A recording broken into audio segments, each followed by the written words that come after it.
When is it, Maury? Next week. But it's coming, don't worry. I apologize for being gone for as much as I have been.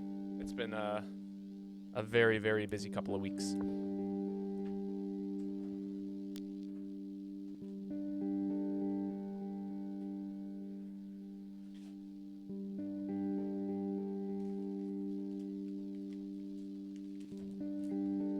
But I will be kind of coming back to a more consistent stream schedule after that, so, you know, look forward to that.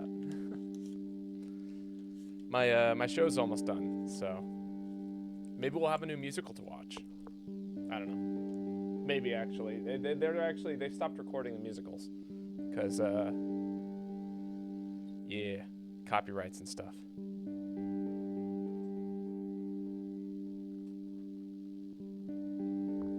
There's a thing I'm supposed to have for this teapot. Where is that?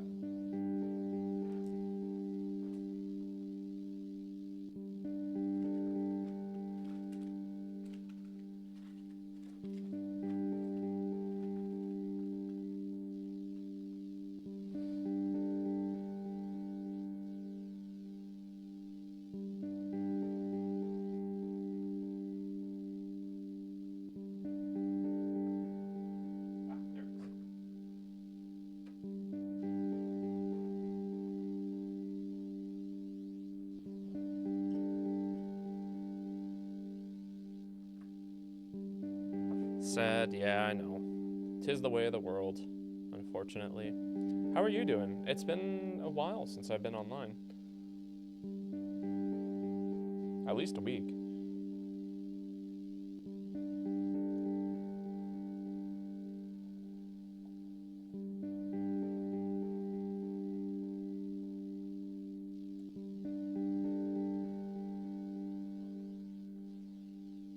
We'll be doing a lot of, I'm excited to start playing Monster Hunter again. Doing good, joined a Pathfinder 2E campaign. It's pirate themed. Oh, that's fun. We love a good pirate themed adventure.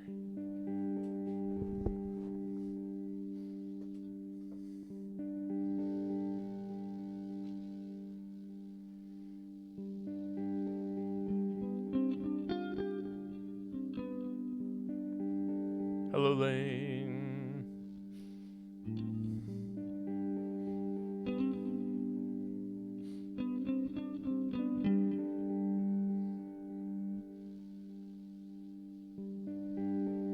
Turn it up.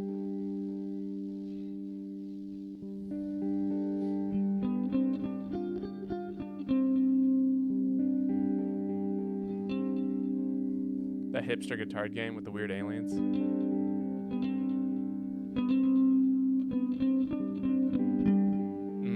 Are you thinking of Hylix?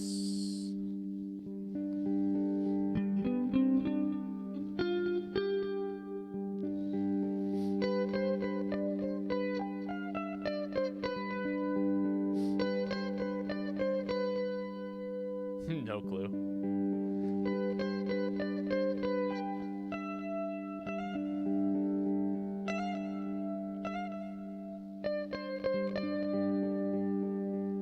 Hipsters are in the game, I see.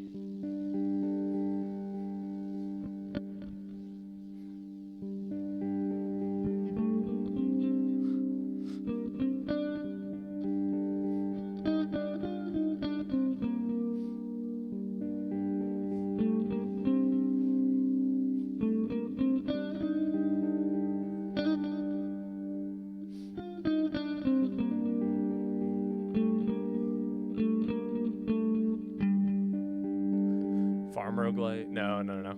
Is this a story-based Pong-like? Or is a scary maze-like game? Actually, yes, that is how it feels. Is this Pong? No, it's not Pong. That'd be crazy.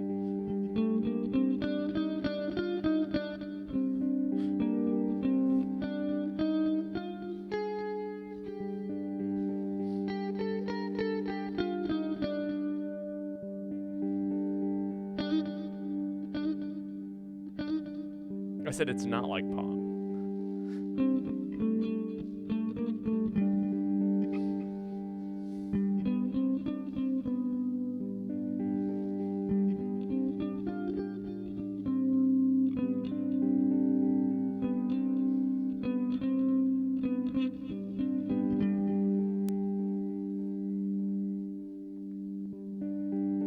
trying to think about the game that you're thinking of, the farming and the roguelite. Are you thinking of Atomic Crops?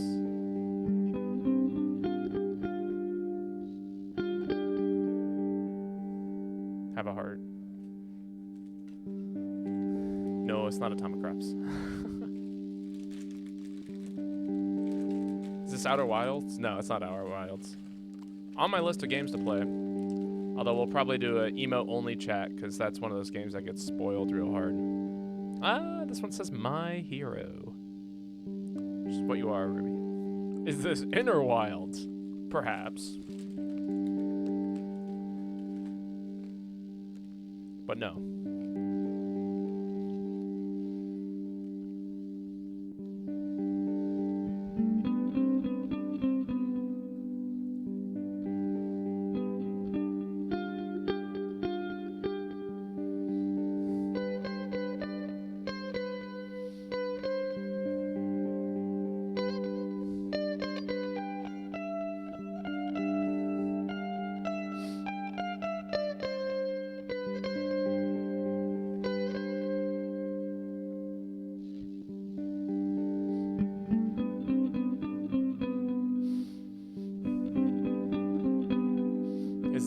Spire 2? No, it's not. Why would I ever pick a game that nobody has ever played before?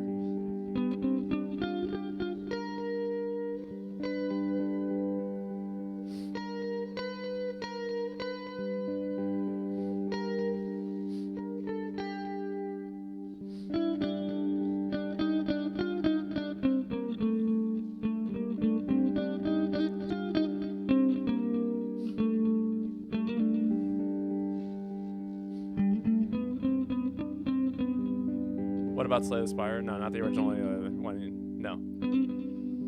I'll be honest. I did start Slay the Spire 2 before anyone else got here because I wanted to play it, and then I encountered a single event, and I went, nope, I need to have people watch. Is Puyo Puyo Tetris Championship? No, it's not Puyo Puyo Tetris Championship. Is that even a game? I know Puyo Puyo Tetris is a game. I know Puyo Puyo Tetris 2 is a game. But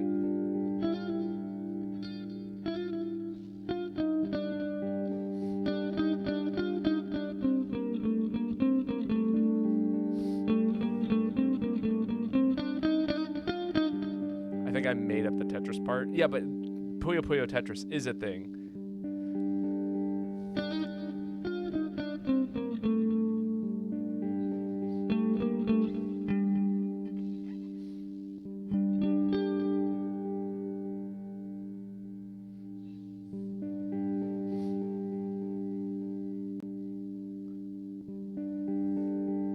But no, this would sound nothing like Puyo Puyo Tetris. I don't think Puyo Puyo Tetris has the galls to do what this does.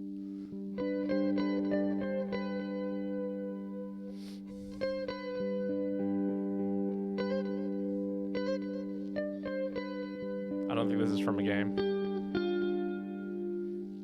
What do you think it's from?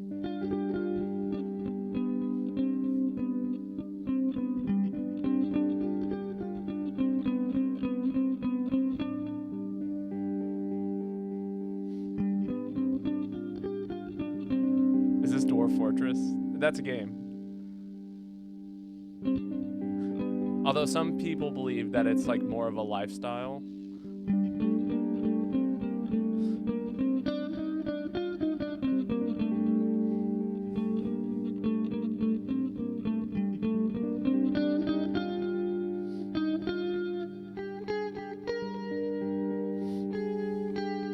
It's like some random album on Spotify. Is it Risk of Rain? No, it's not Risk of Rain either.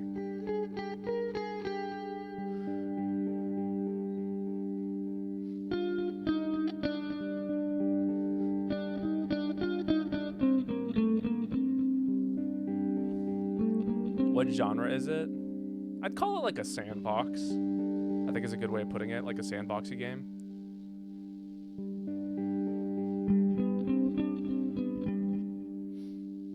Terraria? Nah, no.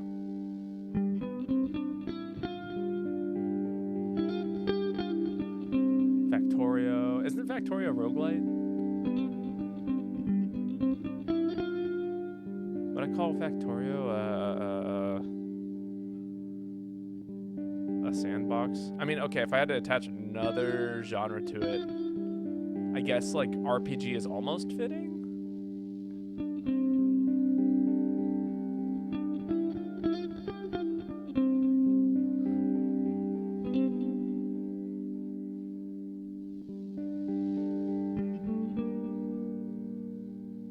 No, it's not a Mori.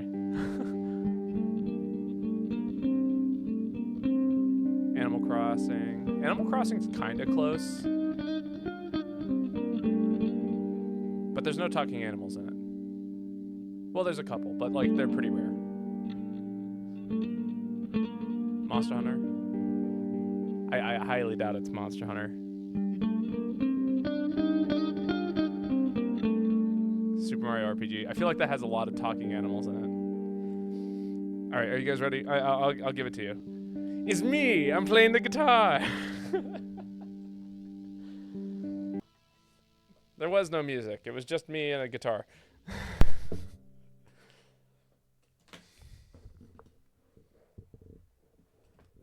All right, shall we get started? I'm ready to play games. Wow, I deserve a cookie. I'm tempted to give everyone here a cookie for putting up with my antics. Babo's an awesome Pong lane. I knew it. It was fun watching everyone guess. Tell you what, I'll give everyone a cookie. Everyone gets a cookie today. Everyone who showed up.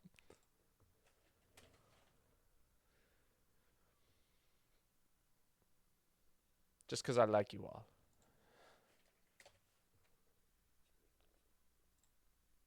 Saving cookies. You can guess me. Just some things. Okay. That's pretty good.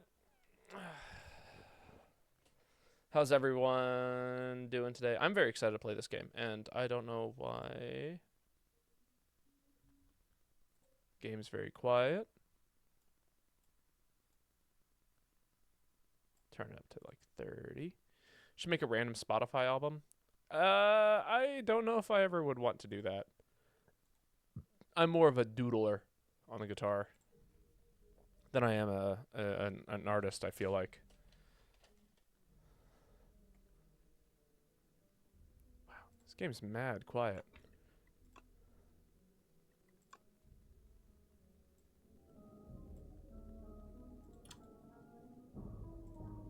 Perfect.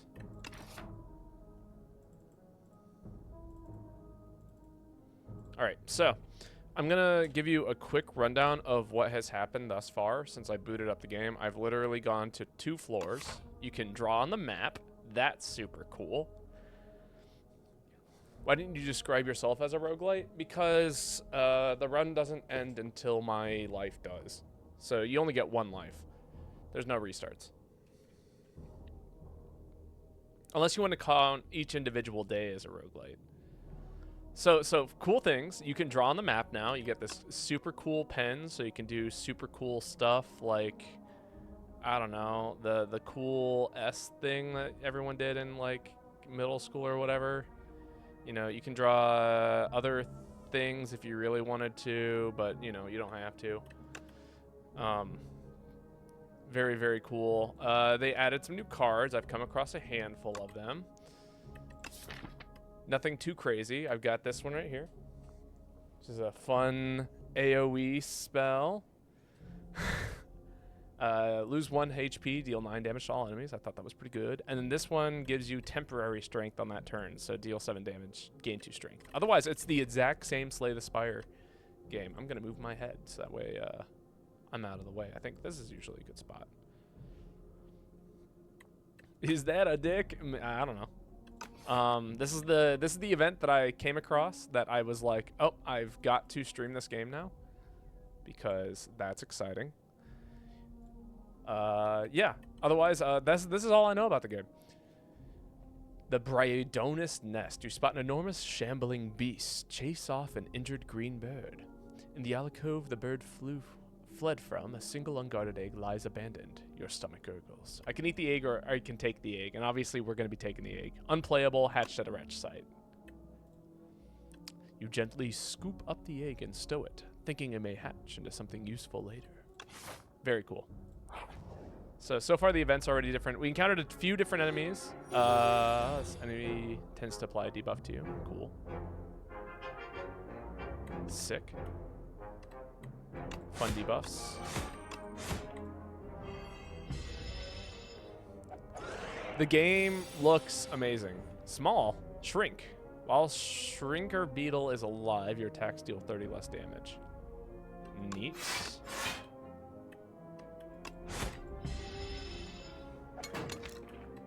Let's turn down the sound effects volume just a little bit.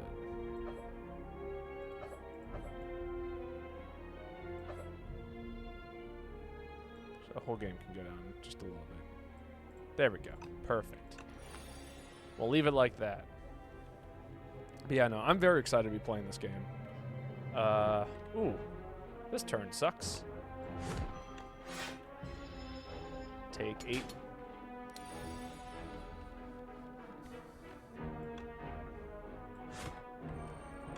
Get out of here. Got a fire pot. Oh, look at that. Cool, cool. The potions look cool. The cards look cool. Deal 8 damage if the enemy is vulnerable, hits twice. That looks really good. Deal 17 damage and exhaust the top card of your draw pile. Exhaust is cool. And then we get Iron Wave. Also, the art's different. Like, this is Iron Wave now. Look at that. Iron Wave didn't used to look this way. I wonder if they'll have an option to put back the old art if you really wanted to.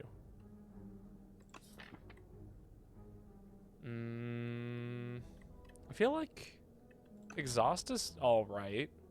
2 cost, 17 damage. This is also, Dismantle's really good single target.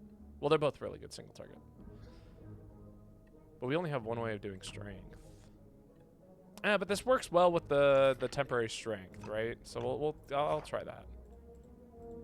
And it will incentivize me to take more vulnerable. Ooh, Inklet.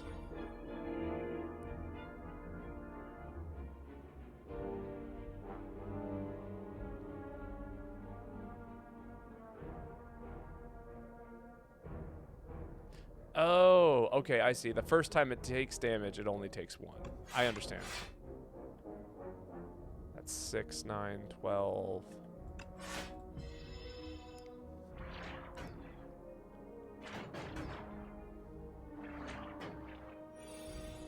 Oh, God, they're so much scarier.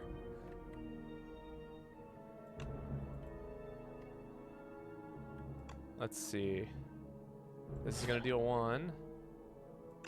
We'll break the guard on all of them, and then just take so much damage. Ugh.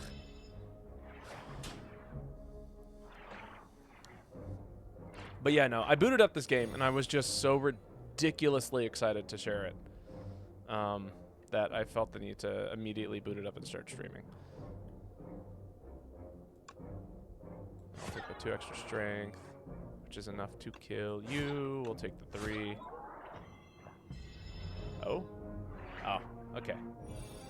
It did evaporate. I was concerned. So wait, are the characters different? No, this is still the Ironclad, but you get different cards. So to say that they're the exact same characters isn't quite true. 12 to all enemies. Armaments is really nice, though. I might take Armaments. Also, I haven't checked any of the upgrades. 13 to all. Gain 3 temporary strength.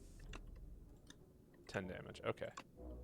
This might be worth upgrading, if that's the case.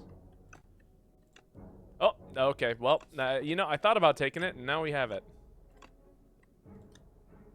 15 damage to all enemies. Okay. Kind of surprised it's the same character, though. There are new characters. So I think I saw 5 silhouettes on the starting screen. So, you know, there are things. Aggressive. Okay.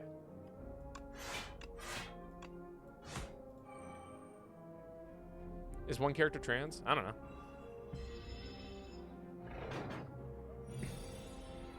I think we have a non-binary character that speaks binary. Yes, the defect.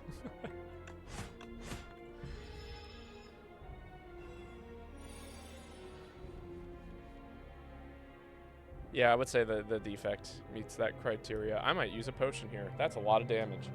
And this is a bad turn. Play them. This is the only character I've unlocked. You have to unlock all the characters. Oh, I'm short one. That's so sad. Okay. Ouch. Was the egg a bad idea? It may have been.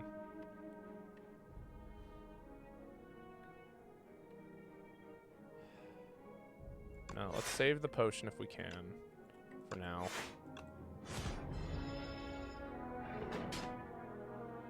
Take the 2. I'm living the sunken cost fallacy currently. This is a bad deck. Okay, Thunderclap's solid. We do want to be afflicting Vuln. And now we can afflict Vuln to everything and do damage to everything. Oh, hello. Little guys. Crossbow Raider, Axe Raider. Neat.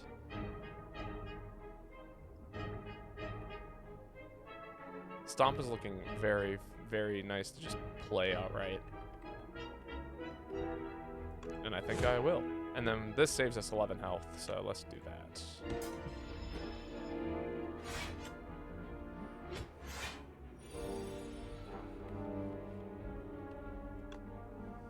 Thunderclap. Kill you, block for 5. Yeah.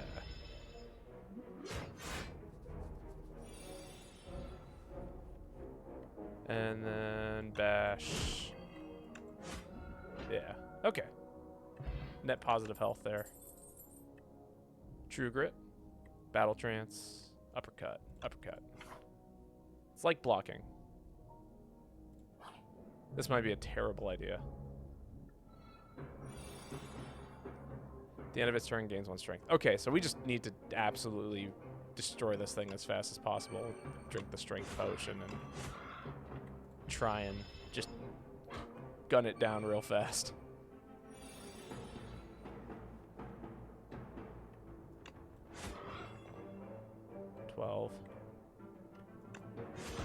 And I think we can block this turn.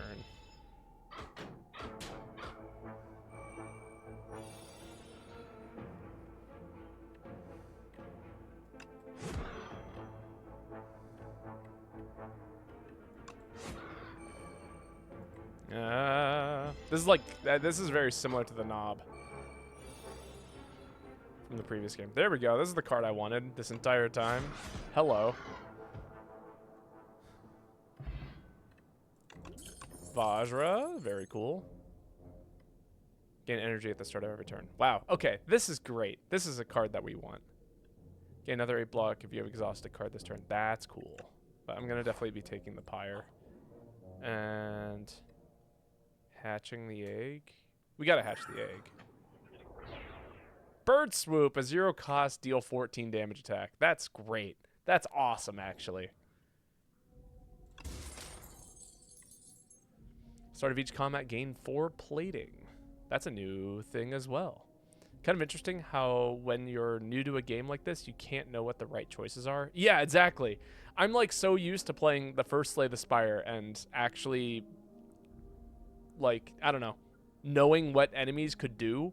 And now I'm like having to kind of guess everything right now and then build a deck that is strong based on the cards that I'm given, not necessarily based on what future knowledge I could have.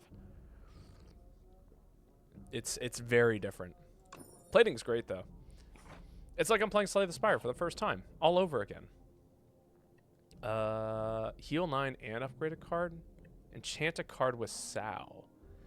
First time you play this card, each combat gain energy. Ooh. Okay. You can enchant cards. That's crazy. Yeah, let's pick this up. Because we are energy hungry for sure. And then upgrade Stomp. It gives us like another one thing that we get to do. It's almost like you're playing Slay the Spire 2. I don't know. But it's also, okay, if I give this to the first time you play this card each combat, gain an energy. Is that actually good? Actually, I don't know if that is good. It's too late. I've already picked it. You used to be able to go back. You can't go back after you pick an option.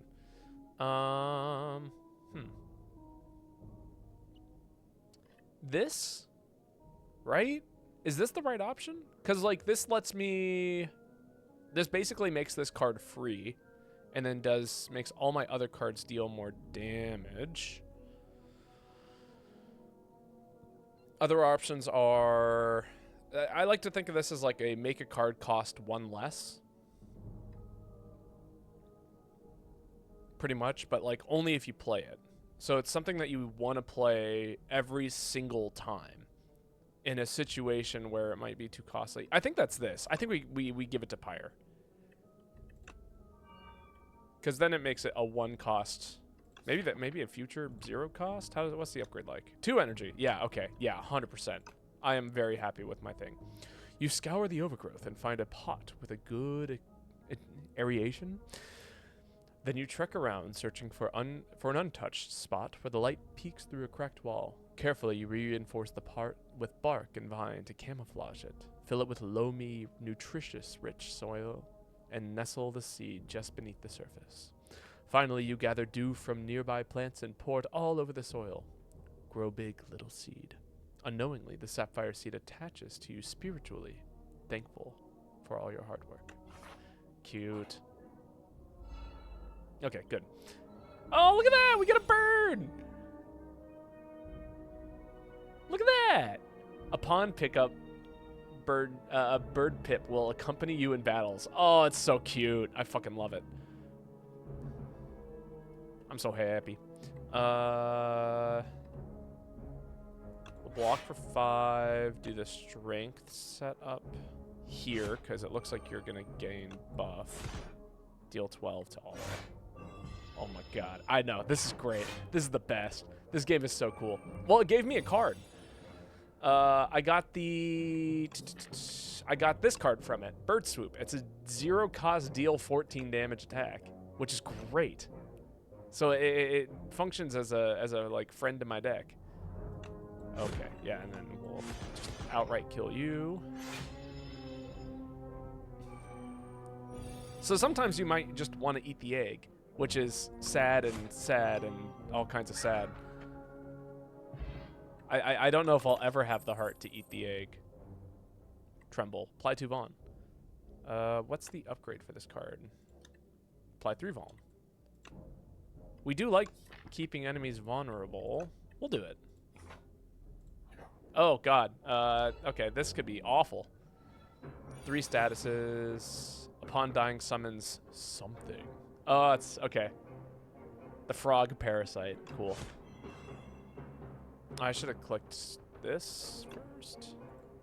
Maybe not. I don't know if it makes too much of a difference. Infection. At the end of your turn, if this is in your hand, take 3 damage. Horrifying.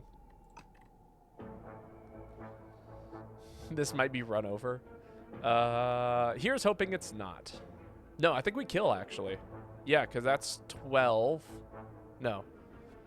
That's 18, and then plus another... What's 25% of 18? What's 25% of 9? 3, 12. 12. 12 times 2, 24. 9 plus 24 is 30... No, we're short. We might burn an energy potion here, which is fine. I'm fine with an energy potion. Yeah, let's do it.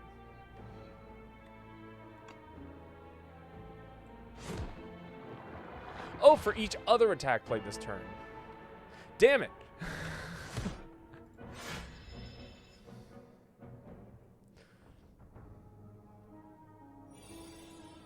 Okay, I now understand. Bird Swoop. I will take care of the one with the most health. We will make this one tremble. We'll just full block this. Although I do have, yeah, I could have just played 1 block. I've got solid AoE damage, which is great. Wow, this is the first time I've drawn this. Do that. Kill you. Kill you. We don't need the energy right now. It's important that we get out of this fight before the infections all get drawn. Joy! That's gonna be damage. Oh, I should have played the tremble. Whoops. Cool. Ornamental fan. Super nice card. Deal 6 damage. Draw cards until you draw a non-attack card. That's crazy. That's crazy, right? I mean, okay, this is great if I didn't have a ton of attack cards, but I do, so we're not realistically going to draw a whole lot. And if anything, if I accidentally skip over Pyre or Tremble, it's going to be not good. Flame Barrier is nice. We might just take the Flame Barrier. I know what that does.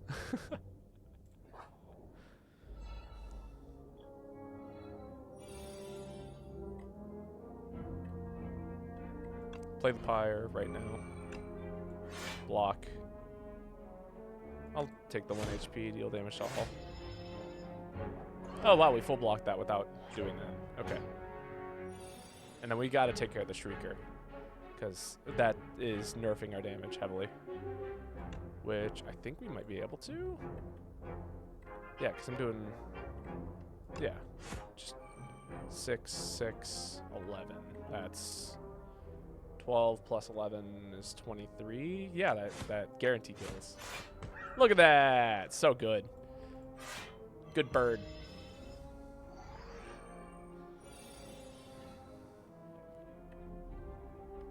Bad turn. Horrifying turn.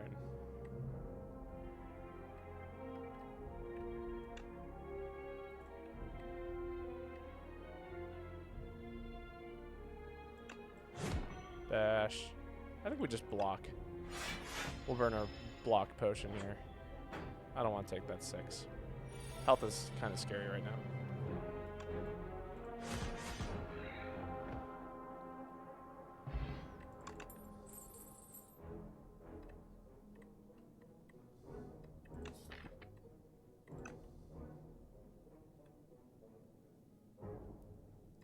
I'll take a shrug.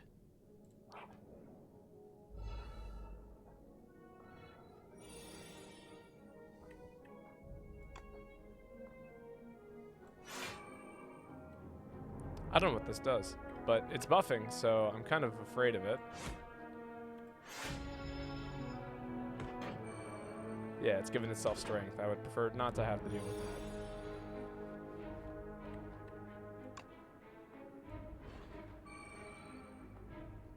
Oh, interesting. They changed the way this works. Yeah, it's reduced by 1 at the beginning of your turn. That used to be permanent. Huh. Interesting. That's it. Yeah, that's an interesting change.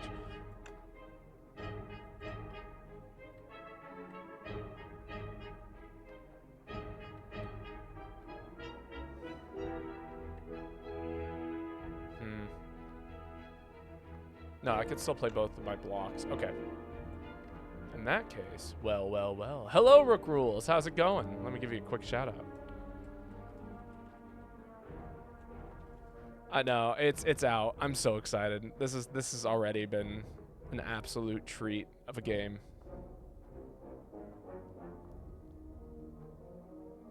I mean, I'm gonna kill this regardless, right? And then I block for 2, so if I just kill this, then I can full block. Yeah, so skip the Tremble.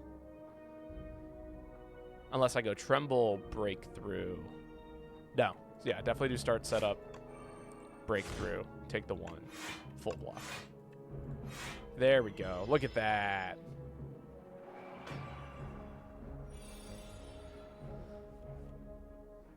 Horrifying. What a bad turn. Did we kill? 6 plus 7 plus 7 plus 7, which is actually 5 plus 9. Yeah, 9 plus 9 plus 9. 5 plus 36. No, 27. Still kills. 9, 18, 27. Yeah, just barely. Okay. Good. Have another heart? We'll have another heart.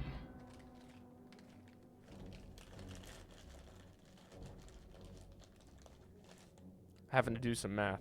Ah! This one says long term? Question mark? Thank you, Ruby. Oh, it's blueberry.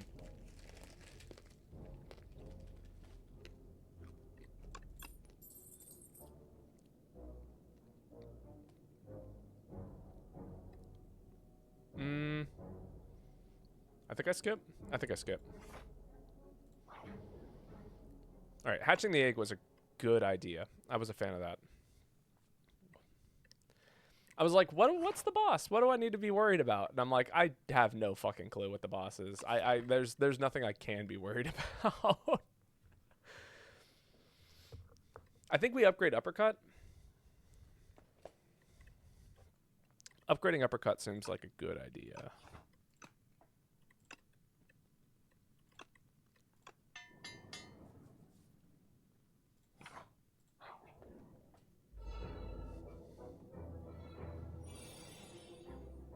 Oh, nice. Okay. I can play my whole hand here. Yeah, bird swoop.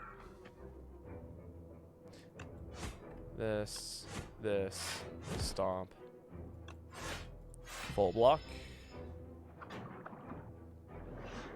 So yeah, this is one of those new things that they gave you. The next time Phantom loses HP, it instead only loses 1 HP. So basically, you just kind of gotta break through the shell. Think of like Mimikyu. That's that, or Ice-Q, the Pokemon.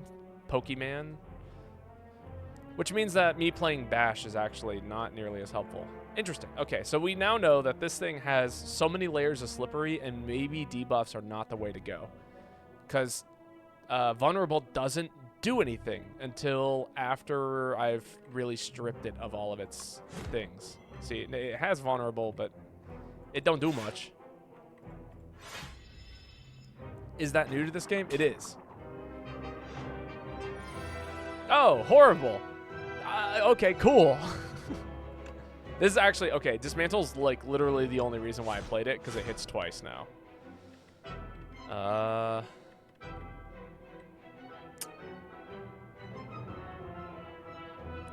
This is real scary, actually. We'll just keep the Voln on it for when I do break it. You're donezo? Not yet. I'm not done yet. Look at that. Now I have energy. Man, God, attaching that to Pyre, such a good idea. Now I just got to do tons of damage, right? All right, and then it looks like every 3 turns it winds up and stabs you. That's its gimmick. Oh God, I wish I had potions.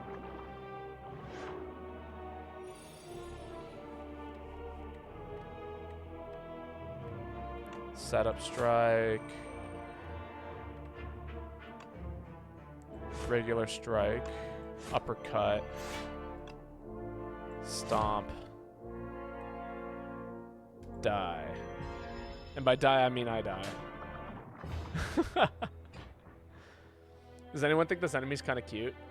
It's a neat little bipedal creature. I'm going to need a new map. Yes. All right, we've learned things.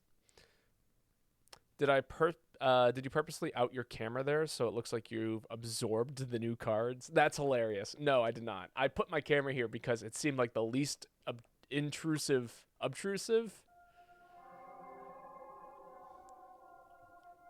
The less in the way spot I possibly could. In the timeline, revealed epochs to unlock new cards, relics, and much more. That music swell in the 3rd turn is crazy good. This whole game is crazy good. Oh. Chapter 5, Niao, the reopening. Mother of Resurgence, Niao, awakens from her slumber. Rise, champion, again. Hadouken. Hey, look at that. Now will now greet us at the start of every run. Just like the first one.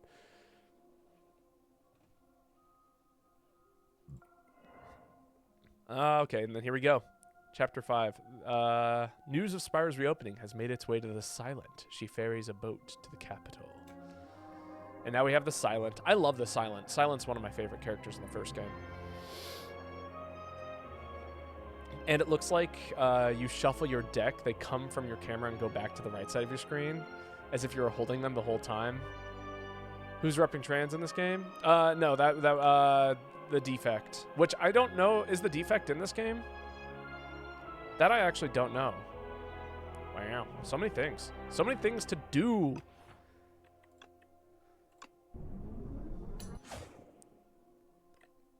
Yeah, that looks like the... No, I don't think that's the defect. I think it's something close to the defect.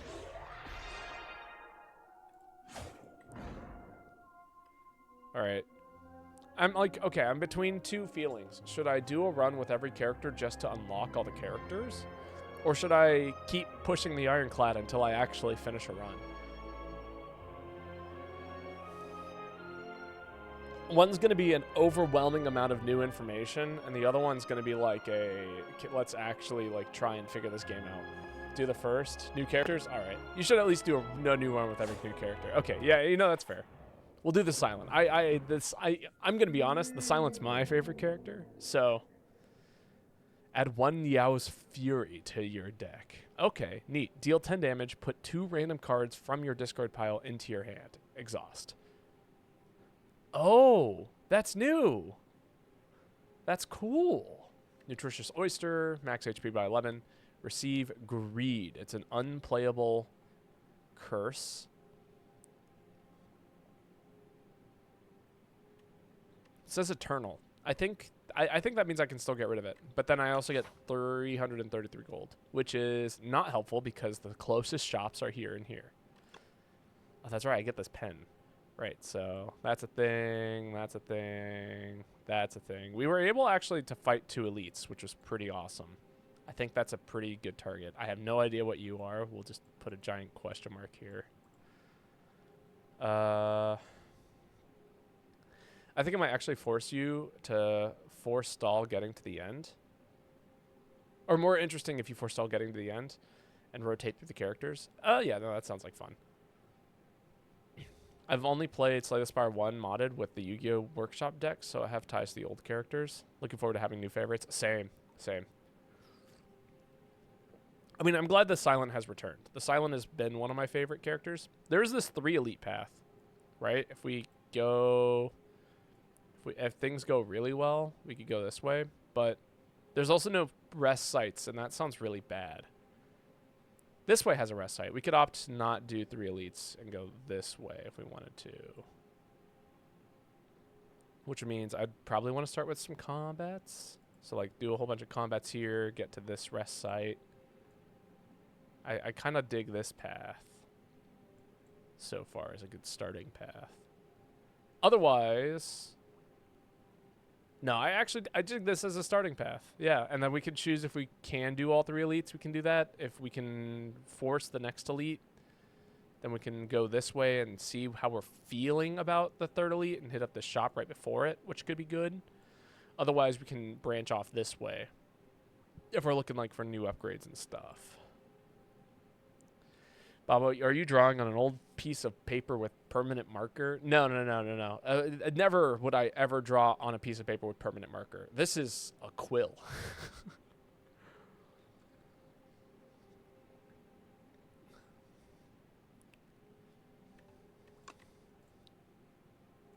All right. So that means I don't take the greed. I think I just take the fury, right? We'll try out the fury. Niao's Fury looks fun. It gives us a good attack card right at the very beginning, which means that it makes these combats pretty easy. And then I can actually pick up things like skills, which the defect really likes. Ah, yes, good old Ring of the Snake.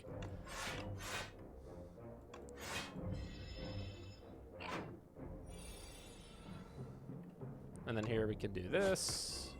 Can play the Niaos. Play the Neutralize again. Okay, yeah, I dig this.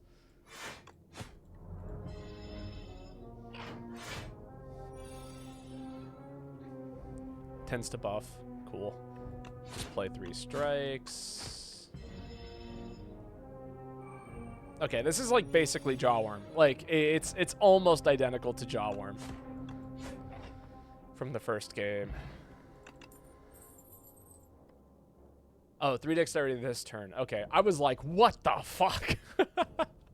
A 0 cost footwork. Insane. No. Sly. If this hand is discarded, if this card is discarded from your hand before the end of your turn, play it for free.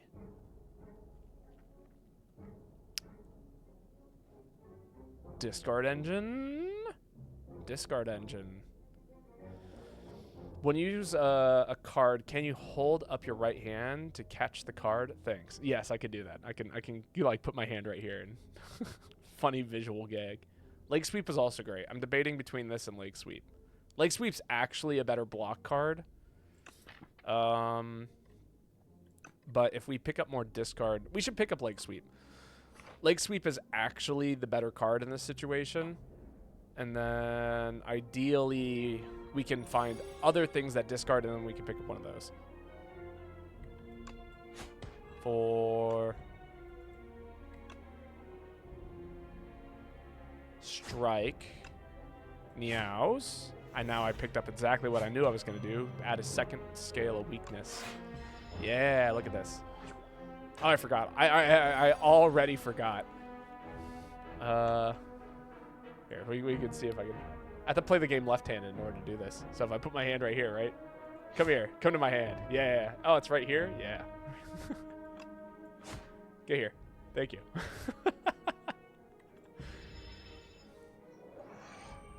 Give me all the cards. I want them all. Right here. Keep the weak weak.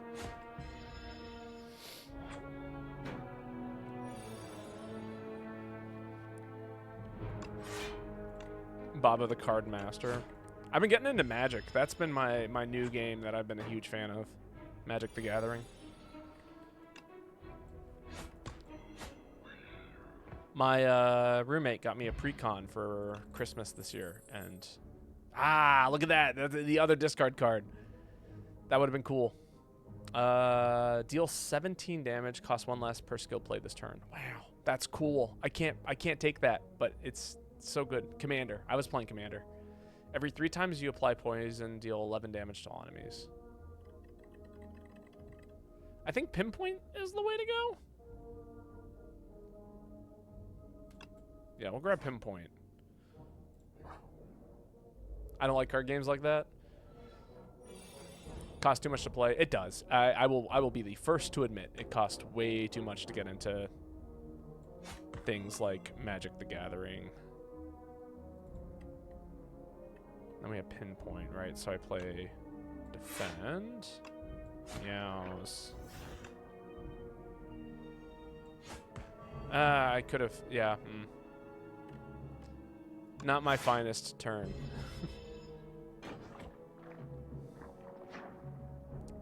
I'm kind of getting the feeling that these cards are really good when you actually have more energy. Like, you want to be able to play them and something else. And they make it so that way you can play them and something else, but only under the conditions of which you will only play into one exact card type. Just print out proxies at the library and put them in sleeves. Yeah, no, absolutely. And if your friends are against that, fuck your friends.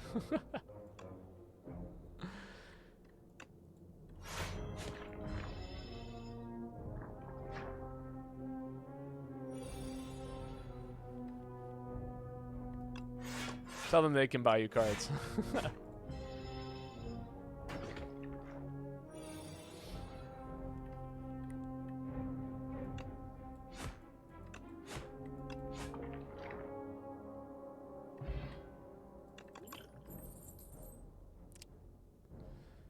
This is not as good as I'd like for it to be. This is good. This is also good. This is usually very, very good. And now that I'm seeing all these Sly cards, I really want to take it. But it doesn't work right now. I might have to go Shivs. Oh, you're new. Okay. It's got a artifact. Cubix construct.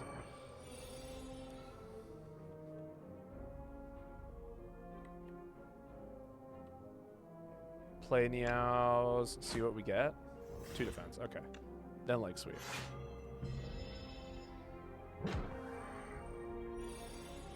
Oh, I don't like you. You're kind of scary, actually. Not using proxy cards in this economy, honestly. Here's the thing, like, your friends can play with proxy cards. That's fine. I don't care if my friends play with proxy cards. I care if they care that I play with proxy cards.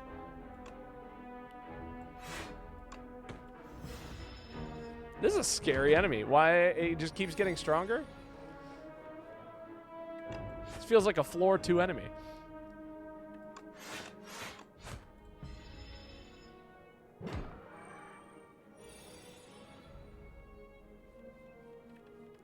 If there's anything like there's a power level problem,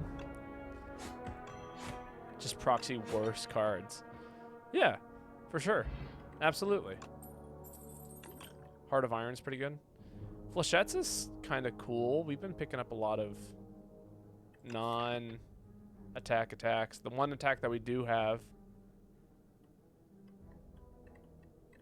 I really want to get rid of some attacks. I'll take Flechettes. Oh, like them piloting the deck. True.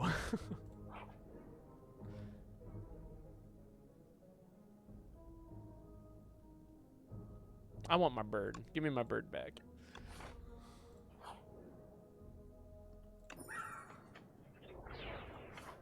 Thank you.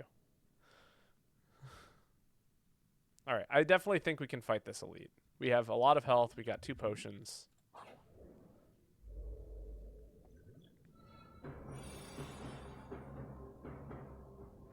Sleeping. This enemy is doing nothing this turn. Whenever you play a card, this enemy receives 10% more damage from attacks this turn. Okay, that's how slow has worked. Okay. Sleeping and doing nothing, huh? Is there anything that I need to get down first? Not really. Okay. I'm not going to use the plating until I need it. What if you made an incentive where you draw an enemy on the map after a battle? Like, I have to pull up the map and then draw a quick picture of, like, the dude who's buff. Those are muscles.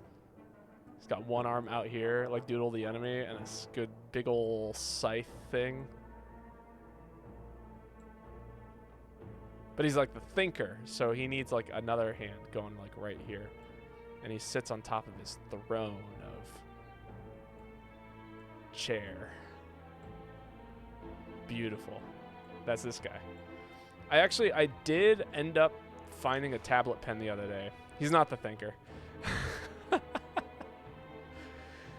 And I would actually love to play this game with a tablet pen, so I could actually just take a pen and move things around as I needed to. I might actually set that up on this computer. This is a pretty good first turn. We do a lot of damage. He's not going to do anything to us. Meows might give us the pinpoint, and I would save the pinpoint for when I want to play the skill potion. Yeah, that would be nice. All right, let's go for it. Let's wake him up. Wakey, wakey. Mr. Statue. Your journey ends here. What? I just got here.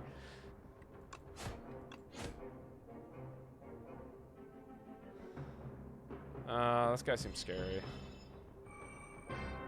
Shall we begin? Oh, dear God. Yeah, so... Meows. Pinpoint. Okay. Let's drink our skill potion. Deadly poison. We'll take the deadly poison.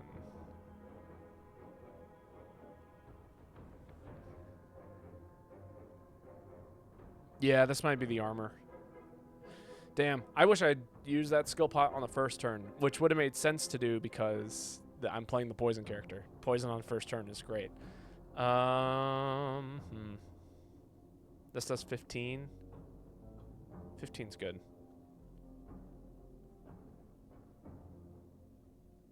I think I'll use both potions here. Okay. Poison. Never mind. You know what? Fuck it. I'm here now.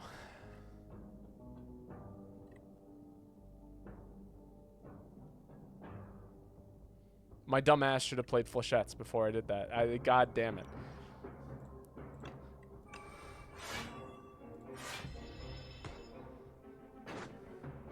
Horrifying. Terrible boss. He is so scary.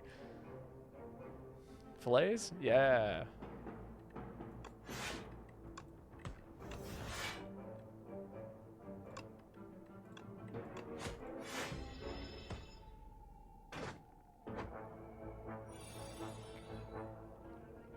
Neutralize. Leg sweep. Poison. Bird. Oh, the bird does so much damage.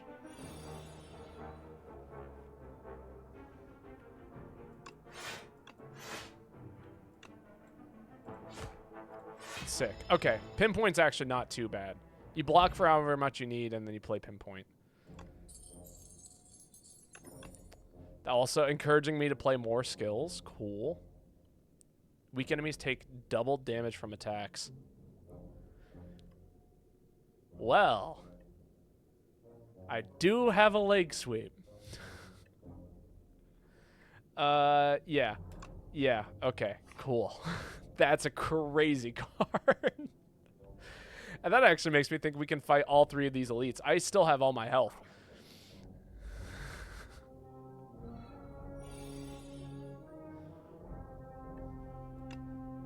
Yeah, this does 15. And then we play meows. And then this does 15. Great first turn. Pride before the fall. There is no falling, only climbing. Oh, check this out. Okay.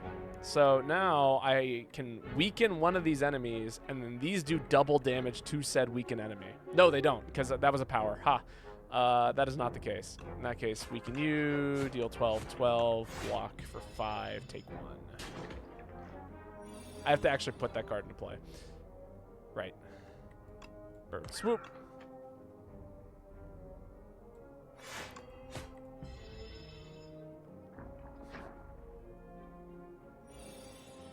Well, I'm free. I'm free, free falling. Damn, that doesn't kill. That's sad. We're short literally 1 damage, and it's because none of these are... Well...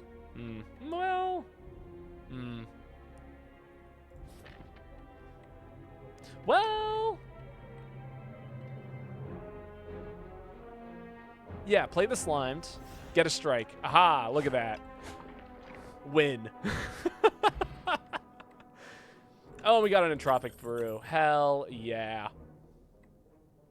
We don't want any of these. Easy game. Yep, yep.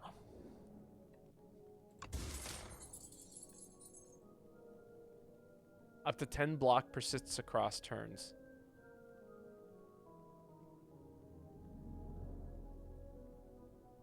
Ah, okay, okay. That means if I block on a turn, I get to keep that block if I don't use it. At least 10 of it. Sick. That is, oh my god. Yeah, that's so good. So now I can do like 15 damage here. Bird swoop. Cloak and dagger. Shiv. Defend. Oh, pop the entropic brew. Got a fire pot, strength pot, regen. Okay. I know what all these do. That's pretty good. That is pretty good. I should have done that first, then use the strength pot. That would have been the move. In that case, do I want to... I should get this tracking into play. I'll drink the regen. It's the mama. It is the mama.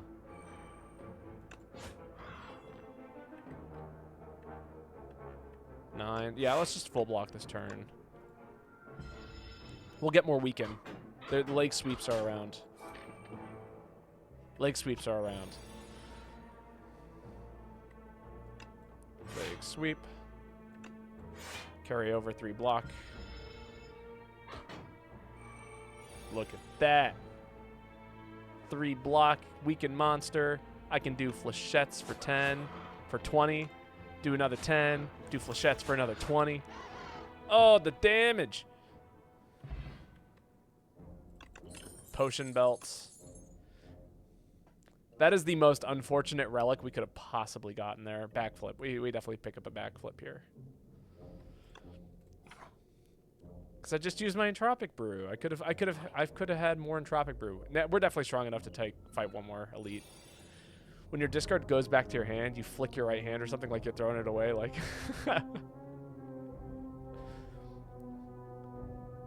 cute. Funny visual gag, please.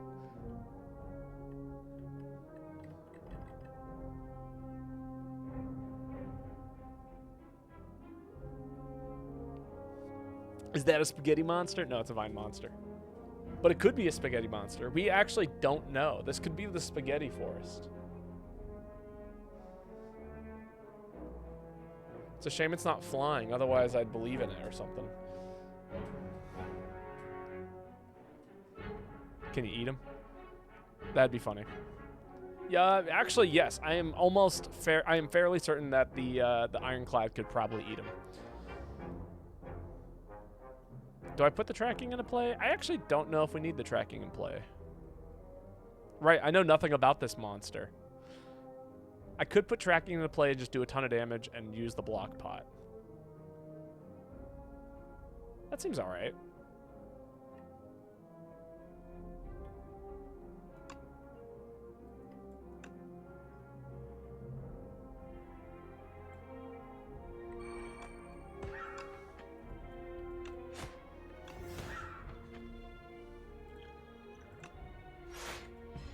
You lick them.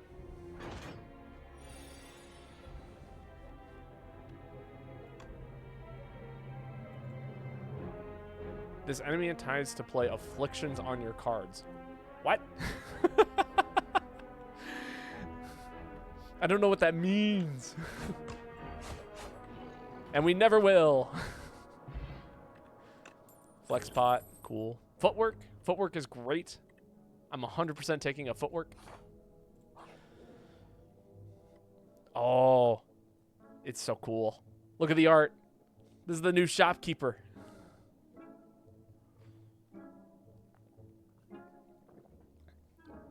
Yeah, but here's the thing. You don't lick spaghetti. And honestly, most people don't even eat spaghetti. They slurp it.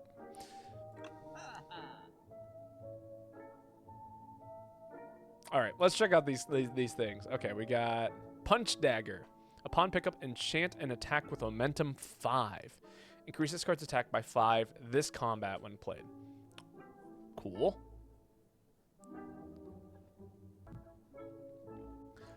Got the pair, max HP, War Paint. Those are classics. Slurps is a type of consume, which is eating. Fair. We got the Bolus. Deal 3 damage at the start of your next turn. Return this to your hand.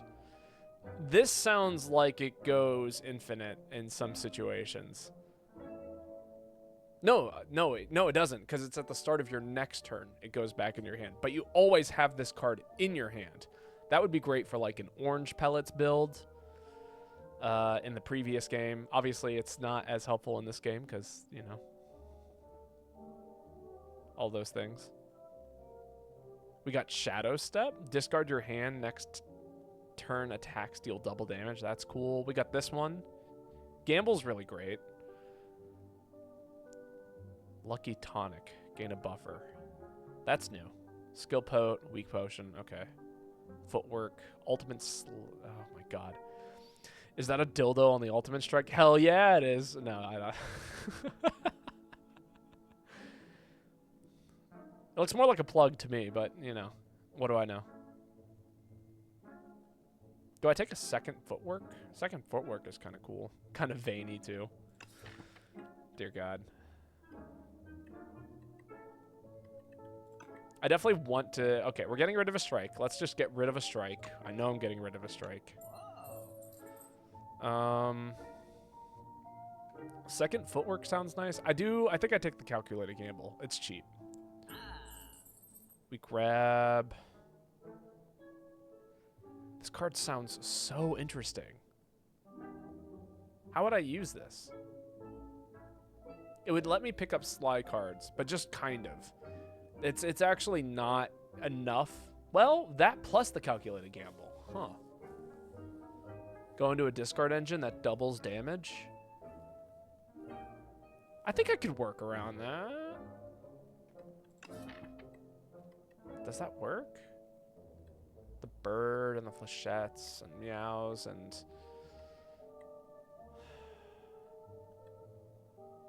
Because, like, we would double damage with the tracking, right? We could do quadruple damage on some turns.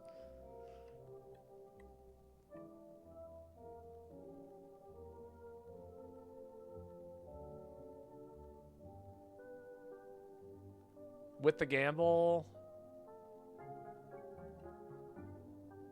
I think we try it. Okay, I'm down. We grab this. I'm tempted to grab second footwork. I don't think I need it. Also, I should check out some of these upgrades. Like, what do you upgrade into? 14 damage. Okay, that's fine. 0 cost. 0 cost is cool. Retain. That's different. This used to be... The upgrade used to make it so it didn't exhaust. I did not realize that. Well, that makes this a lot harder. Now I need to pick up discards. Discard cards. This needs to get upgraded pretty fast. Unless it's not 3, it is 3. Good. Do you go down to 1 cost? That'd be great. Yeah, okay. Well, we'll see what happens.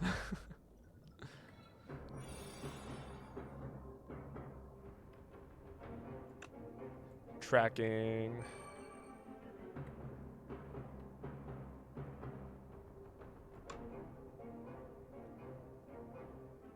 Yeah, we'll Shadow Step.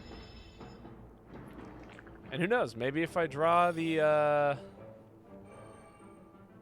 well, Meows is nice in this situation. We'll get the footwork down, we'll hit Meows. Which did not bring back an attack. Hello? What Meows, what happened?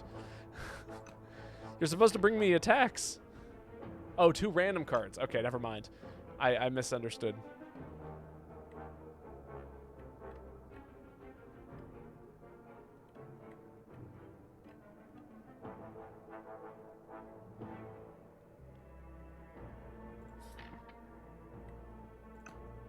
$16.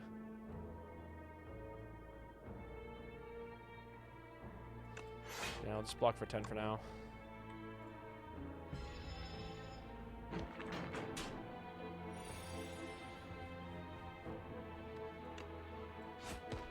Okay, now this does 28. Wonderful.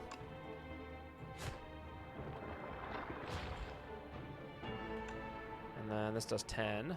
No, it doesn't do 10 because nothing is actually... does 5.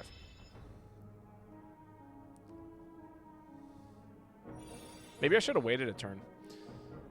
Thought. Oh, I forgot to do the hand flip. Damn it. Next time around. Pinpoint.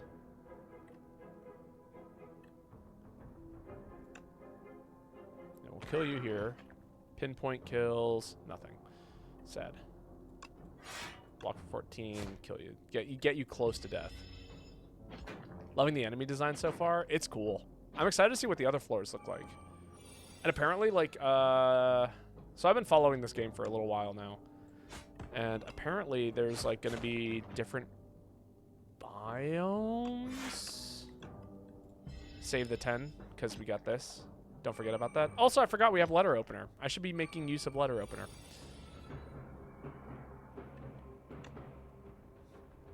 At least when it's applicable.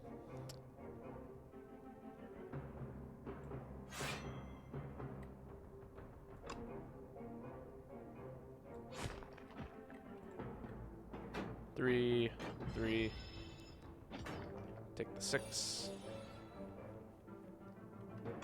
Cloak. Deal 8. 6. Good. Liquid bronze. Gorget. Cool. I've actually already picked this up. That's +4 plating. That's so good. Got dash. Speedster. Whenever you draw a card during your turn, deal 2 damage to all enemies. Cool. But I think we take the acrobatics. If I do want to go into like this discard build, I need to be able to start discarding. And we could take it in another event.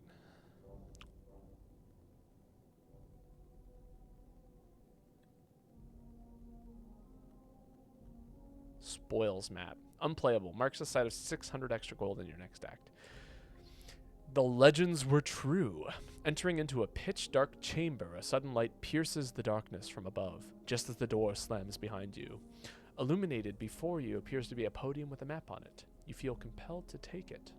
Suspicious. You know what? Let's try the map. I like these quests things. They, like, give you an unplayable card. What's the worst that could happen? As you grab the map, an opening appears before you on the other side of the room.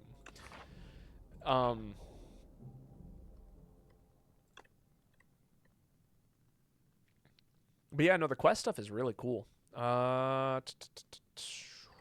Tracking 1 cost? Tracking 1 cost. 3 weekend is actually pretty solid. 2 weekend on you is actually pretty solid. Retain is not helpful right now.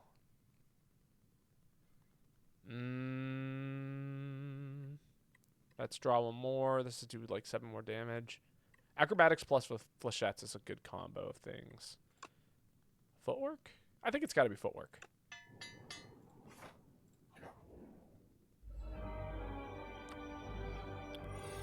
It's so cool.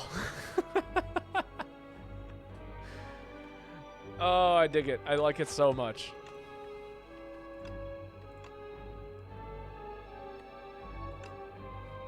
All right, yeah, we're just going to burn the calculated gamble here because I need to get these things into play.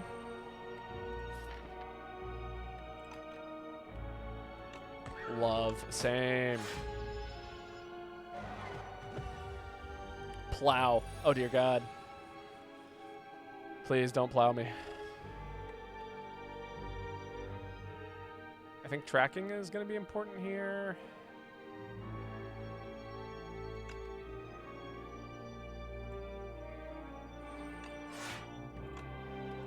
That's a shame. Okay, Shadow Step getting upgraded is going to be a good thing in the future.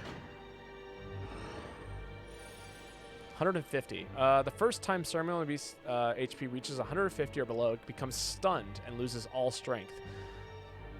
Okay, so you need to just, like, keep doing damage to this thing. Otherwise, it gets real scary real fast.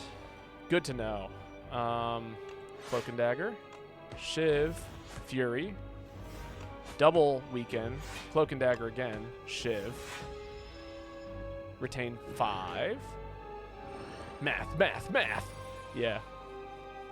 Gotta do all the math. I think I get away with playing 1 strike here. Yeah, play 1 strike. Survivor. Discard you. Shadow Step. And then next turn we'll do hopefully a ton of damage. We'll get it definitely below the 150 mark, which is the stun, which is what we need.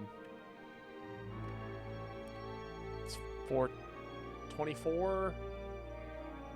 That does do it.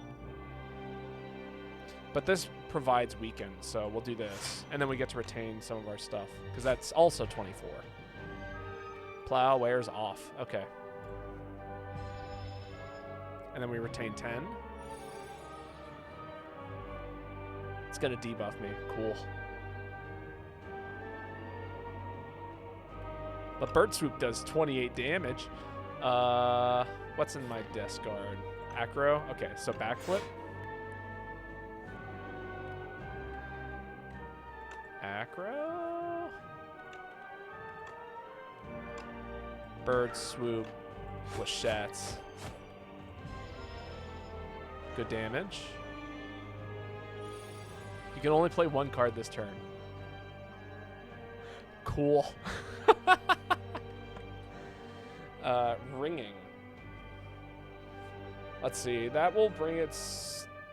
Yeah, we just want to defend here, I think.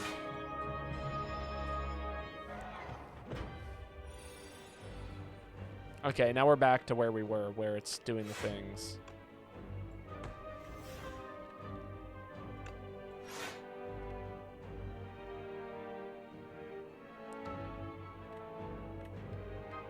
Do I just discard my hands and do tons of damage next turn? What are the chances that I'm going to draw something that deals more than 17 damage next turn? Probably pretty high.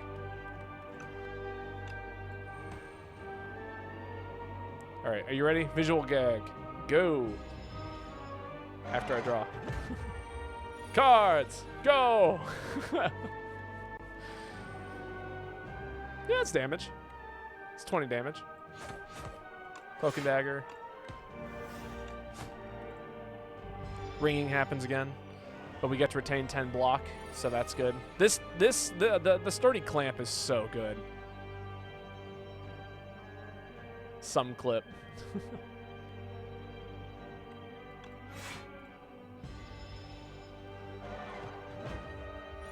Oh, this game's got so much style. I could play this forever. Weekend 14. Defend, retain, yeah.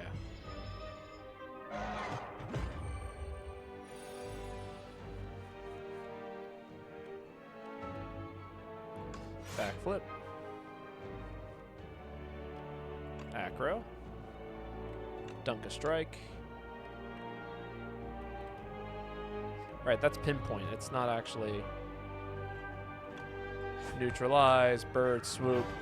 Hey, look at that! Look at how fast we're learning. And now we get to look at the silence rare cards. Let's see if there's anything crazy. 100 gold. All right, we got the classic burst. We got the classic tools of the trade, which if I'm going for this discard thing, this is awesome. And then murder. Deal 1 damage. Deals 1 additional damage for each card drawn this combat. Oh, that's also really good. Well, okay, this would be good. This is like the kind of card that you take if you're trying to stall for 10 billion years. But we're not trying to stall for 10 billion years. Burst is also kind of neat, because you can burst... Let's see. Burst effect is a skill in and of itself, and then you can burst like leg sweep. You can burst Shadow Step. You can burst... You wouldn't want to burst Calculated Gamble. That's just bad. That's bad math. You can burst Survivor, burst Defends, burst Cloak and Dagger. But I think tools. I feel like murder is reasonably splashable. It's better with the stronger your draw engine is. Which, I mean, we're going in that direction to some extent with acrobatics and backflip.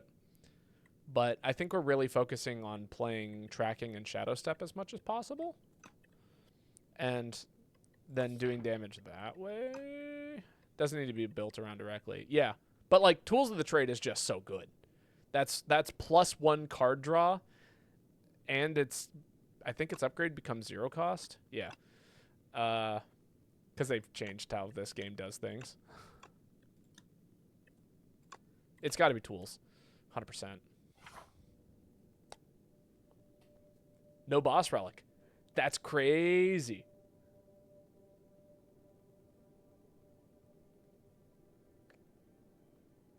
Oh, this is where my quest is. There is so much gold in this chest.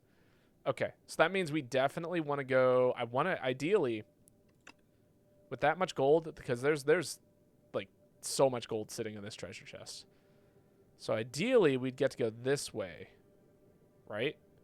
But if we can't go that way, then I'm going to opt to go this way. Before this chest... I don't know. We have plenty of potions. I am more than confident that we can get through an elite here. So I'm kind of tempted to go up this path, but then we hit no rest sites, and that's kind of scary.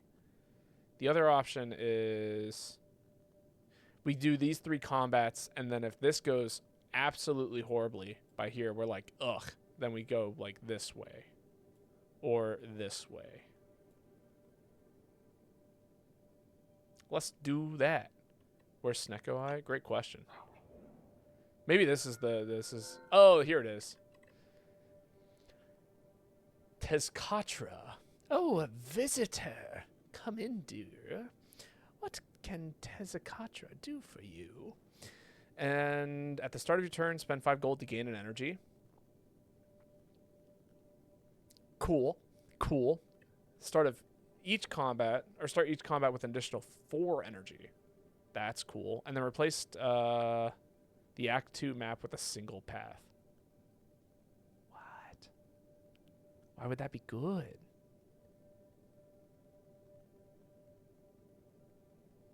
Seal of Gold is good for this situation. I don't know. I mean, so is Very Hot Cocoa, though, because we have Ring of the Serpent. So we always have, like, 6, 7 cards in our deck. And then we also have tons of card draw. So we could almost draw through our entire deck on the first turn and burn tons of energy. Like the fact you don't know the meta. Right. I feel like Very Hot Cocoa is, like, the safe one. Active Gold is good, but I really, really don't want to be spending my gold that way. I'd like to get more cards. And there's some cards that we really need. This man casually saying 6-7. Oh, you have no clue how much it plagues me. So I'm in a show of Jesus Christ Superstar, and I'm surrounded by like 17 to about 22-year-olds who are all just like this all the time. Mind blowing. Golden Compass, though. I know. Golden Compass, though. I keep looking at it and I'm like, how is that good? What does it do? Oh. Probably a bad idea. I know. But I love bad ideas. I know. I'm going to take the Very Hot Cocoa, I think.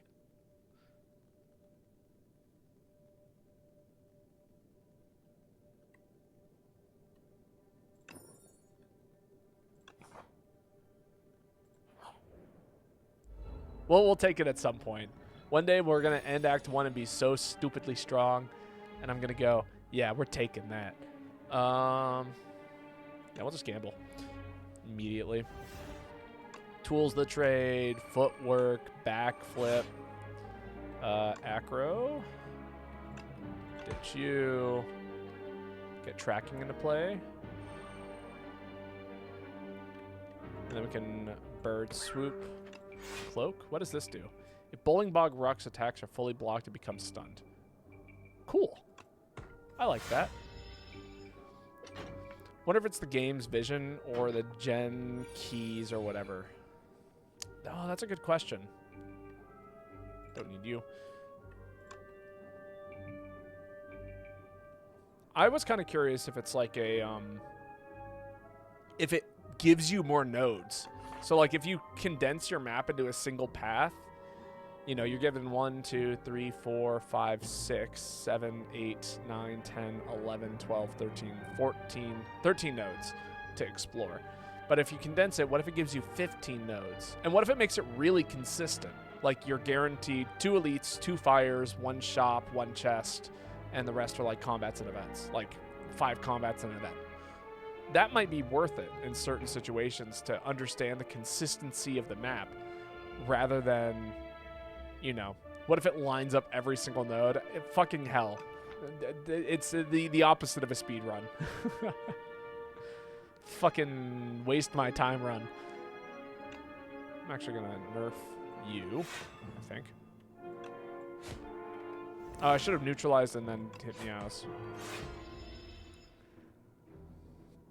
It sounds like we could have just figured it out if we took the gold compass. Don't make me regret my decision. I'm already so close to that. Cloak. Backflip? There we go. Okay. That's 30 damage. We got 27 block. Yeah, let's just kill you. I don't want to deal with you. You can die. I'm already regretting your decision, sir. Now I'm thinking it is like totally different. Oh, like regret, like literally shuffle an entire single series of nodes.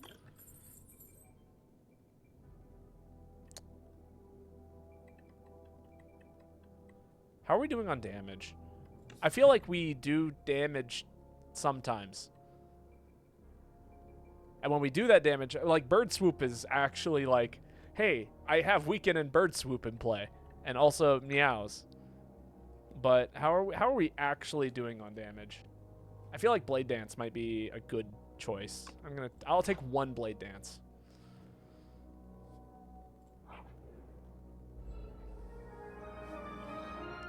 We have 5 potions. We can definitely fight things. Tunneler. Okay. Neat. I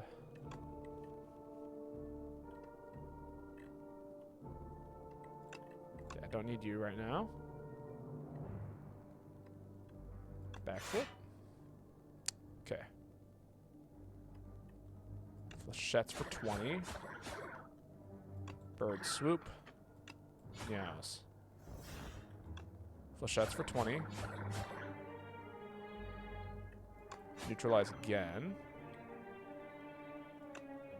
Survivor, defend. Play one more. Ah, look at that. So much good damage because of the hot cocoa. Hey, look, it's our first Sly card. It's our first 2 Sly cards. I've been looking for both of these. And this is also different. Deal 7 damage, add 1 shift to your hand. Oh, it's the opposite of the other card.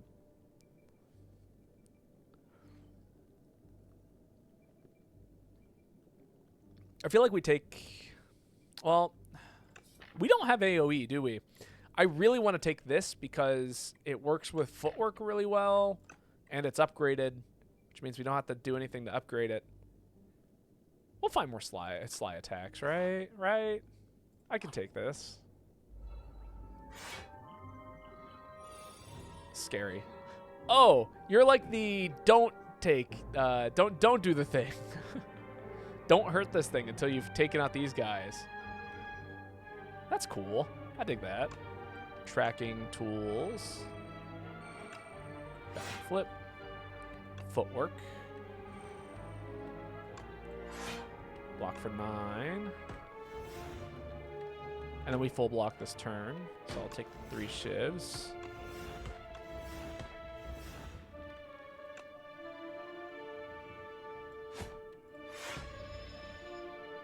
Full block, you flip. Or you're stunned or whatever. Oh, I'm weakened now. Cool.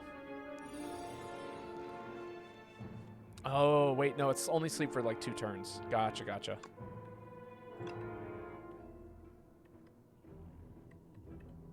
Meows kills. Meows kills.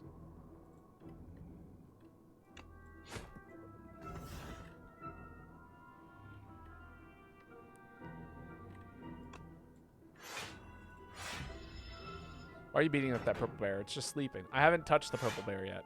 I'm horrified of the purple bear, to be perfectly honest.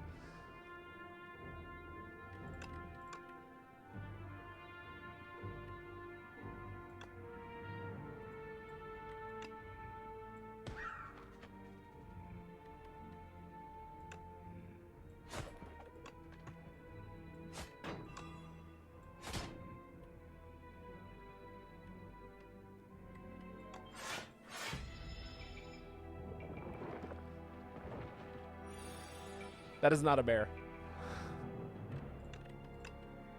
Look at that. 15 block. 25 block. Bob, I'm going to call PETA. Do it. I dare you. See what they say.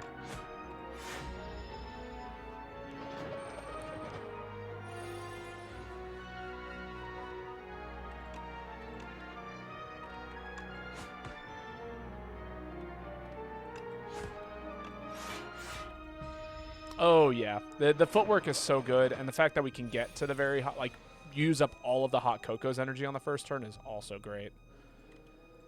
So far, this is a very good deck, from what I can tell. We'll aggro here. I'd love to get some weaken on you. Back to for 8. Damn. It's 25 damage. Take 2.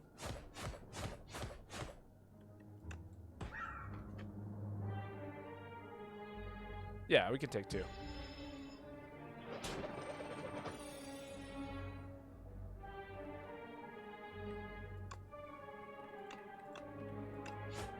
Cool. Colorless potion. Sounds great. I'm going to get rid of the liquid bronze. Flick Flack. There we go. There's our AoE. Alright, I think we are good enough to fight this elite. We've got 5 potions. If I need to, I can burn all 5 potions. Oh, that's cool. Look at these guys. Look at these little guys. Crazy.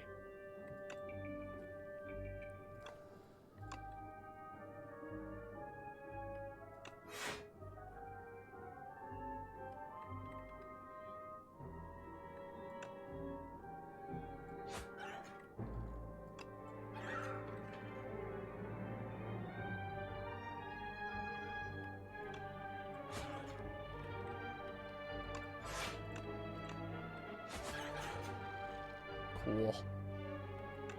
Defend, shadow step. Keep doing AoE with our letter opener. Retain 10 block.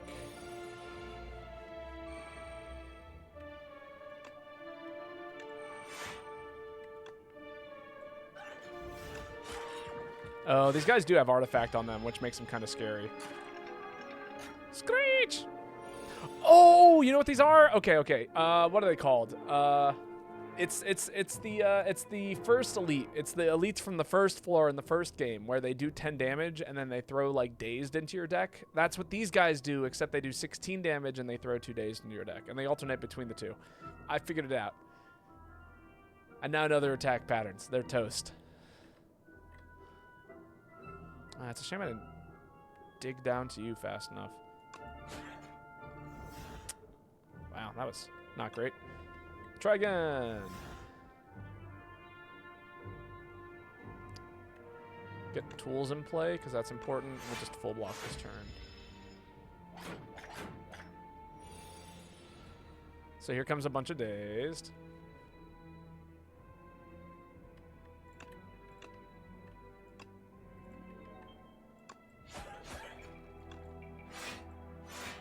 Keep 10 block. What is this? Oh, tools of the trade. Cool. I was like, why do I have a wrench?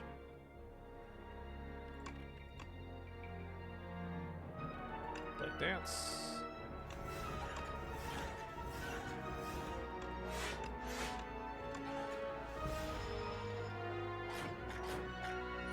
Hell yeah. Not using track in this fight.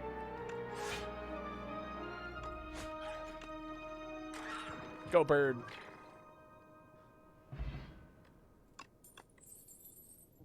Another untouchable. Ricochet. Deal 3 damage to an enemy, random enemy 5 times. I'll take a ricochet.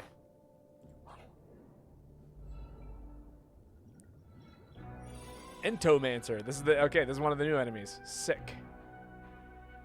7 times. Oh my god, that's some damage. It's cool. I've always been under the impression that the Act 2 stuff is always... Whenever you hit this enemy, add 1 daze to your draw pile. Man, I wish I saw that. I did not want to shuffle 5 dazed into my deck. What the hell did I click on that did that? Boo, flechettes. Get myself killed out here.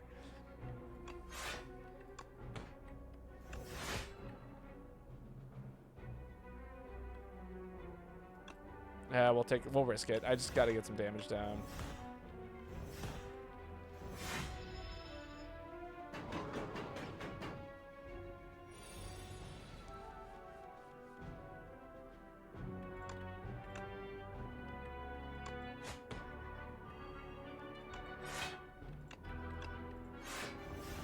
Let's get these dazed out of here. Okay, it's buffing this turn. Don't need you. Well, acro. Don't need you. Oh, God. I have not been drawing enough dazed. Bird swoop pinpoint.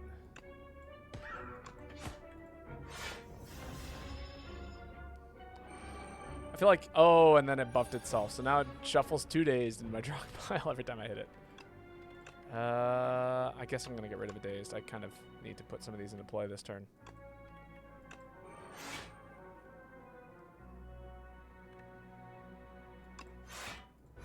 Seven, 14, 21, 28. I'm taking 1 here.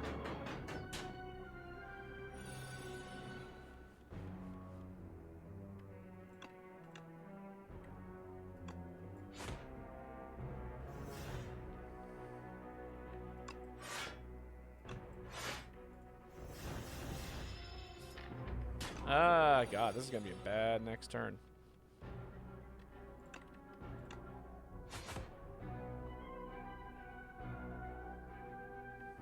Do I have an out? I don't need an out.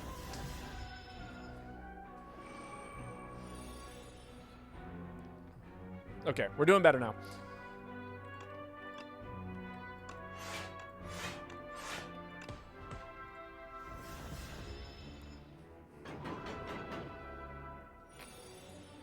If we...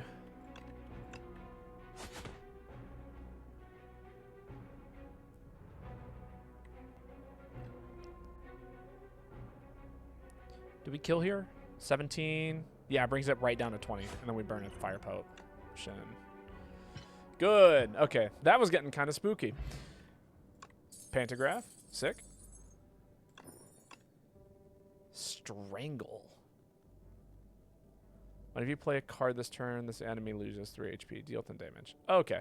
It's choke, but way better.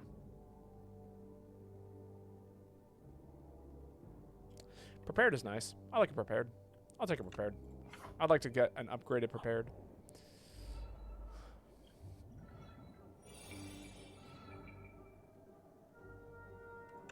Acro.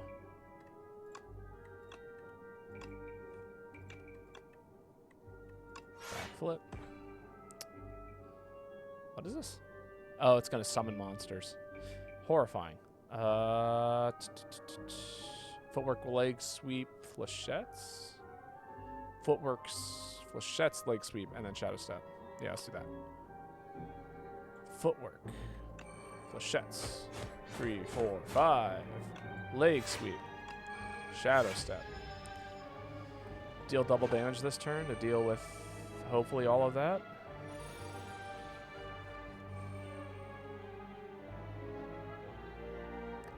It's gonna summon monsters. Oh my god.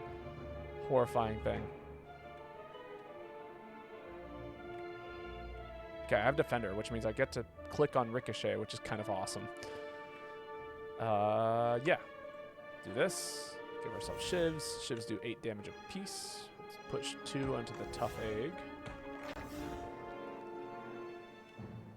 And then we'll Defender. Defend Ricochet. 2, 3, 4, 5, 6. Cool. Shoe onto you and deal with you. Okay.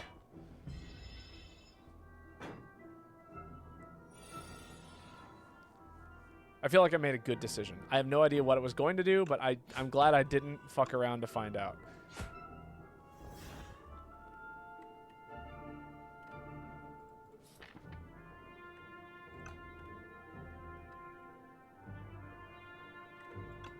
We'll gamble.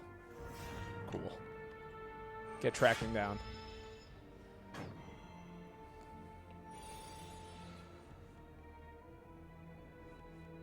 Cool, and then we get trade down. We can attack. Flush shots for 5. Cool. Retain 8. And now we should be able to discard things like Untouchable and guarantee that we get tons and tons of block every once in a while.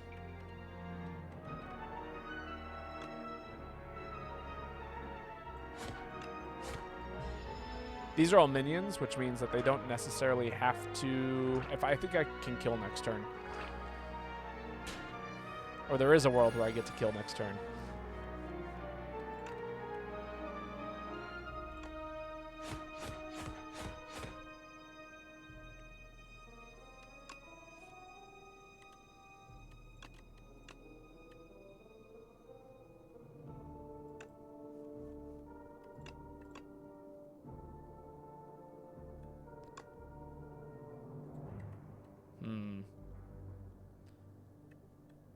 Do we just burn another...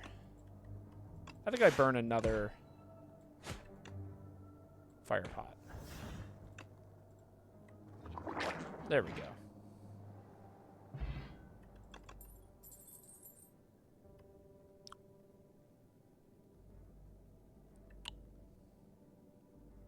Second shadow step? Nah, haste plus. It's just free poison. It's also AoE, which is great.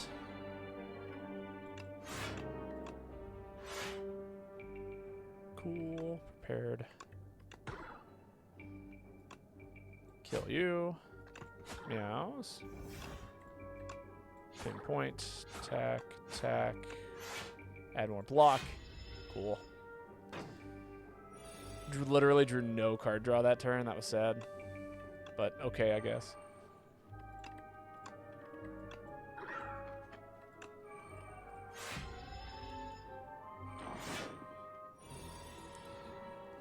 Wow, that is a ton of burrowing it just did.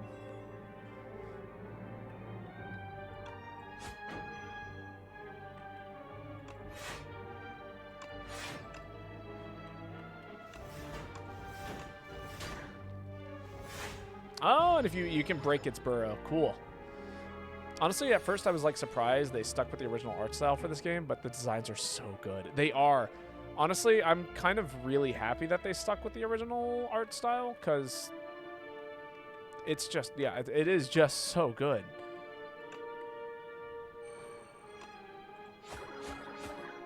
Dies to poison this turn. Sick. Discard Flick Flack.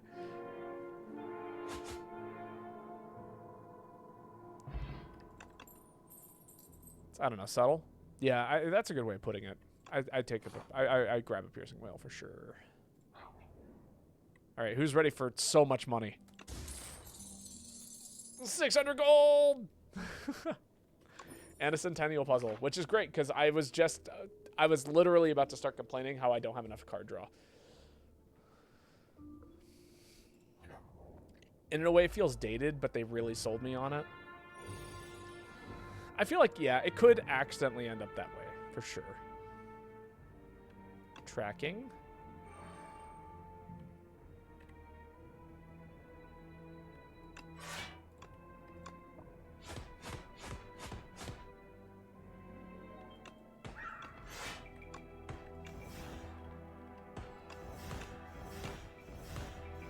Oh, I could have played Flip Quack. I forgot that you could just play those things.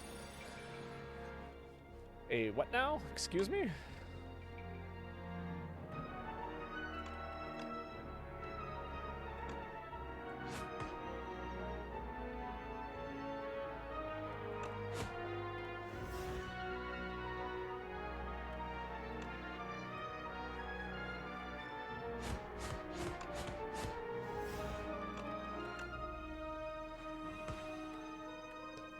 I'll retain the block for next turn. Every enemy is so good. Like this thing. What the fuck is this thing? I don't know. Oh, it's okay. I see. It's got a projector, so it creates the Paraphrite, which is like a projection of something. Oh, you know what? This reminds me of the what is it called? The mage and the enforcer, I think is what it's called. Oh, hell yeah. This is such a good turn. Check this shit out. I get to block. I get to block. I get to block. And I get to discard my whole hand and activate Haze and Ricochet. This dies to poison. I retain 10 block for the next turn. And then it just sits there and buffs its illusion. But your goal is not to necessarily kill the illusion. Like, every enemy is like a cursed fine art Neopet. That's such a cool way of describing it. Yeah. All right. I'm not picking up more cards now. I think we're doing all right. Let's go for upgrades and then hit up some money. Tools. I would like to get more zero cost cards in this deck. Prepared's kind of really good too. Prepared's kind of really good too. Prepared's kind of like really super good too. I need a discard card that weakens everything for 2. Where's that card at? That card would break this deck. I need a Sly weaken everything for 2. It could be a 4-cost card. God, the Sly mechanic is so cool. Tracking. I feel like I don't get tracking into play often enough because it's 2 cost all the time. Let's grab tracking. It's such a good way of us dealing damage to things. Horrifying. Oh my god. If the other segments are still alive, it revives in 2 turns with 25 HP. Oh, okay. Got it. I know what this is. This is, oh, what's the name of that enemy? The Link life slime thing?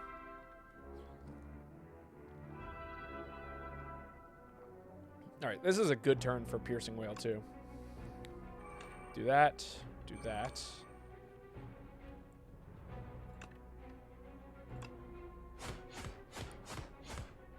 Like the link, the life links.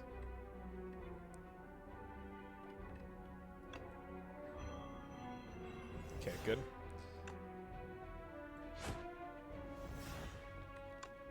Ha! Gave me 2 great cards here.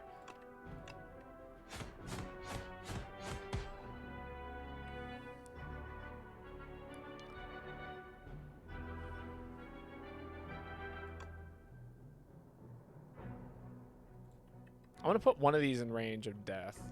That's like one of the things I would really like to do. Yeah, exactly.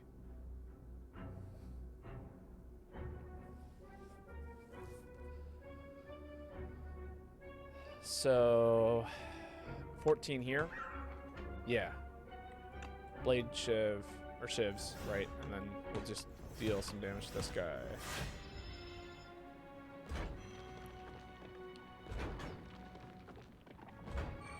Scary. Also scary. Very, very, very scary. Yeah, we'll gamble here. Poisoned it all. Gonna neutralize you. Paired. Block for 16 here. Let you take poison damage. You die next turn.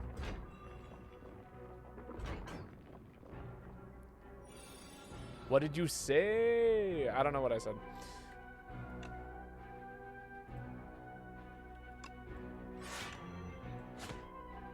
Oh, that didn't kill.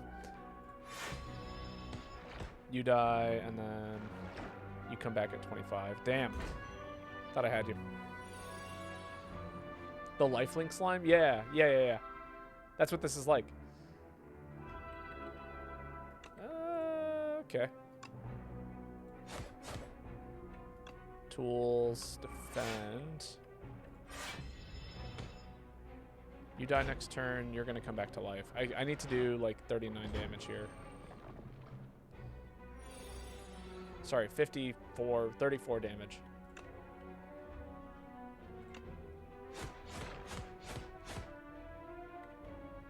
Backflip.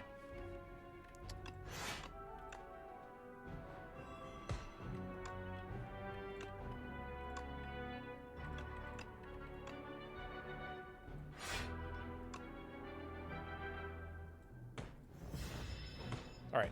This turn, okay. Next turn, I think we got him.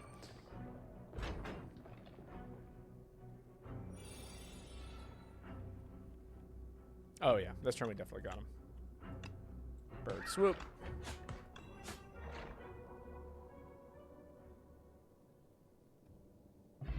Cool boss. Tropic Brew and Anchor. Anchor's classic. That's new. Serpent form. Whenever you play a card, deal 4 damage to a random enemy. And then we got Pounce, which is the opposite of another card from the first game. The other game, I'm thinking of Swivel. This is like the attack equivalent of Swivel was in the previous game. I thought you said Serpent Farm. No, form. Like with shape.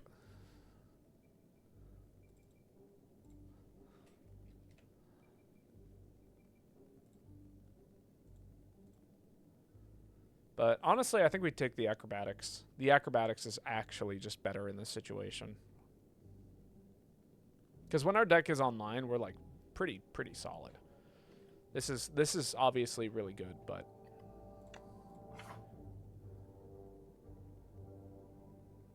all right, and then yeah, we got 1,000 gold. We're going to a shop.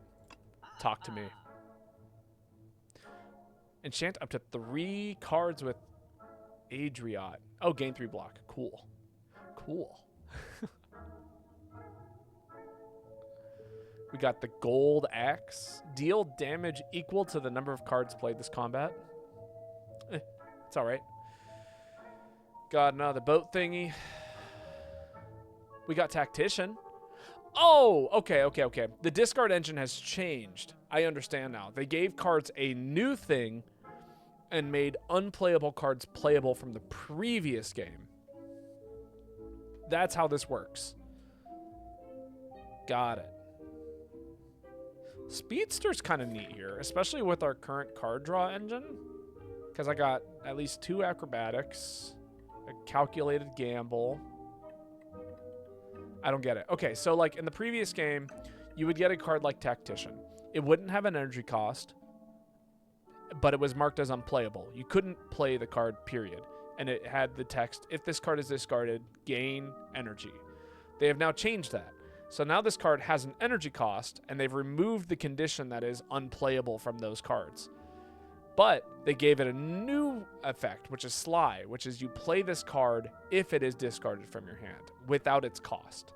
So that enables them to basically make cards like this guy here, like Haze, which is, you know, a 3-cost poison every enemy on the field, but it has the Sly ability, which means that if it's discarded, it procs off of the discard.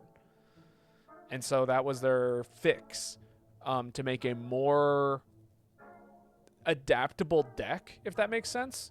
Because before, this card wouldn't have had an energy cost. It would have just said, when this card is discarded, apply 6 poison to all enemies. Now I can slot this into any poison deck, even if I don't have a discard engine, and I can still play it. Sometimes it's not great, but it is better than nothing. And that's also true of this card here now, like Tactician. I can use my entire energy pool to gain 1 energy. The reason why that could be cool is because I've got cards like Letter Opener, where if I play 3 skills, I deal 5 damage to all enemies. And maybe that's more valuable if I play 2 0-cost cards and then Tactician, and that's all I can do with my skills to deal 5 to everything than it is to do something else. It's neat. It's really neat. It makes the synergies of every single card in this deck so much cooler.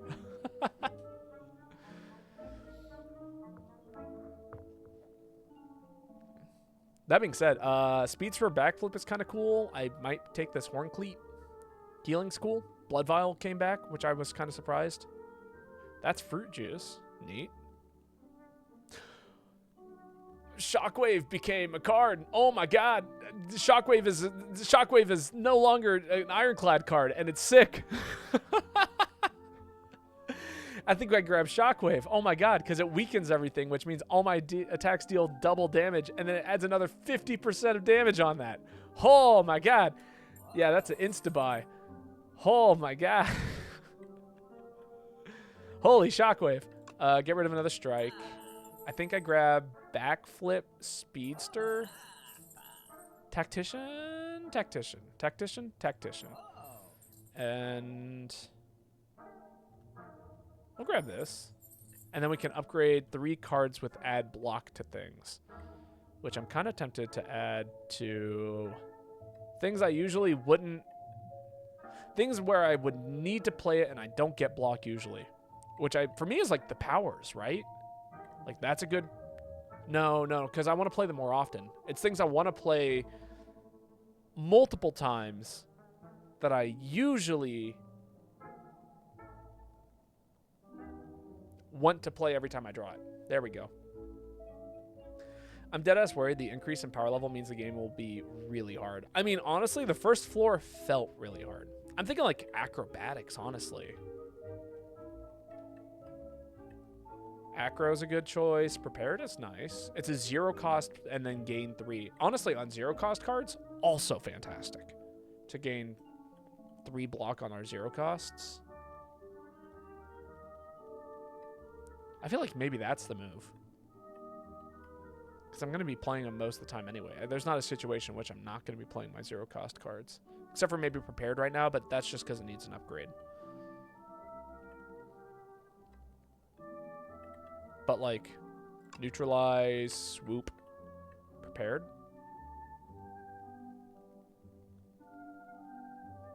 Yeah, let's do that.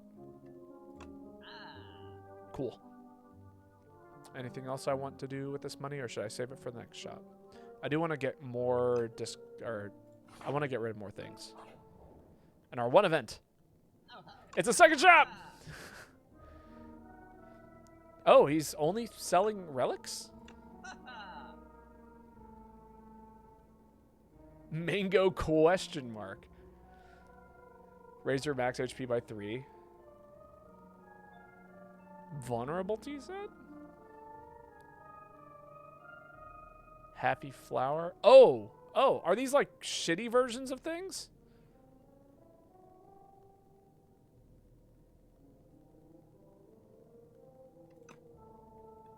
Who are you?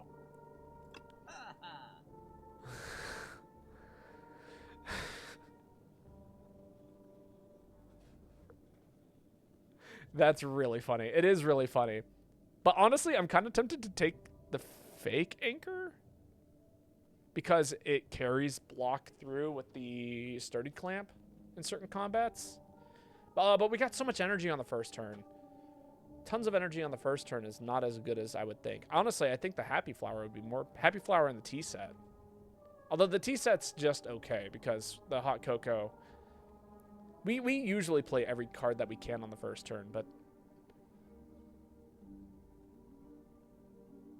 I'm going to go Happy Flower tea set, I think. That's just... I'd rather spend that money elsewhere. Tea seems bad. We'll find out. I mean, I'm burning through so much energy, though. That's the only thing that I'm like... Could be worth it. 3 damage to all enemies. How often do I rest? Rarely.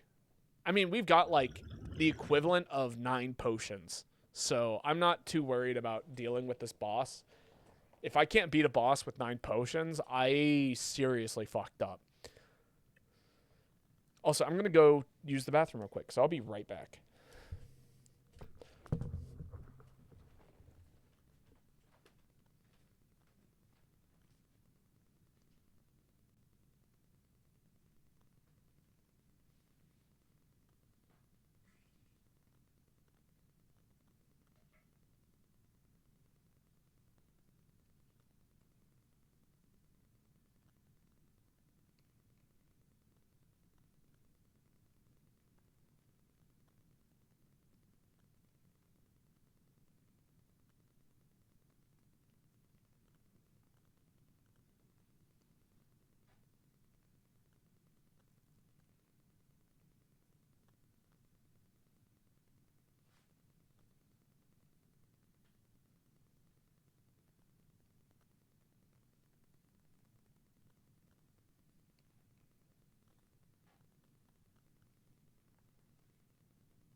All right, but so to run you down my logic for resting.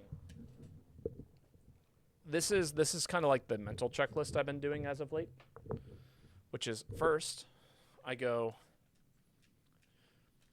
do I have any reason, are there any benefits to resting outside of healing? And that's very rare. But sometimes they exist. Like, does it add an extra card to my deck or something like that? Then the other thing that I consider is, will I survive from one rest site to the next? So, for example, I stopped at this rest site, and I went to this rest site, and I said, I have, I don't know, 50 HP. Do I think I can handle an elite, go to a shop, and an event with 50 HP total before I have to go to this rest site? And the answer was yes. So resting is not necessary. And honestly, I will probably save more HP by upgrading certain cards because I can handle this elite better with those upgrades. If that makes sense. So I try not to rest as often as I possibly can. The only time I will rest if I go, let's say I had 10 HP, right? And I'm going to fight this elite. And I have no other option but to fight this elite. Well, I really don't want to die. And I'm confident that maybe if I had 30 HP, I could easily fight that elite. But I don't. I have 10. So that's when I rest. So, I mean, that's kind of my logic for it. I'm going to upgrade this prepared because I just gave it this gain 3 block, which is really good, and using it more. So it's better with forethought. I mean, absolutely. But, like, yeah, that's my logic for it. Same thing here, right? I was going, okay, I really want to fight this elite, but I won't be able to make a good decision as to whether or not I should fight this elite until after this combat and after all of these other combats. So when I got to this point, I reassessed the situation, went, how much HP have I lost? How much HP do I currently have? And will I be able to handle one more combat and elite and then go through all of this? Which, honestly, we handled these first 3 combats very well. And I had most of my potions, if not all of them. And then that's when I pushed through. I was very much so thinking I would be going down one of these paths. But, man, our deck is solid. So that was my logic there. I don't see so far out. I kind of think about it as like when the opportunity is presented to me, I think about it. And then once I've thought about it, I kind of forget it. Back foot. Acro? Yeah, discard Flick Flack. Back flip again. Okay, that's good. I think I Shockwave. Gamble. No. Shockwave. Pinpoint. Bird Swoop. Gamble. Okay, there we go. God. I'm trying to get to my powers. I'm like, where the hell are my powers?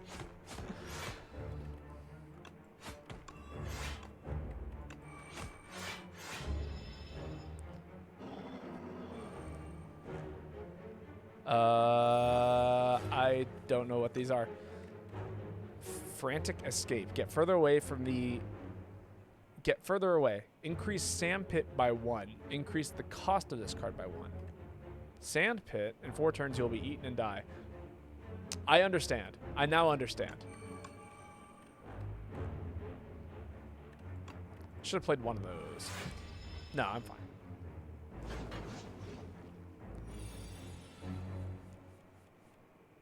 Cool boss. It's a good thing we have this really, really good draw engine, because that is going to keep us alive here. Do I want to use a... Yeah, I'll drink a colorless potion here.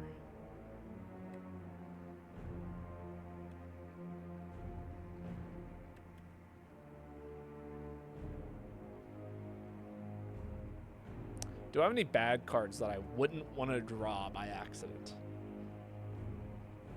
No, actually, Mayhem might be solid here. Let me think about this, because if we accidentally hit these Frantic Escapes, that's good, because it elongates our time. And then, yeah, it's just a free card every turn. If we hit... The worst thing that we could possibly hit was probably calculate a gamble or prepared on a turn that I really don't want to, but that's still a +2. I can just go discard the next 2 cards. I think it's good.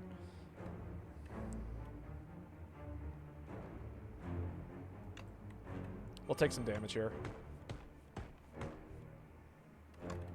I take it back. We won't take any damage here.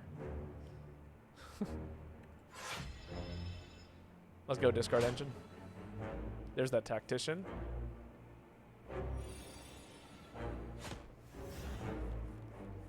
Oh, well, you know, that was actually probably the worst card I could have hit. I did it. I found the card I didn't want to hit. Oh, okay. I didn't realize this. So the this card that I marked, right, gives me +6 or +3 block when I play it. That also scales with dexterity. That's awesome.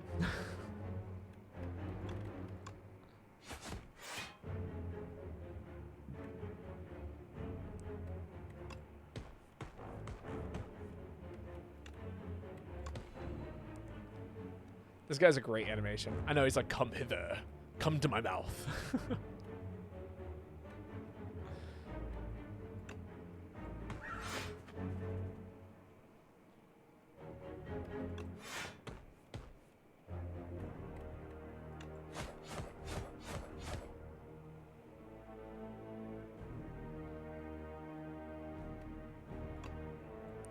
I gotta say, I would. Getting closer. Thank you, pinpoint. Free pinpoint. Discard haze. Free poison. This turn kind of sucks.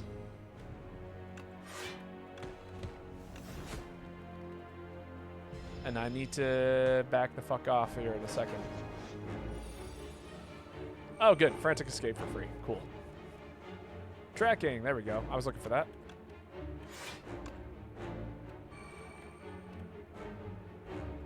Draw 2.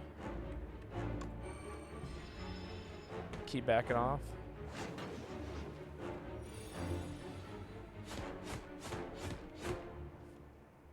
Sick.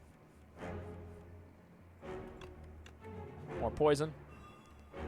Neutralize. Acro. Deal more damage. Cloak.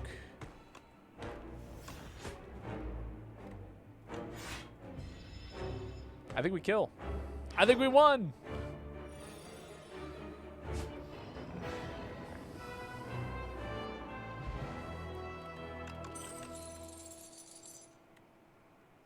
Oh.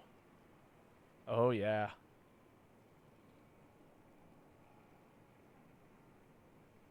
Oh, these are all new. Okay. We got Abrasive, which is +1 Dexterity, +4 Thorns, and it's a Sly. So that means we basically get to play it for free in this deck. We have the Hunt. If Fatal, gain an additional card reward. Oh, that's so cool. Oh, I would 100% click on this, like, after the first act. I don't think it's good here, but on the first act. And then this is obviously Shiv build. Shivs now hit all enemies, add 4 Shivs to your hand. Sick. What are these upgrades? 5 Shivs, 6 Thorns. Thorns are honestly probably, like, we're probably grabbing the Sly card. Abrasive. I love how it's an angry, what is it? It's an angry, oh, what is this called? The sponge. It's the something daddy or whatever, right? Scrub daddy. It's a scrub daddy, but with a devil face.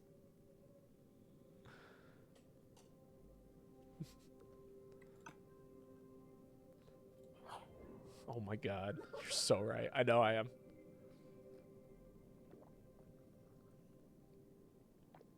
All right. I haven't had a visitor in millennia. You're looking quite drab here. Let's find something delightful for you to wear. We have the Blessed Antler. Gain energy at the start of each turn. At the start of each turn, shuffle 3 dazed into your draw pile. Horrifying. I do not pick this up. That is a super scary card. If I had like a vault, like there are decks that would love this. Honestly, this is like probably the Ironclad's favorite card of all time, because if you're running an exhaust deck that you benefit from cards exhausting, super strong. If you're playing a deck where, I mean, obviously I can draw a ton, but this is gonna like make my deck feel so bloated. Maybe we'll actually have a proper curse user, like a guy that likes drawing status cards. That'd be sick. I like the new guys might make so much use of this. Who knows? Whenever you play 2 or fewer cards in a turn, take half damage from enemies. I'm not doing that. I don't ever play 2 or fewer cards in this deck. So, Fur Coat. Mark 7 combats. They have 1 HP. I think I just take the Fur Coat. I don't know how that'd be good. This card? This would be great with, like, Snecko Eye. Or if you're, like, half damage is a lot of not damage. Like, if I'm taking 50, suddenly I'm taking 25. And if I have, like, a big 3-cost card that blocks for, you know, or if I have a 2-cost card that blocks for something good and, like, a 1-cost card that does damage, like, boom, suddenly I'm, like, scot-free from a 50 attack and I'm running a 3-energy deck. Like, this could save my ass. But my deck literally is so good at not, like, having that situation ever happen. I think the Fur Coat's just the way to go. Wow.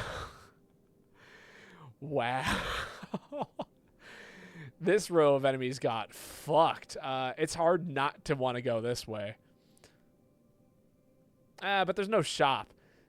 That makes it really easy not to want to go that way. Let's see. We got 2 elites here, and like basically we get to go through this entire floor for free. And we get 2 fires and 1 event if we opt into it. I hope this game has something as iconic as Snecko Eye. I do too. I think it will. There's an elite here. There's a shop here. I still have 400 gold, so going to a shop is still really good. There's no elites in the first half, so...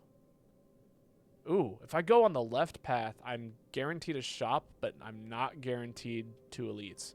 And this path will guarantee me 2 elites, but no shops. Unless I opt out of both elites to go to this shop, which is also not good.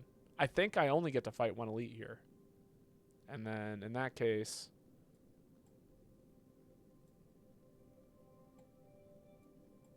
Or I can take the alternate shop. I like that. I'm down to check out more events. And then we'll go probably this way.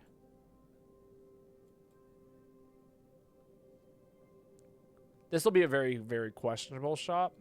Because depending on how much gold I have, I might dunk it all into it. And then I'm going to have like almost nothing to work with when I get here.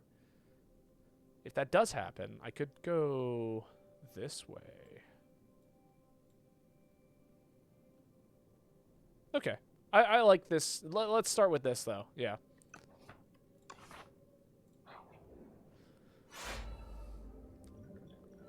Devoted Sculptor. Sick. Acro. We'll just get some damage on you real quick. Play that. Acro.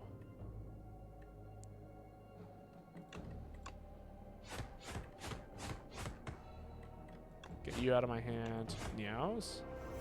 Sick. Draw 3.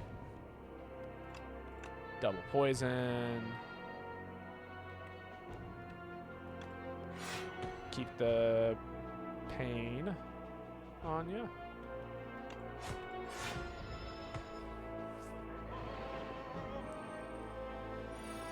All right. At the end of its turn, gain 9 strength. Horrifying. Whoa. You're kind of too good at this game. I played a lot of the first one, so that really helped.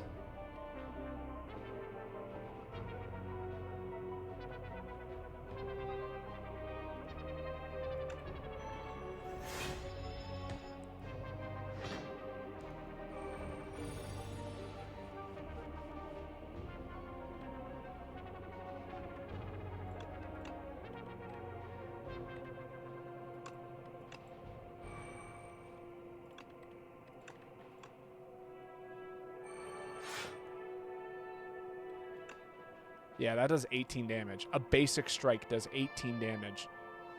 Why does it do 18 damage? Well, I've got tracking going. The monster is both vulnerable and weakened. This is, yeah, okay. This is exactly what I wanted out of this deck.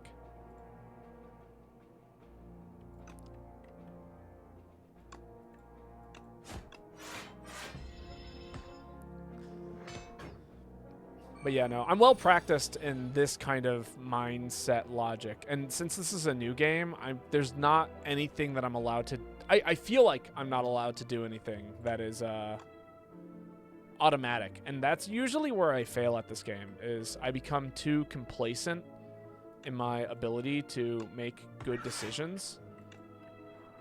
Because I'm like, oh, yeah, I built this deck. It's really strong.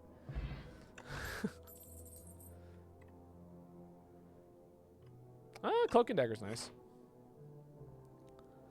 But yeah, I made this deck. It's really strong, and now I get to like get away with everything for free. And then in this game, it's like, oh, I have no idea what's going on. Like, so I'm sitting here reading information that I usually would just completely miss. The start of this player's turn, turret operator gains 25 block. Okay. Gotcha. So I just need to take care of this guy as fast as possible and then deal with the turret operator. Classic roguelite problem. Exactly. Exactly. Ooh, this is not good.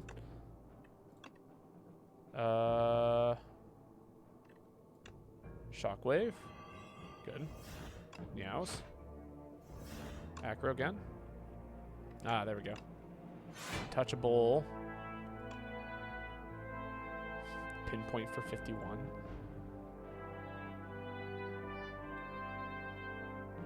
Four, 8, 12 apiece. No, Cloak and Dagger for 12 apiece.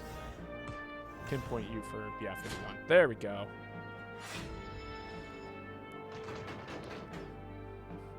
Also, to be honest, your style of like talking over everything. Oh, yeah. So that's been super. I don't do that when I play on my own, and that is also terrible. 2 Sly cards, hell yeah. That is actually the thing I'm worst at when I play on my own. And then now I get to actually just talk over everything, and it makes sense. And then once we have a solid deck, I don't feel like I have to explain too much. Because I've talked us into how we got a solid deck. I don't think I want any of these anymore. Basically, all I'm looking for at this point is card draw. And maybe energy. Wow, okay. It's cool. Now we've got 3 shops. I don't know what to do anymore.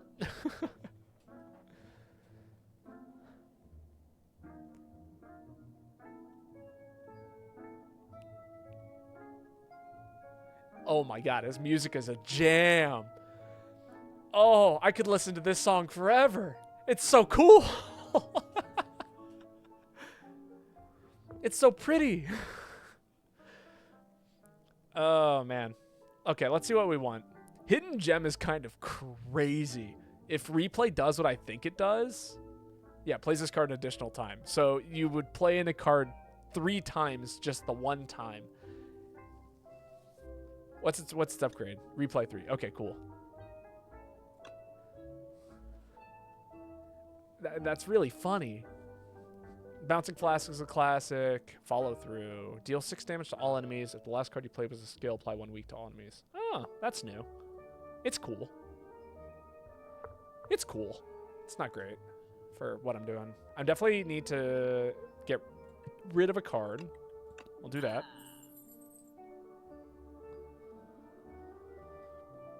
We need to keep our deck small. None of these are draw, so that makes life a little easy in terms of whether or not I want to buy anything. Hidden Gem. I feel like I gotta click it. It's new.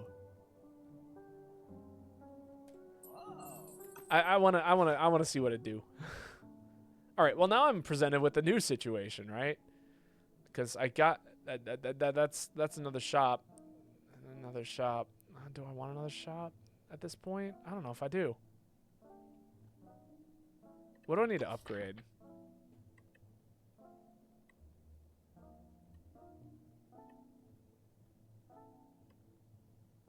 Upgrading Shockwave would be nice.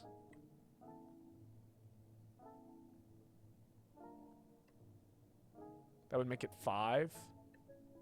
Weaken and vulnerable, which is that's a huge source of damage.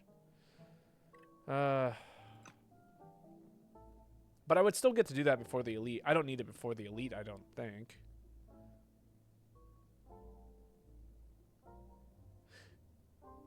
All right, new plan. Go up this way. Go up this way. Hit up 2 things and pray that it's nothing that kills me here. Dying to this would be like the world's saddest thing on the planet. Don't do that.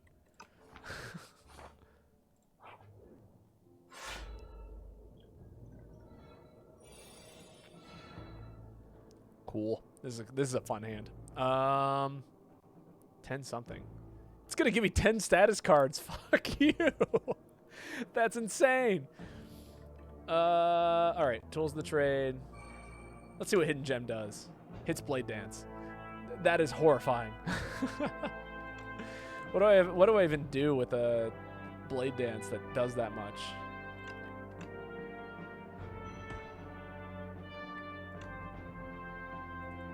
Speedster, Flechettes.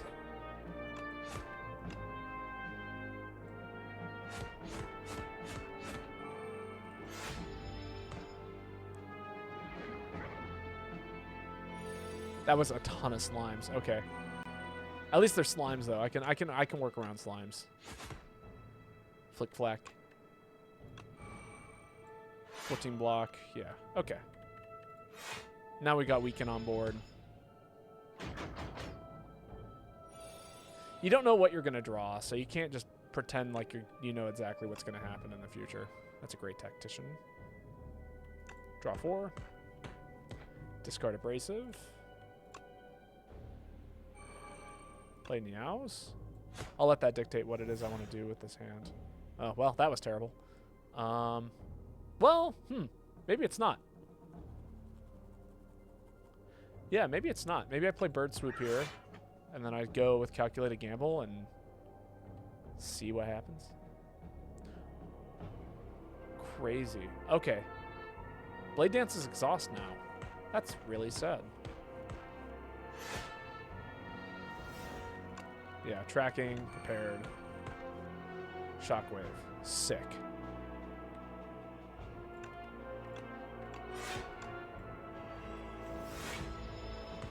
Alright, I think we win this. This fight's Jover for this giant slimy dude. Yeah, Flick Flack did 15. Oh, good. And then I forgot. I gave things block, so I actually blocked for like 14 here on 0 cost cards. God, I made such good decisions. Another banger enemy, honestly. Oh, this is a terrible hand. Bible Thump.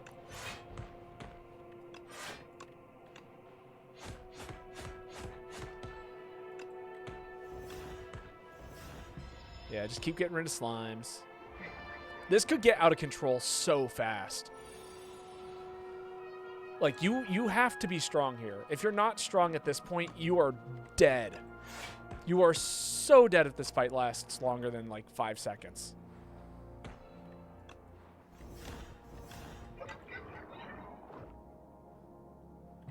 Oh my god. Duplicator. This turn, your next card is played an extra time.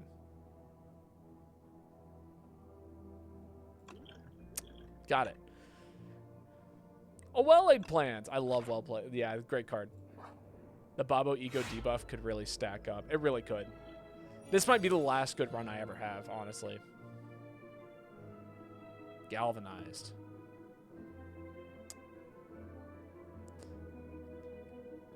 Galvanized. Cool. Man, god damn it. This is a new word that has decided to just plague me in the last, 2 months. Galavan is my least favorite character to fight against in Rivals of Aether 2. And here's an enemy that is making my life a little extra harder via galvanization or whatever you want to call it. Sick. Okay. Is it just doing that to all my powers? Just rare cards? Could be rare cards. I mean, okay, Galavan is not the worst thing I've ever had to deal with, but yeah, he's kind of a pain. I like to catch people when they land, and he is really good at making my making landing hard. Huh. Wow, it keeps hitting all these cards that I really would prefer it didn't. Scary. Okay, I still have 10. So that means I get to get away with... Well, we still play Haze, right? Cool. I gotta make a decision here. Do I want tracking or footwork here? I think footwork. Footwork.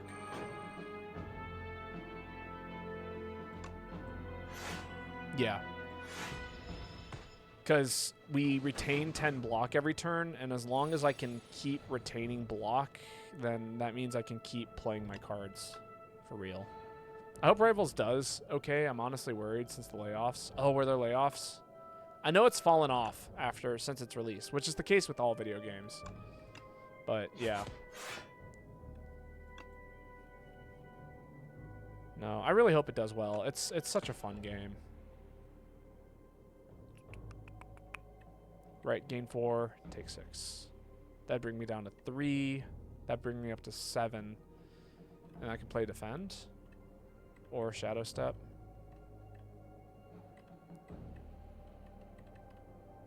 Do I want to get speed spirit down here? Shockwave might be better. Shockwave might be better. And then I don't take the 6 and then I can play shadow step. Yeah, let's do that. Shockwave 21. Shadow step. They're doing worse than they hoped at the very least. Yeah, yeah. I think they were really hoping to ride, like, the ability to... Yeah, Sly, I'm going to take the damage. Oh, right, and then I duplicated it. What happened? Why did I... What? Oh, that's right. I hit it earlier with the hidden gem, so it replayed itself 4 times. Okay. I think nobody can afford to like just play video games for fun right now. That's really it. Everything is feels like it's all money related. Cash in user created content is everyone's game plan. Yeah. Yeah. It's just not a good time to be making money or trying to make money because nobody's buying anything.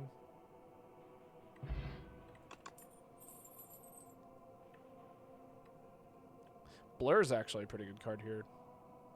Because a lot of unused block is going places.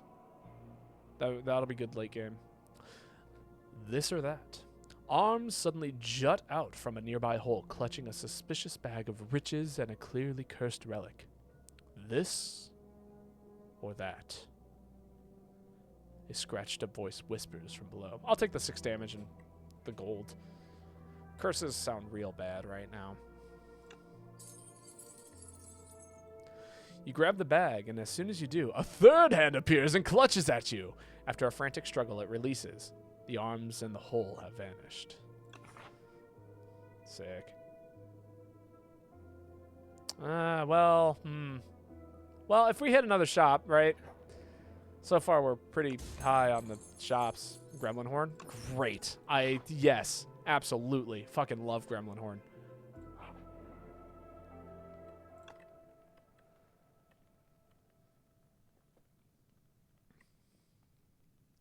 I think we upgrade well-laid plans. That lets us retain 2 extra cards, which is very good right now. Yeah.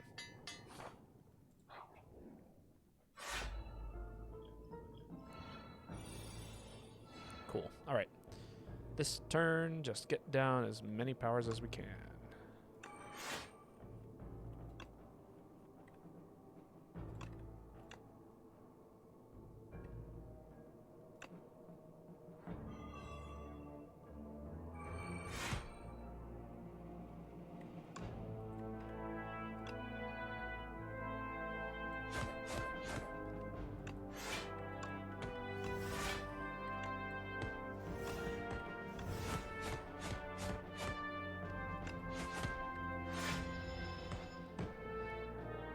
At least Rivals will cease active development. The game will still exist.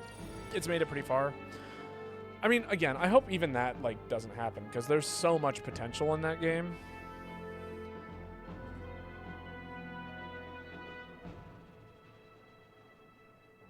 What?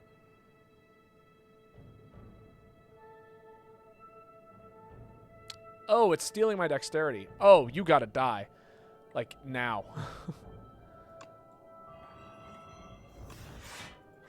I'm like, what's going on? Why does it have dexterity? I think they're playing the high-risk capitalism game is the thing. Yeah, and that's not... No, I really wish they weren't. I completely agree with you on that front. Bird swoop, sick.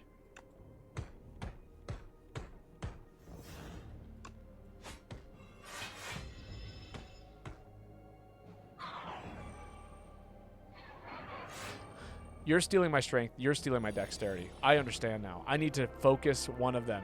Oh, this is real bad.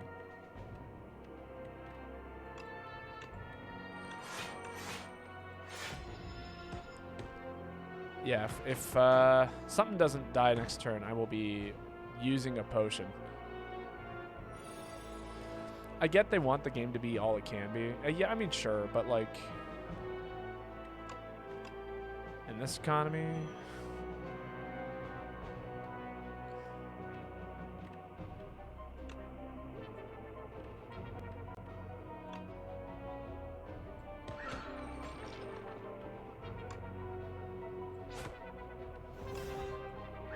There we go.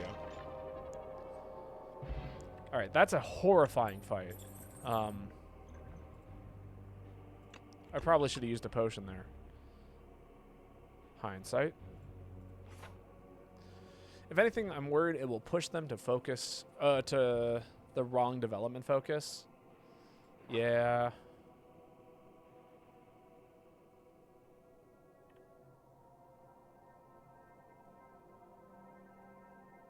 Wow. Along your travels, you stumble upon a dark amorphous polyp. You can sense that it is very old and very evil. Approach. I actually might take the corrupted. Do we corrupt our bird? But at least the character releases are priority. I almost worried that they get split into too many foci. I could see that. Oh, it limits it. But yeah. Pinpoint's solid. It's a lot of damage. So is this. No, that's just 20. That goes from 15 to 20. That's 5 more damage. And I take damage every time I play it. I'll do the meows. We don't need to play it over and over again. I won't take too much damage from it. Casual content is a big gamble. Oh, it always is. Because it's like, yeah, you can keep developing the game in a competitive way, and you're guaranteed to like maintain a pretty involved player base that way. But also you constantly run the risk of, I should see what these guys are doing. Whenever Scroll of Binding deals unblocked damage to you, lose 2 max HP. Okay.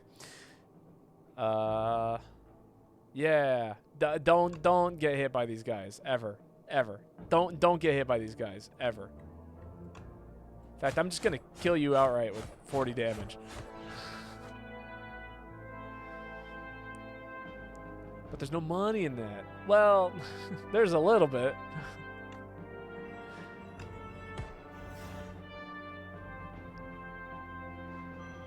Hazed all. Good. Footwork. Hidden gem. Untouchable. Cool. That's actually a pretty cool card to hit.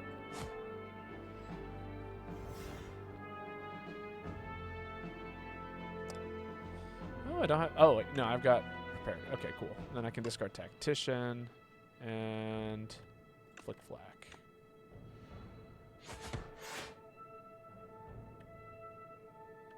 We go tools.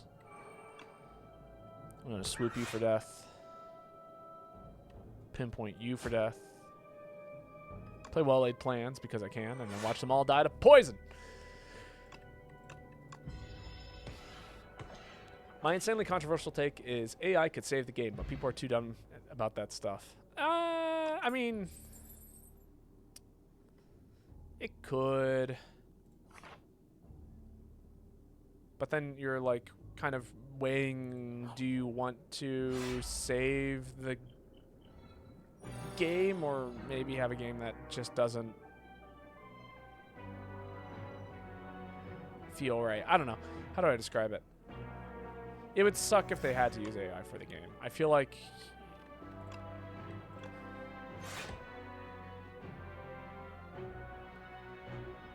but the reasons why it would suck is because it would like take jobs away from people who can actually like work on and develop the game. Is that the right decision? I think so. Just get Blade Dance out of the deck.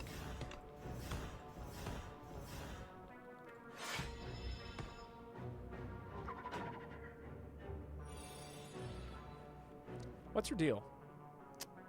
Do you just deal? This game is actually... The game going actually takes jobs away. I mean, that's true. Or going under, yes. Yes. I understand now. Back foot. Tracking tools? No. What's more important here?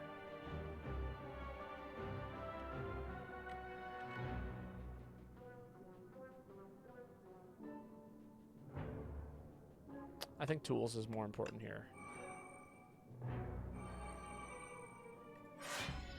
Solid.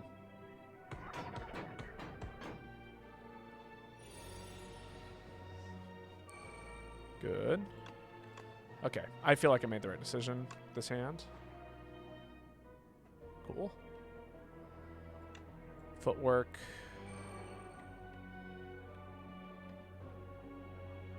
Well-laid plans blur. My biggest thing, my thing is like the biggest dev cost is the 3D models. And right now their plan is to hope that randos make 3D assets for free.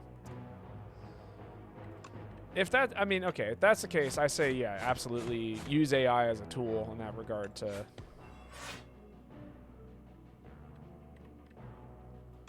I don't know. Develop the game further. What's going on here? Oh, I got weekend on me. Okay. Draw 2, flick flack. Hey, look at that. Tracking came back.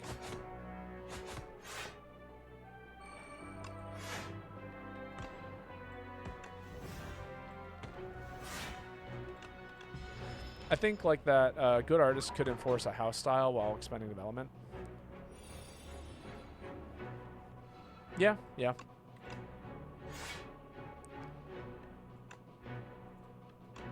leg sweep first, get the weekend on it, then play this. Yeah. Now we full block. We do more than full block.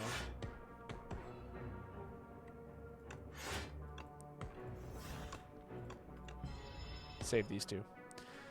But I think neo-ludism will set that back a decade.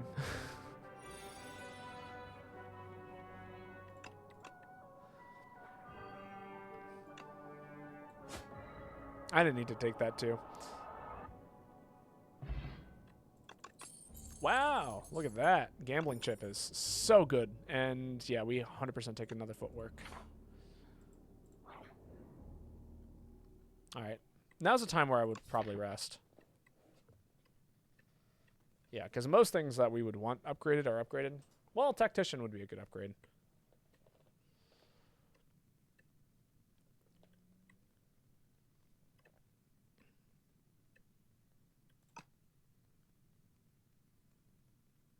But is Tactician worth an upgrade for what could be like... How much health am I getting back? 21 health? No, I think 21 health is going to go further. All right, be afraid. Act 3 boss.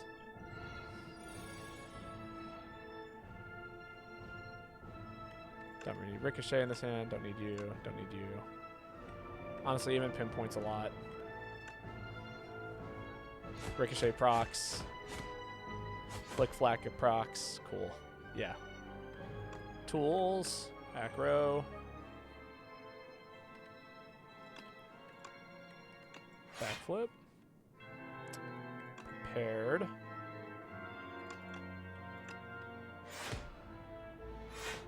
Footwork.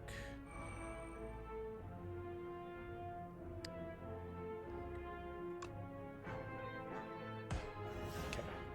Tracking. Another acro.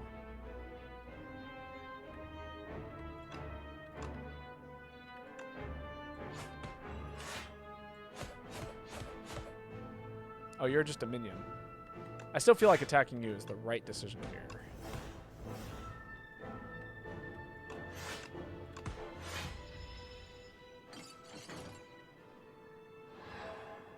Chains of Binding. What do these do? The first 3 cards drawn are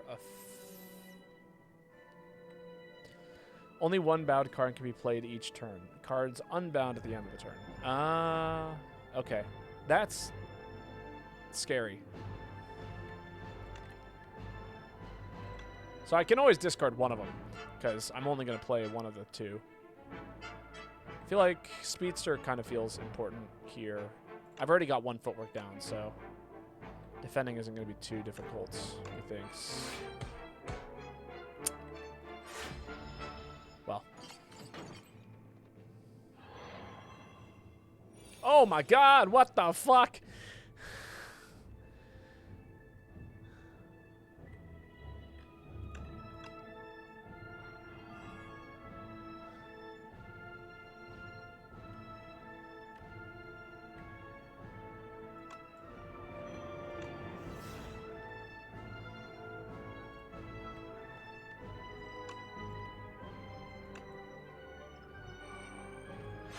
Maybe I should have doubled that footwork.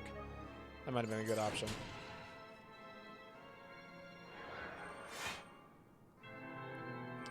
Oh, and you know what? Another really good card here is... That does count as playing it, damn. I mean, good. I needed that down anyway, but...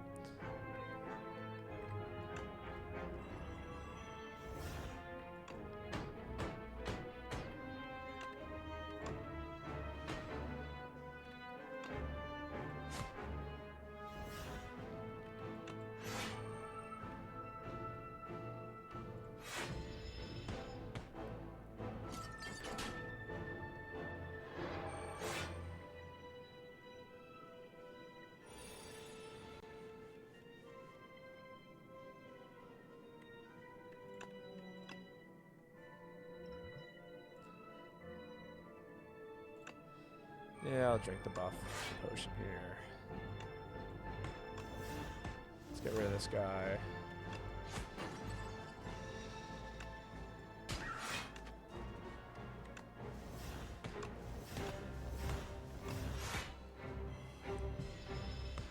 I think we're out of here.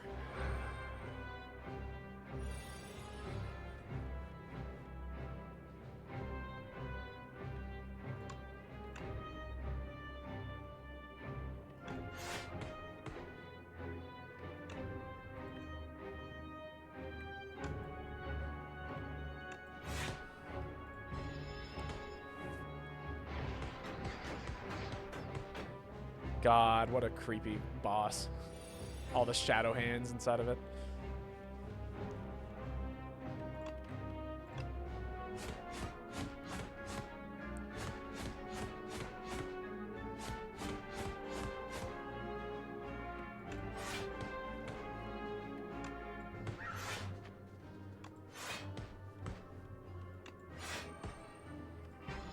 Damn.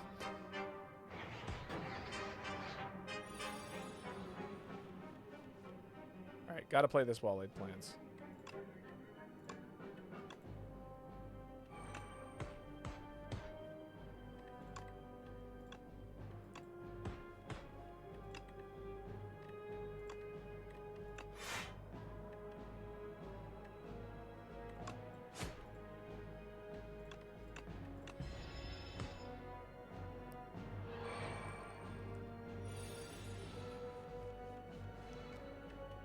Play Untouchable. Play this lake. Sweep. It's 35. We do block that. Good.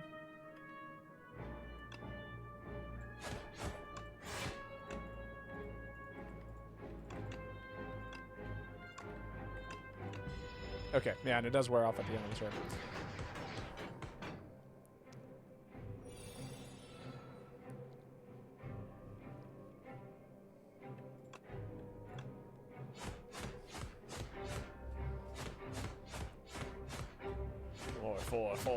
Four. 60 damage.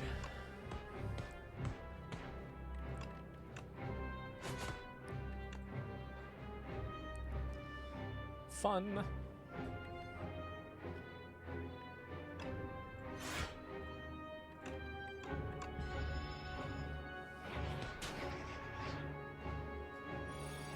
Let me draw the bird. Aw, sad. Let me draw the bird. Yes! Go bird! No, wait. Go bird! Death by bird.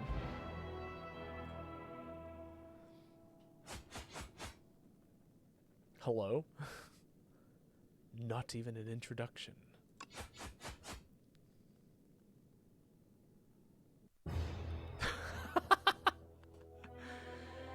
You've dealt 1,240 damage to the Architect, but it wasn't enough. You've dealt a total of 1,240 damage to the Architect. The Architect still stands despite taking 2,550,361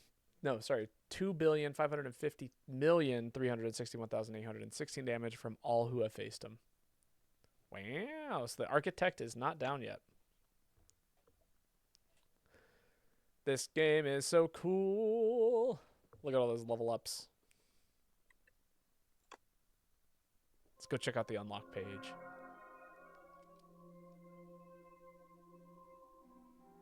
Start from the beginning. Chapter 1, Prion. A void of nothingness, but then the world came into existence. It churned about and molded itself to that which tells stories. Along this journey laid a planet named Prion, a mere speck in this universe. They say a great story about a Spire took place there. Cards unlocked. Every time you draw, gain energy? Energy, yeah. Every 10 cards you draw, gain energy. Wow, that's so cool. Entry path. At the end of your turn, transform one card in your hand. That's so cool. Play 2 random cards from your draw pile. Also cool. What if once players deal enough cumulative damage to the Architect, it gets destroyed, and then the game ends? I'd be so sad. I feel like that's like the equivalent of, that sounds like it's out of a webtoon, I'm going to be honest. Fantastic trophies occupy this forsaken place. All were defeated one by one. Those marked by the silent always fall. Cool. New potions unlocked. We got the potion poison potion, ghost in the jar, and the cunning potion. Classics. Whoa, what? The silent hungers for greater challenge. Ascensions are now available when starting a run. Like an isekai webtoon? Not even. Like a I play video games for fun webtoon. The other sisters judge the fourth one in silence. They have not seen her for over 3 centuries, and she returns with an ugly, pulsating scrap. The silent recollects the trials she endured for this trophy, but does not speak. To speak is weak. One can only prove herself with the more improvised trophies. There's always bigger prey. Oh, look at that, new things. So, like, what happens in these webtoons is that someone comes in and they're like, oh, I play video games, but I'm really good at video games. And then they're really good at video games, and they find some hidden class that no one else has ever decided to either dive into, or they found it from some kind of secret event that only they, the ultimate gamer, can possibly have found. And then they get this exclusive thing, right? Whatever this exclusive thing is. And what ends up happening is by the end of the comic, the dev team has some crazy dude on it who decided that the entire game is gonna just blow up and end because they're not playing it the right way or something of that nature, or like it was always meant to be. It's some sort of like nihilistic fate thing, and then they're like, I'm gonna destroy this thing unless you can find a way to beat me. And then the guy who's the ultimate gamer, who's been gaming so hard, goes, I can beat you because I've been gaming so hard. And then that's how the webtoon ends. Bubba, this is just how it feels watching you play Slay the Spire. Honestly, I feel like I'm decent. I feel like I'm not even that good. The enemy has poison, apply 9 poison. That's cool. Retain, apply 7 poison. The retain is cool. And accelerant is cool. I like accelerant. That sounds great with bouncing flask. His Majesty barely even looked anymore and swiped through the planet profiles in the current constellation. I demand to visit a more exciting planet. The regent slammed his fists down on his space console. Anomalous planet detected. Hey, look at that. The regent has arrived. May His Majesty now embark onwards to the Spire. New character is an alien.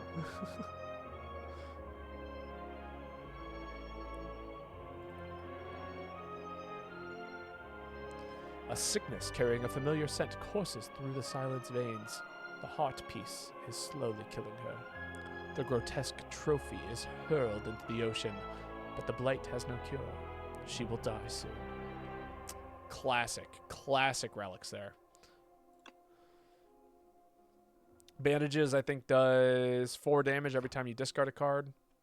Paper Crane makes all weaken 40% less damage you would take rather than 25%. And the other one, I forget. I don't know. Oh, no. The Tinctures are discard and gain block, or deal damage. The bandages is discard and gain block. No, every 3 cards played gives you a block. No, that's not right either.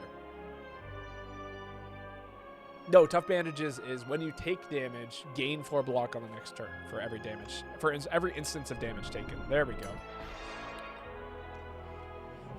All right, here we go. This is the new character, Heir to the Cosmic Stars. Wields cosmic power, but his minions do all the work. I have no idea what this character does. I know this is a brand new character. So exciting. Oversized blue creature. I am the future king. Cute. You will see me again. Cool.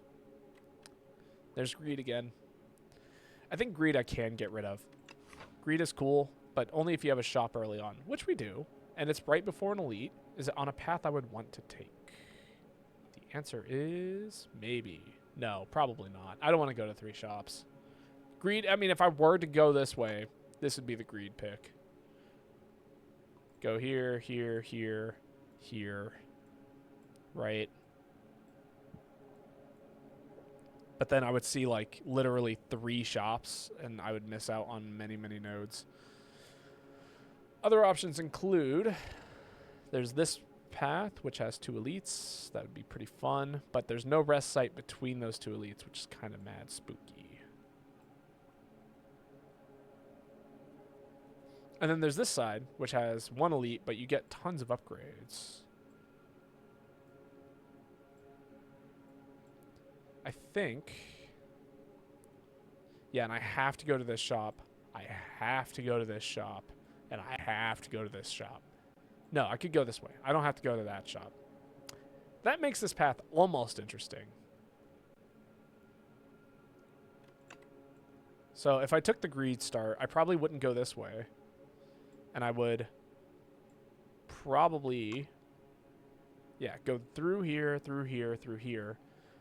I might even consider and hope that this has a thing and this has a thing. That actually, okay, that has my attention now.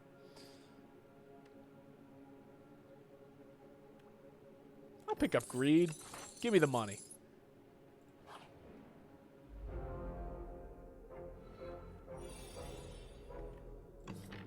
All right, what's your stack?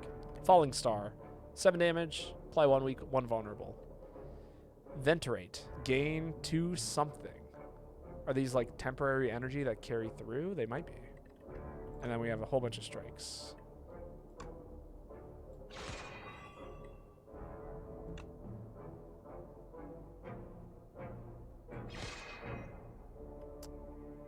Your current star count. The regular cards may... Oh, they may require star energy to play. Oh, okay, I see. So this is a 2-cost star card. Okay, okay.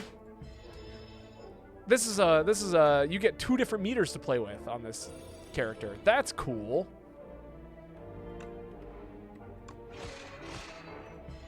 And you can convert some of your daily energy into other energy. Oh, man, this is awesome. Oh, man, this character rocks.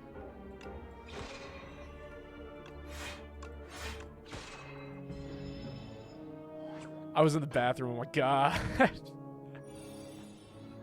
What is this character? Okay, let me describe it for you. So you have 2 different energy costs down here, right? You got this star energy, and you got this thing. And what you can do is you have certain cards that require star energy or sun energy. And you have cards that generate star energy using the sun energy. This star energy is a non-reproducible source outside of using cards to regenerate it.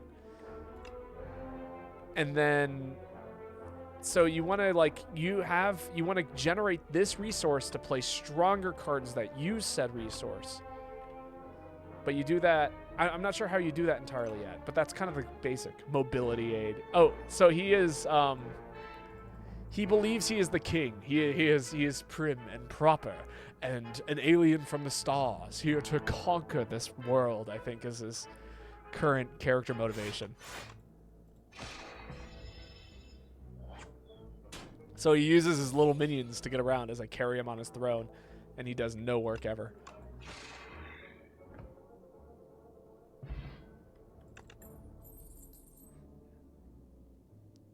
Deal 12 damage, next turn draw 2 cards. Okay, that's a classic. Deal 8 damage, gain an energy. What is this character's name? What is this character's name? Forge 5. The first time you forge each combat, add a Sovereign Blade into your hand. Adds additional damage to Sovereign Blade.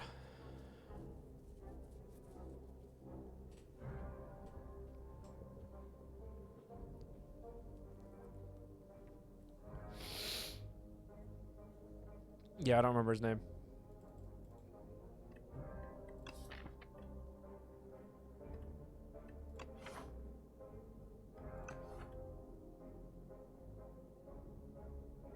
Oh, that's cool.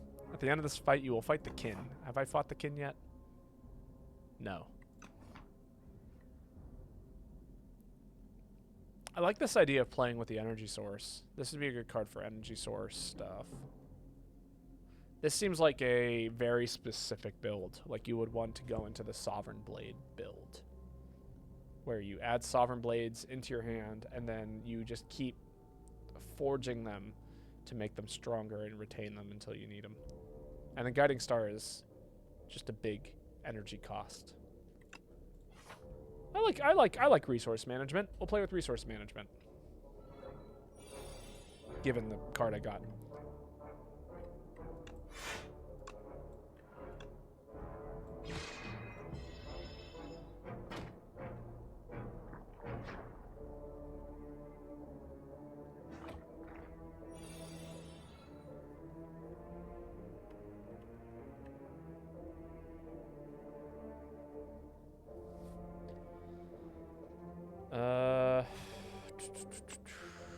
Kill you.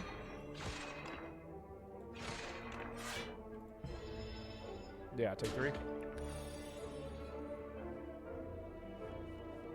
then play Solar Strike. Now we got 4 star energy. See, now I can pick up a nice star card. That would be a good time for that.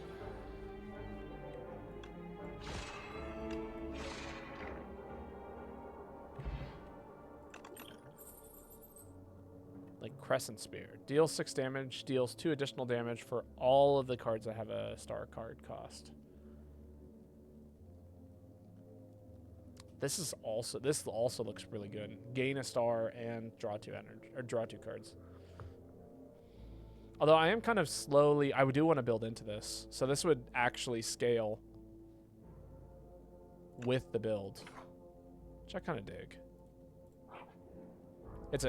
We'll see how hard it scales, if it can scale well at all.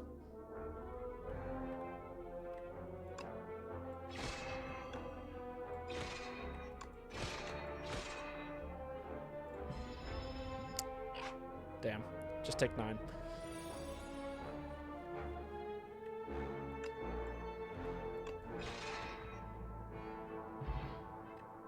Fortifier, triple your block. That's kind of cool. That's new.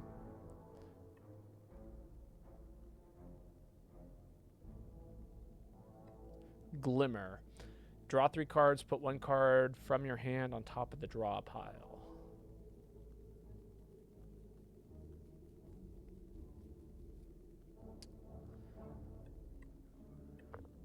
Oh, I see. You would like hidden cache, Glimmer, hidden cache again next turn. That's pretty good.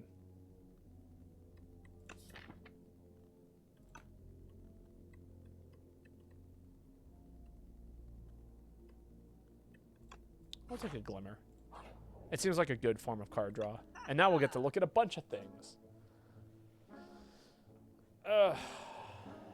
Every time I try to understand what's happening in this game, it feels like that video of a guy commentating over a guy dressed as Luigi playing a counter melody on the xylophone.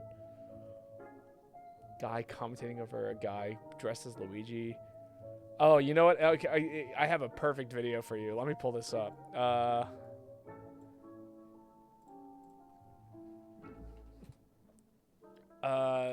Explains what a... Oh, what's the term in Marvel vs. Capcom when you hit somebody off of the ground, like DSJ glitch or something like that?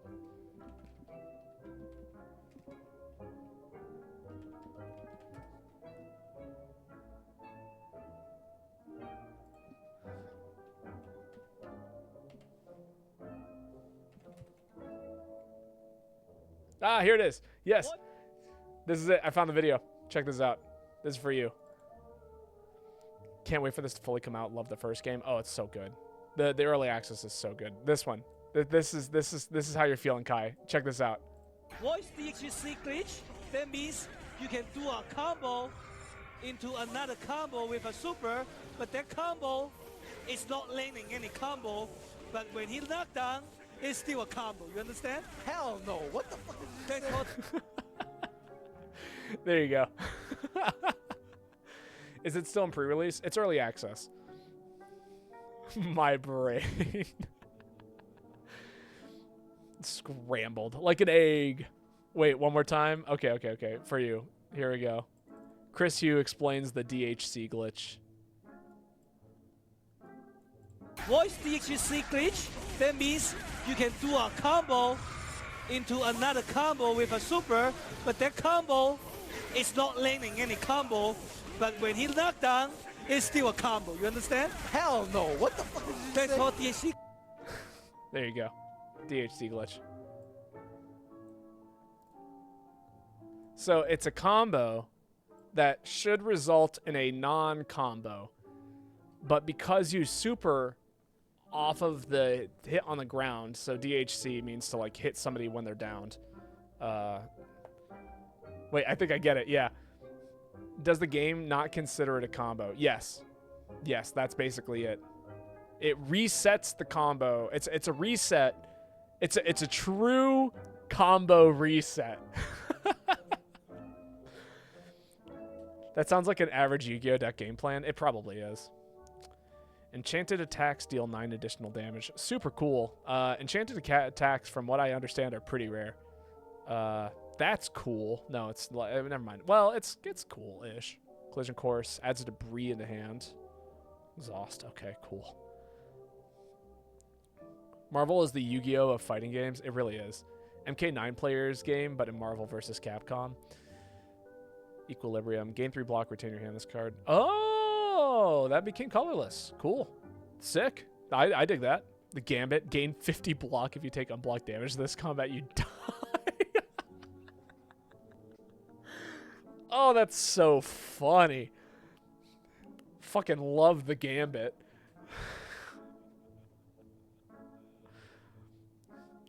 That's a crazy card. Also, we really liked Sturdy Clamp last time. This card was so good. I don't know if it's worth the 300 gold good right now. That Gambit card is so ass. Here's the thing. Every card in this game is situationally good. I've seen the most ass card of all time become randomly generated in a deck that's not supposed to be in. And suddenly it's like, holy shit, this breaks the game. Like, what was it? I had a Watcher run where I picked up Prismatic Shard, and I picked up the card that Defect has that gives you +5 strength or like +3 strength and +3 dexterity for -1 focus.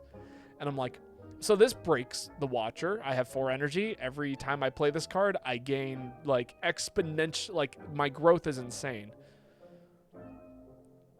Anyway.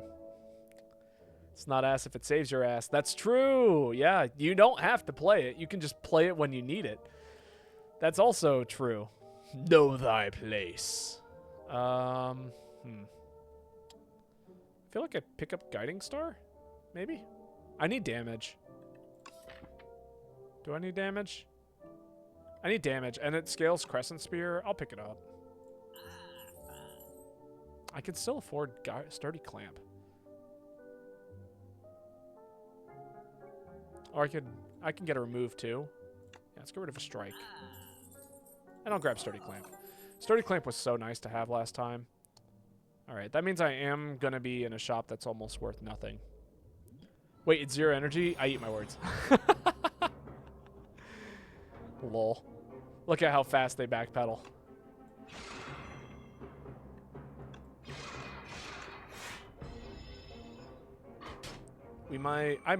Maybe I should have used the strength pot here. That might have been the move.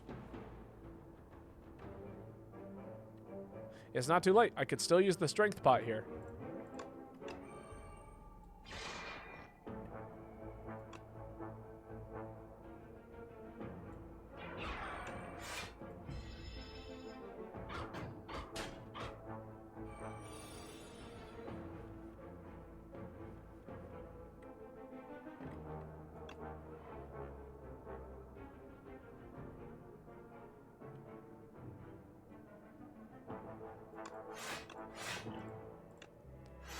Are all the zones in this build, or is it just zone 1 and 2? No, all the zones. Yeah, I have all 3 acts. I actually just finished a run that we got to the very end of Act 3, and then we fought what would have been the heart in the first game. Died instantly because that's how Slay the Spire works. And then, yeah, here we are.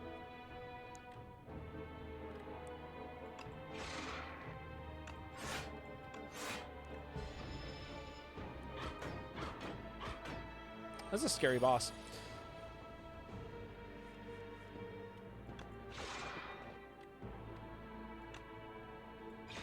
Oh, that's not what I wanted to do. I was going to put that back. All right, I think we kill next turn, though. Yeah, okay, good.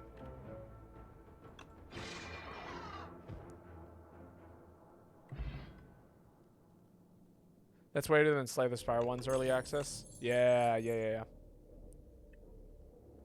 Gain 11 block next turn, gain 4 block. That's good. I will take that.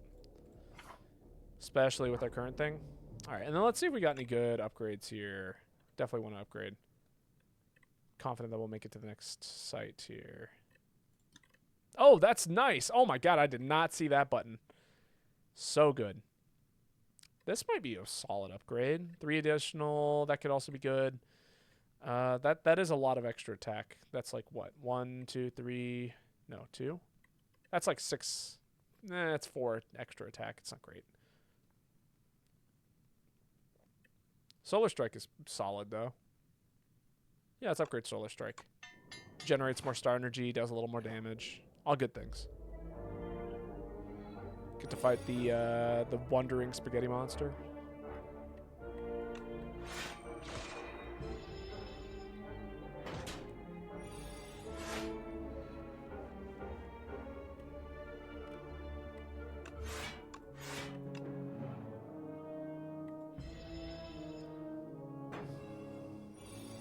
Oh, Tangled.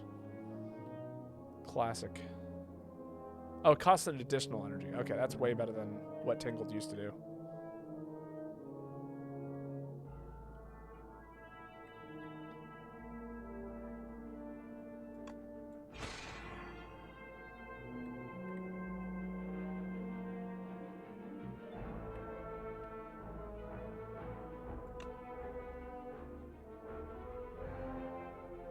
Yeah, let's get some damage done. Take some damage. No, I mean, this game has all 5 of its playable characters, to my knowledge.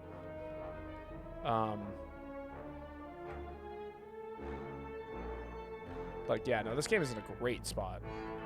Do I kill? 9, 6, 15, plus 12. Yeah, that's a guaranteed kill. Cool.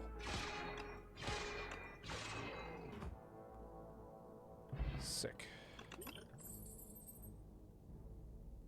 Spectrum Shift. At the start of your turn, add a random colorless card into your hand. Neat. Gamma Blast. Gamma Blast is good. Gamma Blast looks great. I'm taking Gamma Blast. What else do they have to add? It's still in early access. I mean, I'm sure it's going to be like higher Ascensions. Because I know Ascension 20 took a while for that to come out. Otherwise, it might be like... I didn't get rid of Greed. Wow, I fucked up. All right, well, it looks like I'm definitely going to that next shop.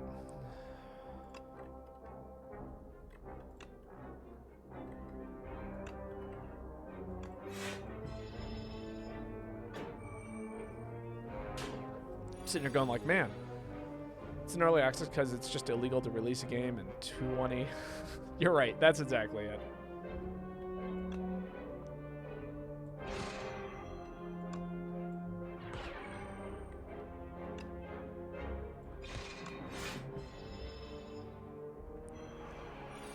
Thing liberals. Insane.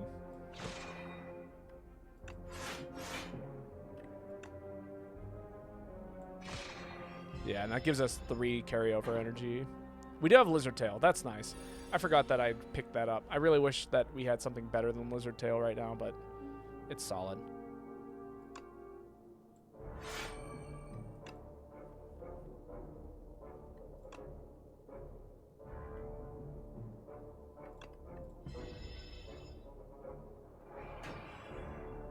For real.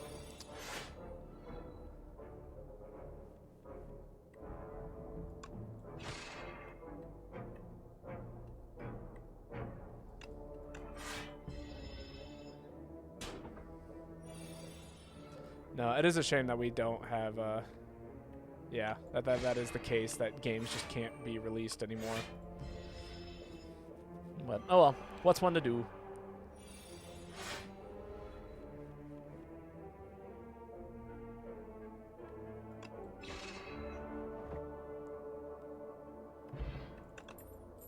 Alright. Forge 6. Shining Spikes. Deal 8 damage, gain 2. Put this card on top of your draw pile. Yeah, I'll pick that up. It's good. No more games, but unlimited games. At the start of your 3rd turn, gain 1 strength and 1 dexterity. Okay. Can't say I've seen that before. This is a rest moment. This is the moment where I go, I'm resting.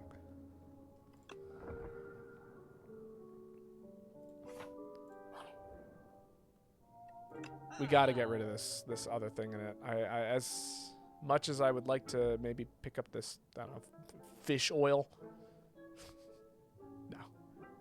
Heirloom Hammer. Deal 17. Choose a colorless card in your hand. Add a copy.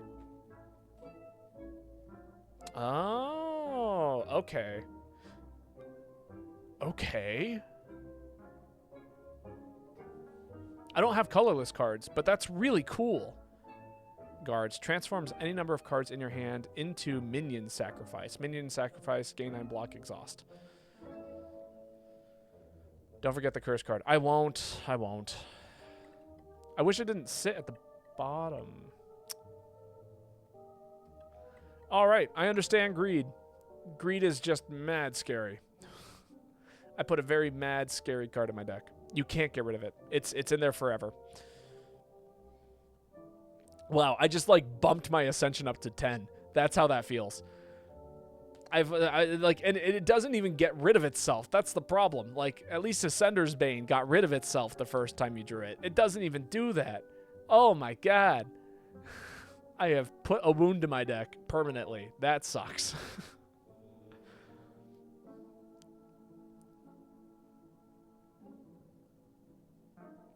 And now I'm like, what do I do? This is good.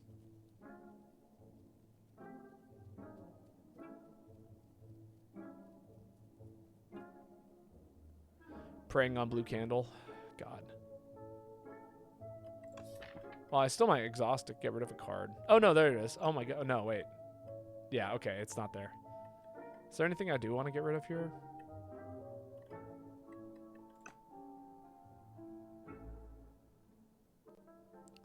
This is really cool. I really want to pick this up. I wish I could buy this and this. That would be cool. I wish I'd taken this earlier. I could take it now.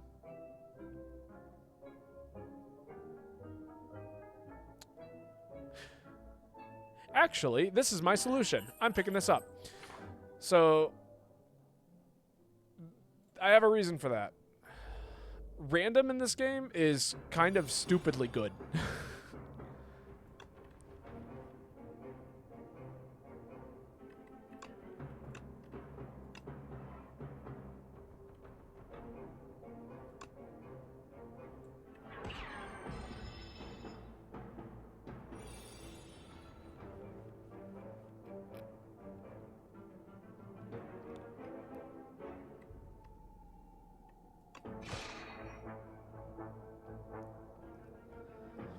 Is this on PC only? Don't believe so. I see it on Xbox. Well, there you go.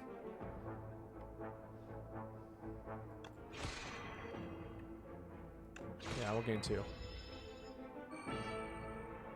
Oh, I could have played one more strike. Whoops.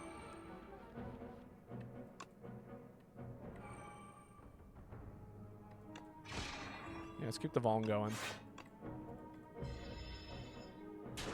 Ow. Third turn. Right. Secret technique.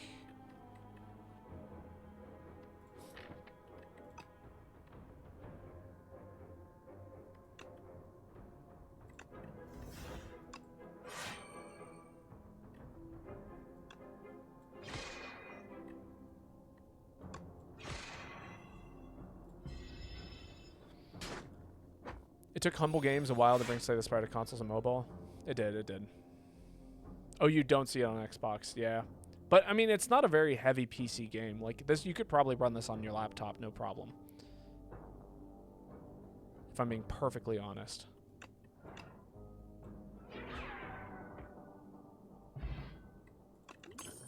Oh, what did that do? If you end a turn with at least 10 block, deal 6 damage to a random enemy.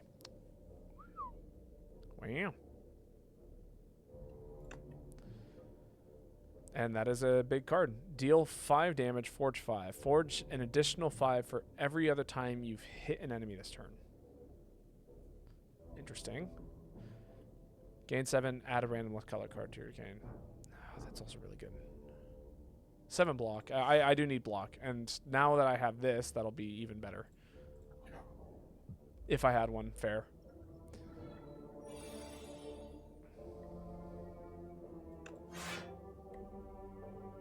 See, it's already paying off. Dark Shackles this turn. Gain 5 block. That's above 10. Glimmer.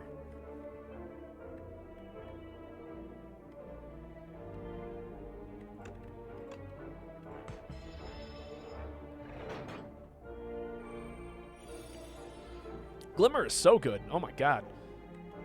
Fucking draw cards. Hell yeah.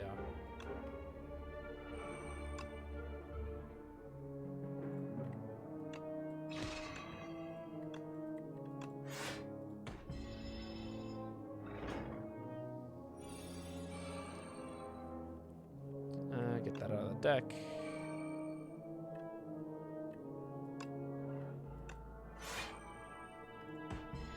Yeah, this is kicking ass. The parrying shield kicks ass.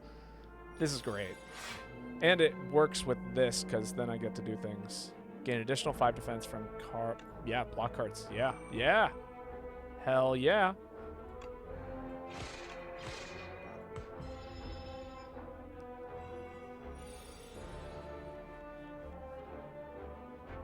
Just boost all of my defense cards. Master Strat. Oh my god. Manifest Authority. Omni Slice. Damage all other enemies equal to the damage dealt. Okay, yeah. Oh, yeah.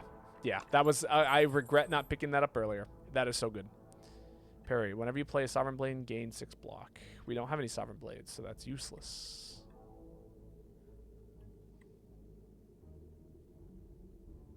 AoE's good. I'll pick up some AoE.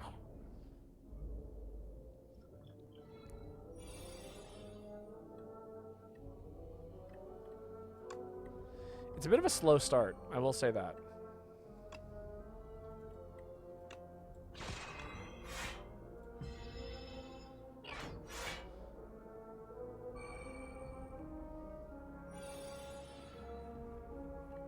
Fisticuffs.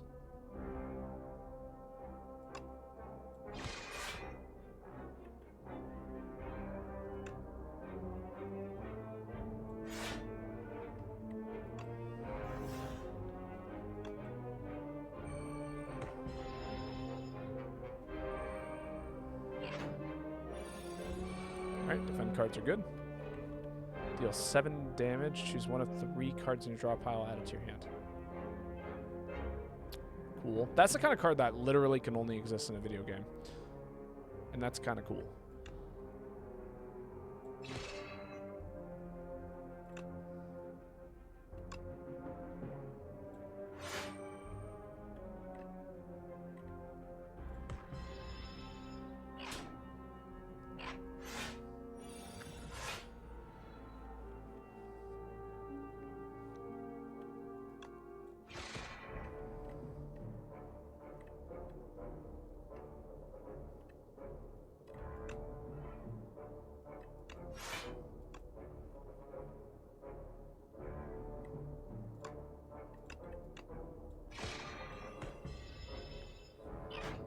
Solid.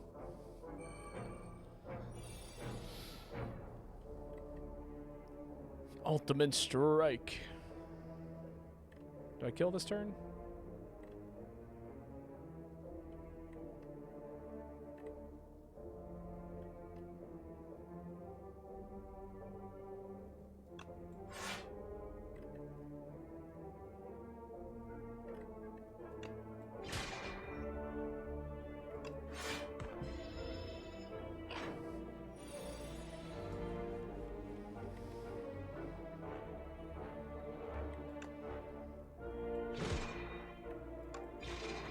Solid.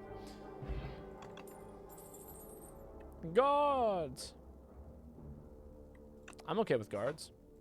More block. I guess we're going block build. It's the way things are going. If we rest again. I feel like I'm having a Mandela effect right now. Yeah?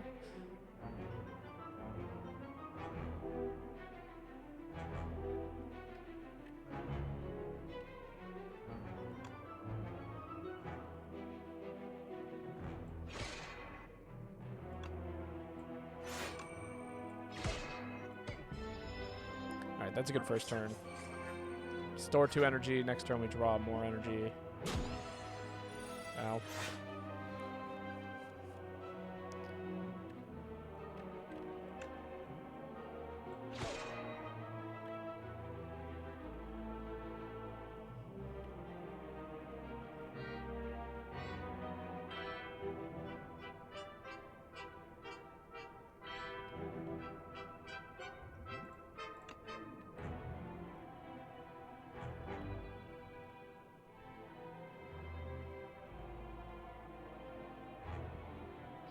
Discovery could be fun.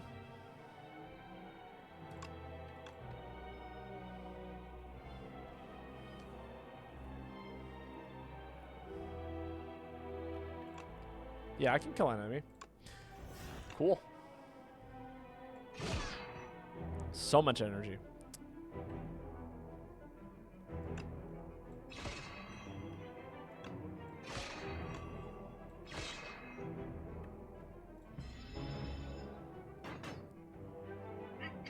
There we go. Okay, we're mostly okay now. I think. It's hard to say. This is one of those games where things happen.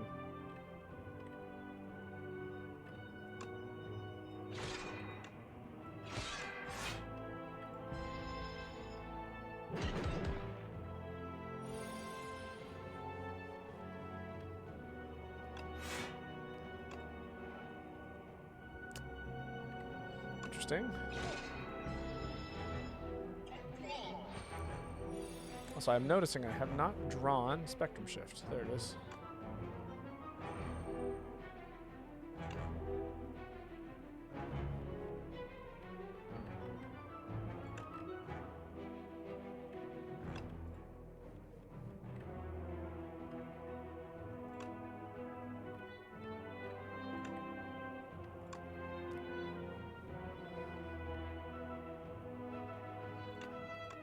There we go.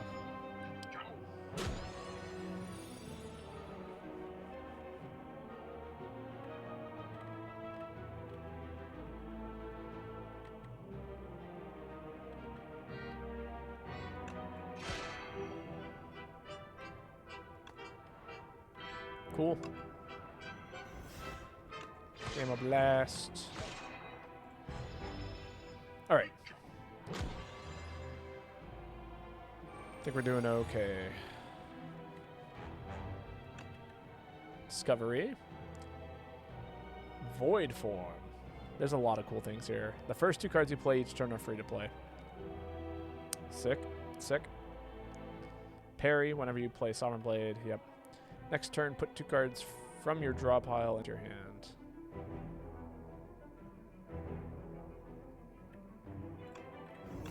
Take a Void Form. What? Hello? Why did my turn end?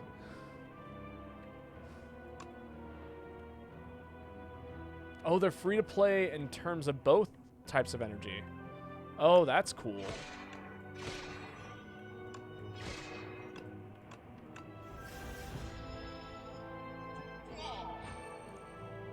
Playing Void Form ended your turn.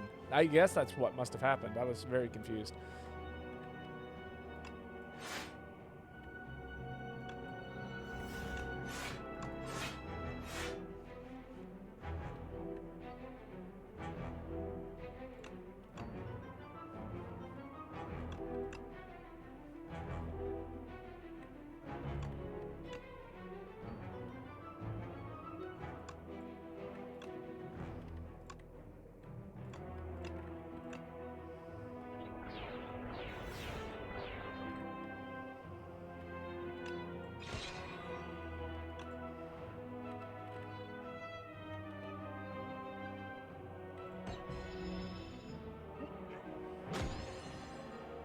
Sick.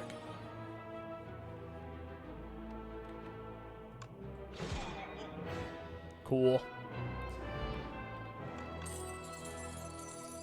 I am invincible. Gain 9 block. At the end of your turn, if this is on top of your draw pile, play it. Oh, that's pretty good, actually. We have the ability to make that happen. Bombardment, deal 18 damage at the start of your turn.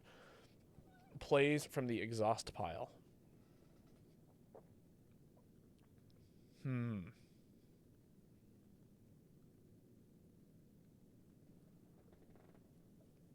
Oh, okay, I see. You want to exhaust this, and then at the start of your turn, it plays itself from the exhaust pile, and then beat into shapes. Let's see. I'm invincible sounds nice. Well, no, bombardment, because I have guards. This bombardment is actually something I can make work. All right, I gotta go pee again. I will be right back.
No, I genuinely think bombardment could work.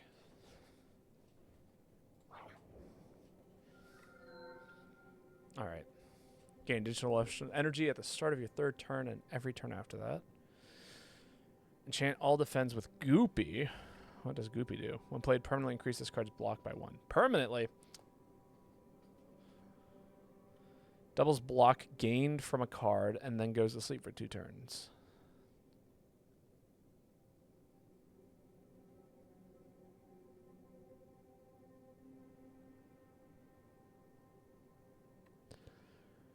This is really neat. This is really neat.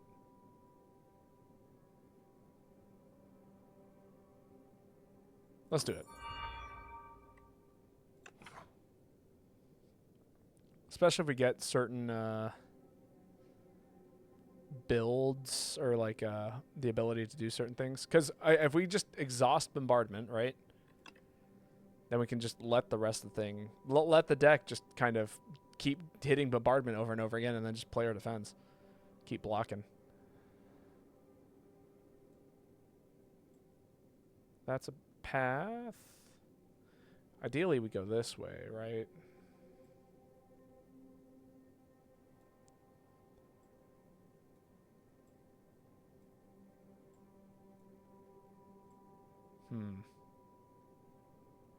If we need to, we can bail and go this way for 2 rest sites. That's pretty good.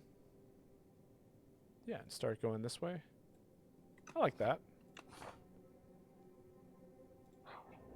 We don't get any shops, and I think that'll be okay.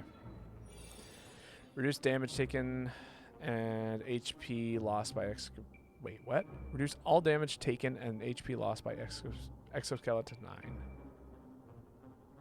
I don't think I understand.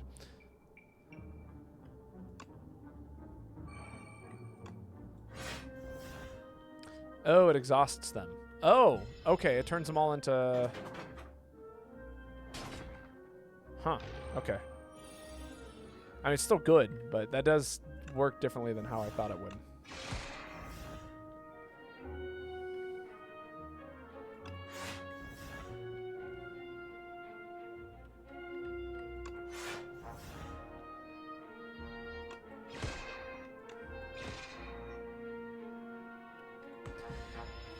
I wonder if you can only do a hard cap of 9 damage. Oh, maybe that's what it is. Yeah, that sounds right.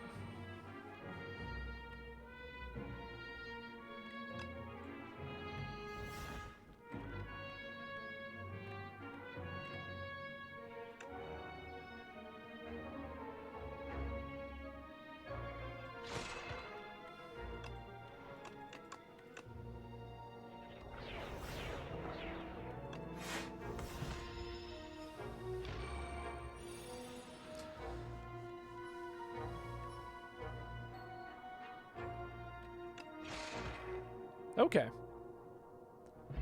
This is a weird deck, but it does work. Hidden Cache. That's actually also pretty good, especially if we start getting this deck to go really fast.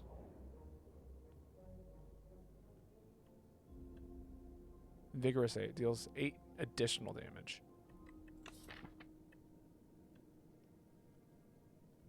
Yeah. 8 additional damage? I feel like what would benefit from 8 additional damage? Bombardment? 10 max HP. Stone of all time. A massive boulder sits in the middle of an abandoned courtyard. A plaque reads, Stone of all time. Its presence, shape, and adornments indicate that this courtyard was built around this stone and that it has never moved from this spot. Stone of all time. How long has it been here? Well, you know, all of time.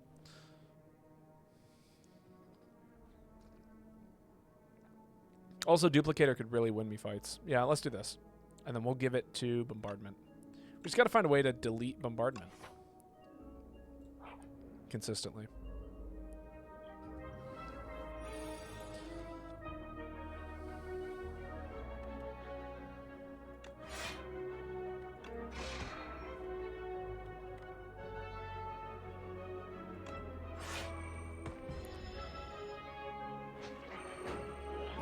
What did you steal? Oh, Shining Strike. That's fine.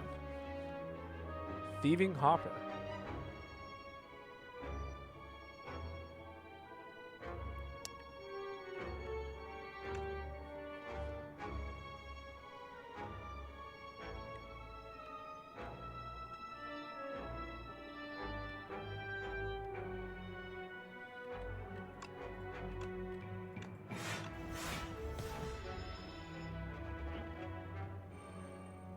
Flutter. Receives 50 less damage from attacks. Deal attack damage 5 times to stun it. Ah, okay. That's a lot of damage.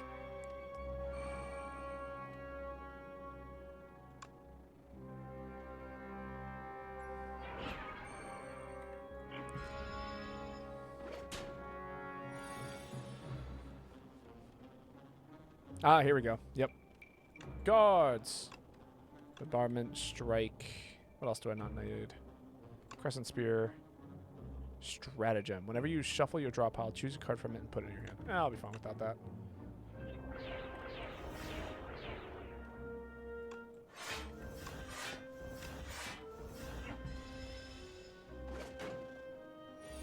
And then bombardment, right?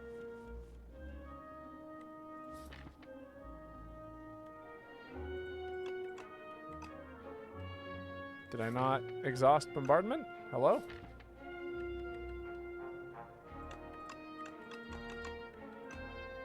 Oh, I transformed it. It didn't exhaust it. It transformed it. No, salvo. No.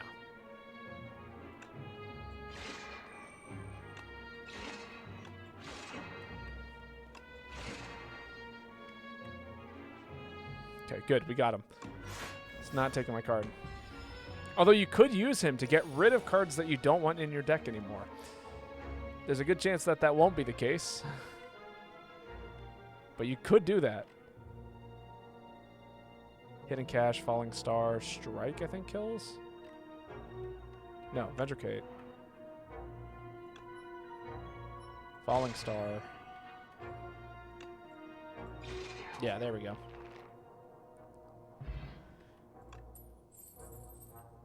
Take your stolen card back. Oh, you don't have to even. You still want to kill him. Cool.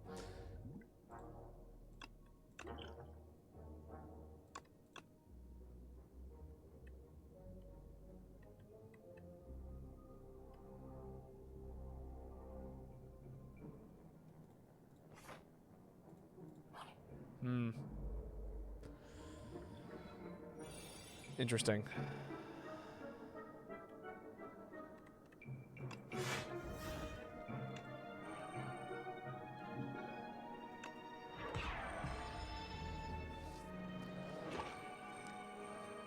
All right, let's draw some cards.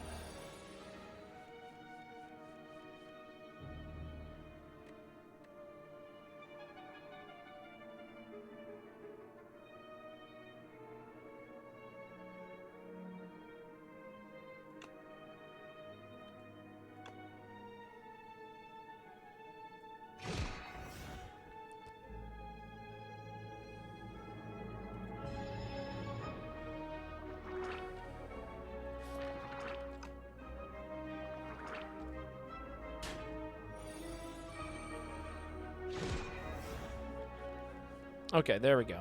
Got it. And now I can focus on just blocking.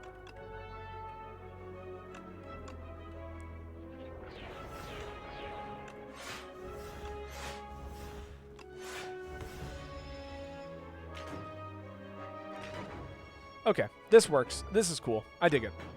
This is the build. Play bombardment, let bombardment do its thing over and over and over again. Generate random cards. Exhaust all my block.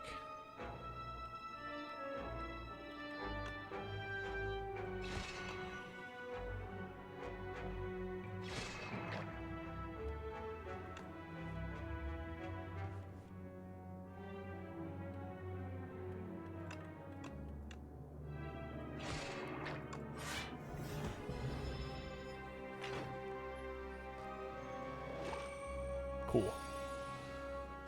I dig this game plan.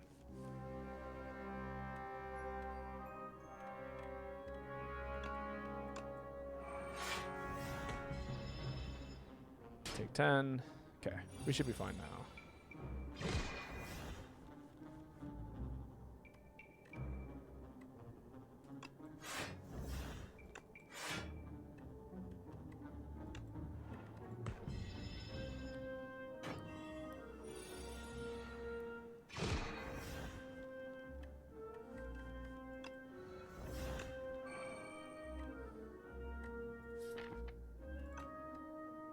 Ah, okay, I see now.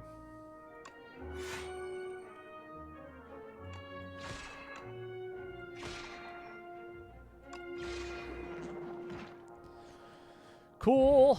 All right. Let's see. What do I need?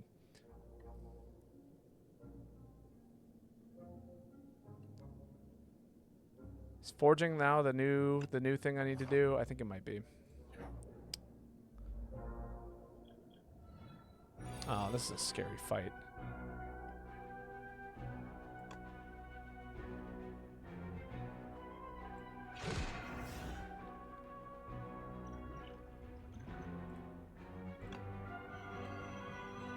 Should have done that first. 6. Take another 6. It's fine. Go bombardment.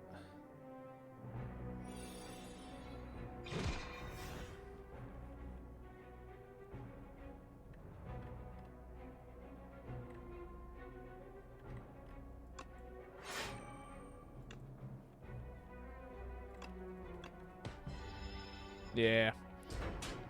All right. As it goes. Oh, right. Lizard Tail. I forgot about that. I did have an out, didn't I?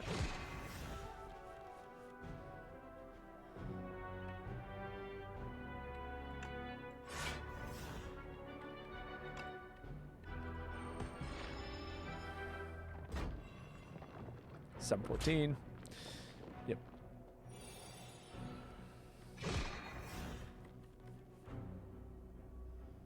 Ah, okay, that's cool.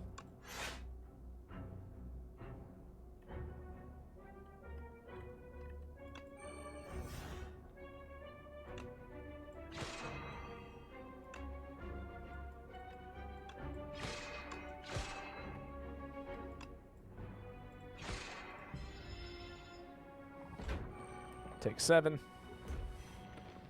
Kill another one this turn with bombardment. I hope it hits this guy. Nah.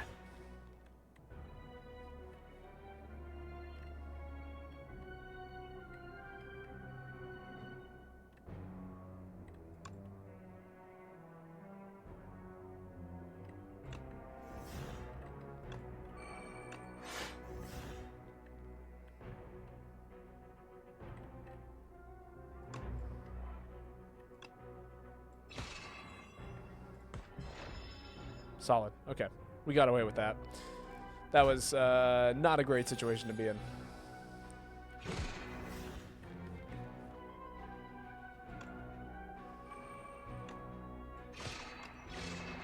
Solid. Okay. Spooky.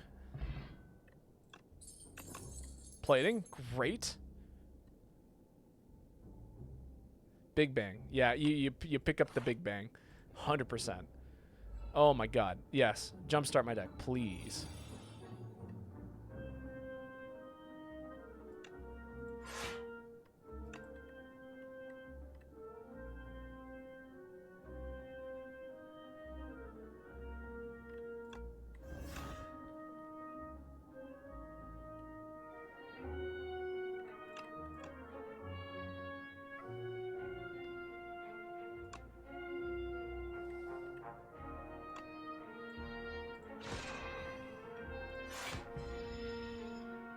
Just enough. Okay.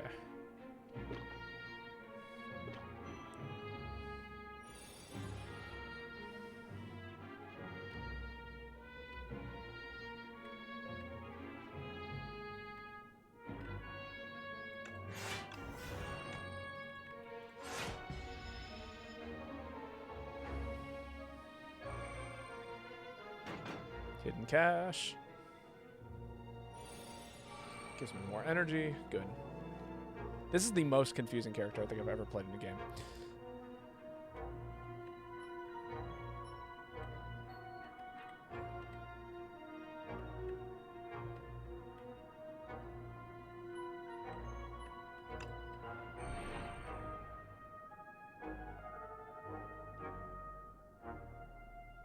Cool. I think I die here.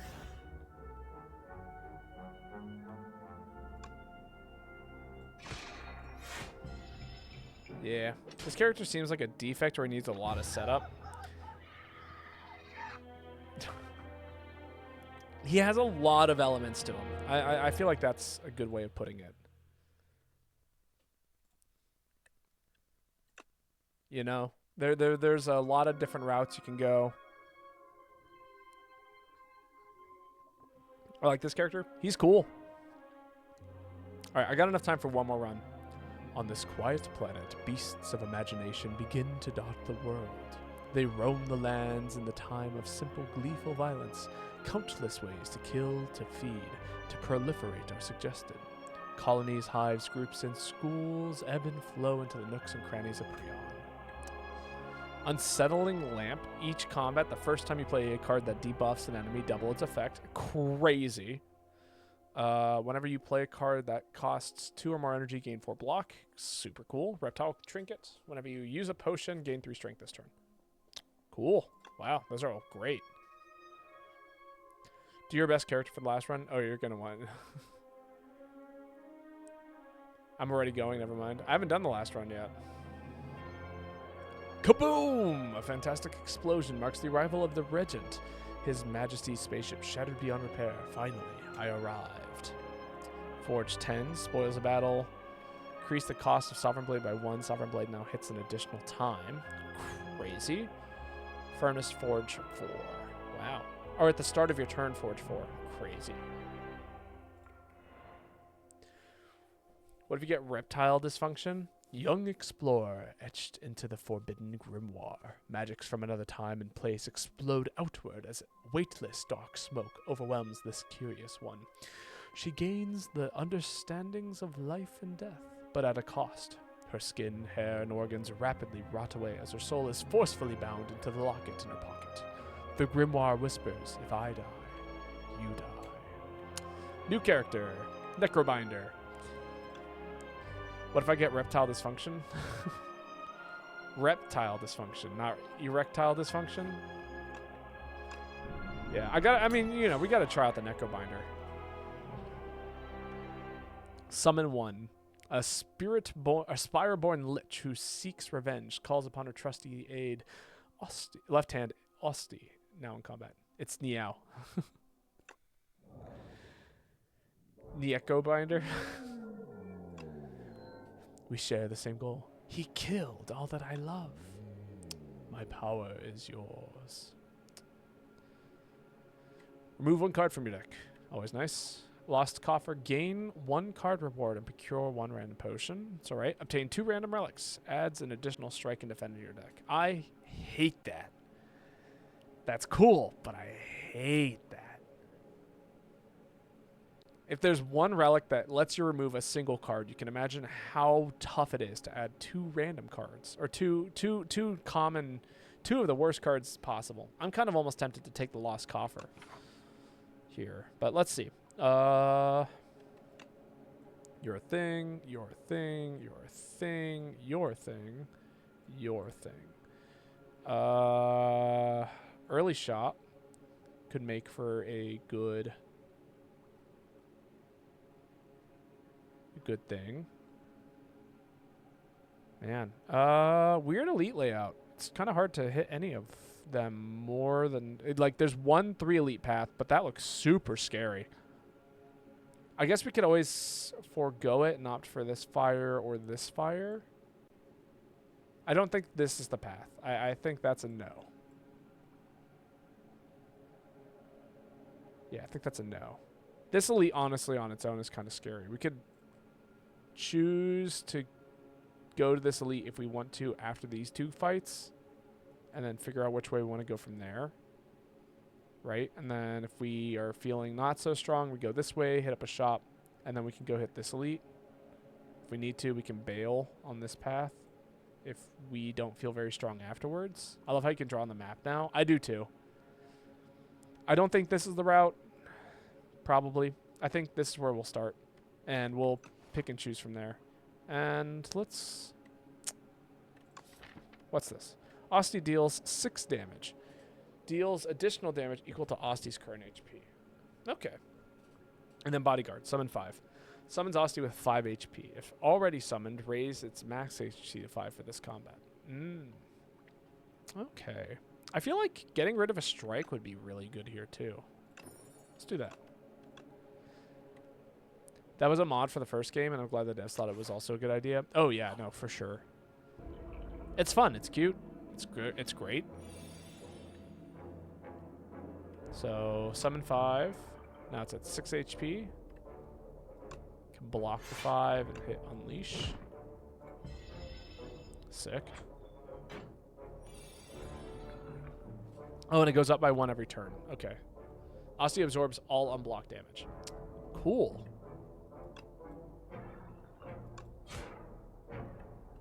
I dig Osty.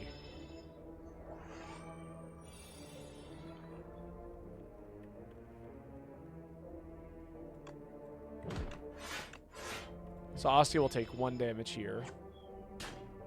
Yep.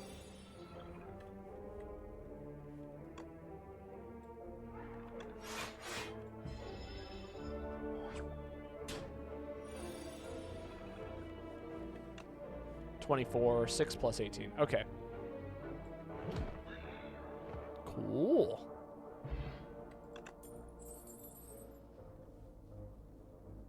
Deals 5 damage for each ethereal card played this combat. Interesting. Huh. Osty deals 6 damage. Poke. Deal 8 damage, apply doom to any target, or apply doom to the target dealt. At the end of the enemy's turn, if it has at least as much doom as HP, it dies. Ah, okay, so that means that if it goes below 8 health, it dies. Doom seems solid. Has some interesting scaling properties.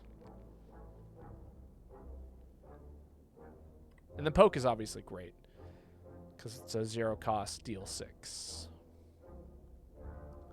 I'll try a bright side. Grab some doom.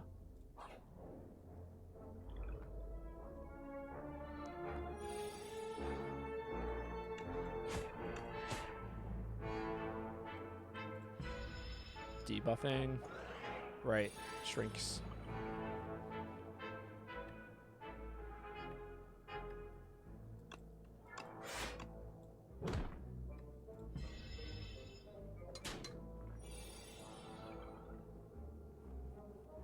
And then Doom kills here. Oh, it attacks first and then dies. Okay, good to know. Scary. Whenever you draw an ethereal card, draw 1 card.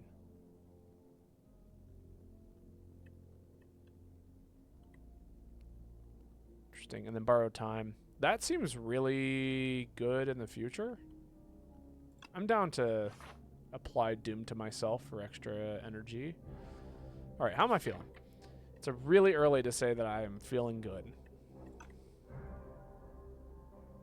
Would I feel good after 2 combats? Maybe. But do I think I'm going to feel good after 2 combats?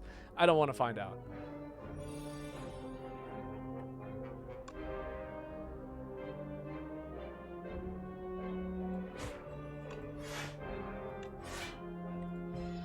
That kills that.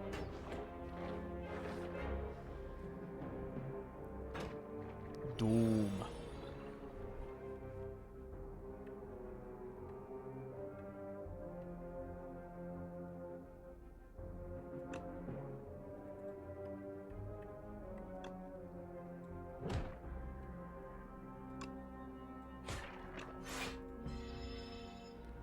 Say goodbye to Osty. Revives with 1. Cool.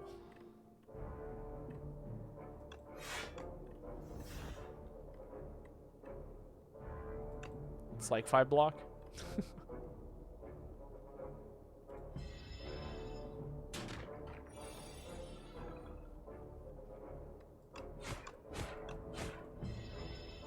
Okay, I dig this. I like this character a lot already. This is great. And then Osty takes the hit for me. Cool. Doom. Gain 5 block, apply 7 doom to all enemies. Cool. Another blight side. Deal 9 damage, adds a soul to your draw pile. Souls, let me exhaust, draw 2. Okay, they're the same as inscriptions or scribes or whatever they were called in the previous game. Negative pulse also seems pretty solid. It's good AoE. I'll give it a shot. It's like cutting down enemies' max HP from the bottom. If that makes any sense at all.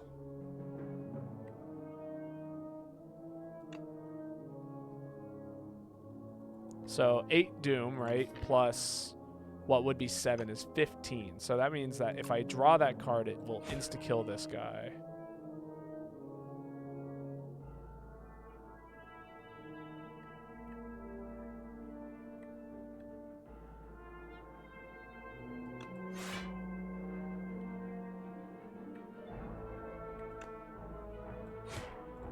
Or I can opt to kill him right now, because why not?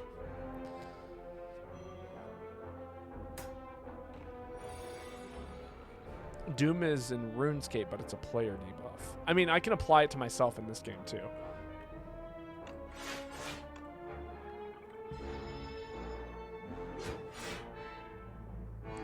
I wonder if it will appear that way here. Like, this is...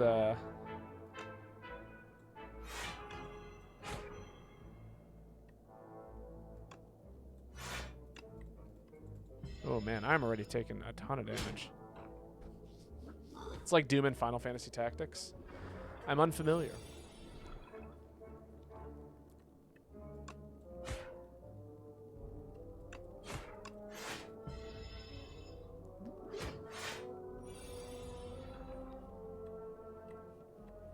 I'm gonna be honest, when I think of Doom, I immediately think of, what is it called? Okay, apparently ethereal cards are a big thing. Whenever you play an ethereal card, gain 4 block. I don't have any ethereal cards. Where are all my ethereals? And then whenever you apply Doom, gain 2 block. That seems pretty solid right now. Got 2 cards that apply Doom. 7, 9, 10. That's not bad. 3 block. I can apply Doom to myself, too, and that would give me more block as well. Which is kind of cool. Septum Tax is it insta-kills you after a set amount of set amount of terms. You mean turns? Let's see. Shroud might be solid.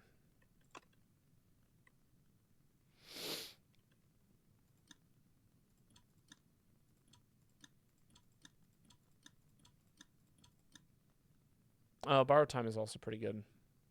I am finding myself running low on energy.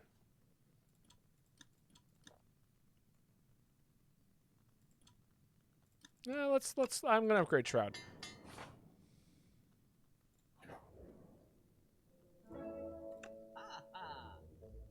Strikes and defend, gain ethereal. Damn, that would be so good. Wow. Wow. Damn you, autocorrect. True.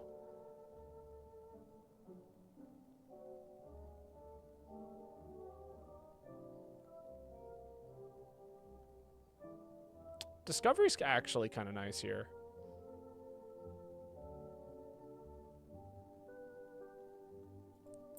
I'm going to pick up a discovery here, and then we're going to grab this fire potion, so that way we can fight this elite.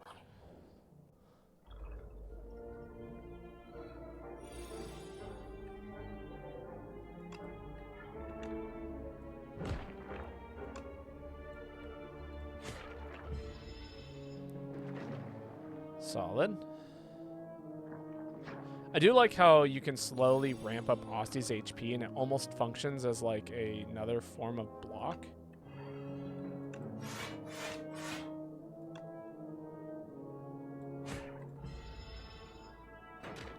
It's like block that carries over.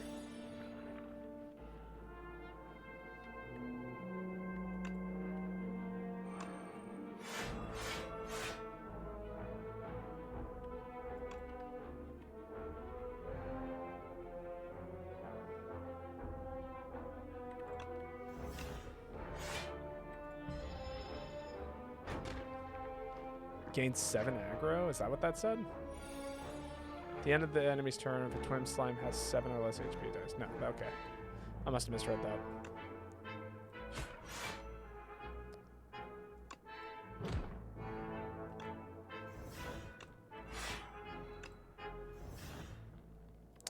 Boo. You die this turn. Doom! Yes, I will be doing that a lot, just as a heads up.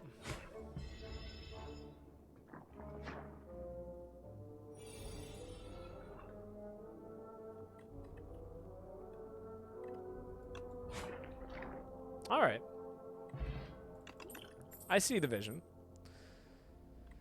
Deal 10 damage, upgrade 2 random cards in your discard pile. Yeah?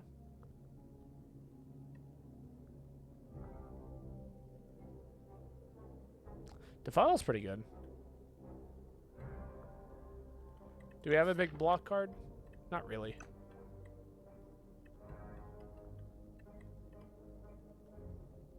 Although Drain Power's kind of nice. Yeah, let's do that. Some random upgrades sound great. And you are kind of scary.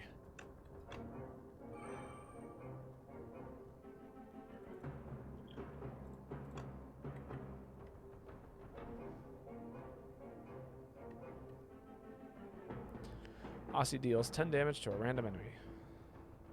Sweep engage. And the other card, if this card is in your hand at the end of this turn, it is exhausted. Oh no, whenever you draw an ethereal card. Okay, that's not good. Sentry mode. Yeah, let's grab sentry mode here. Since it's free. Doom for block. Block for block. We're gonna lose Asti here. Asti comes back.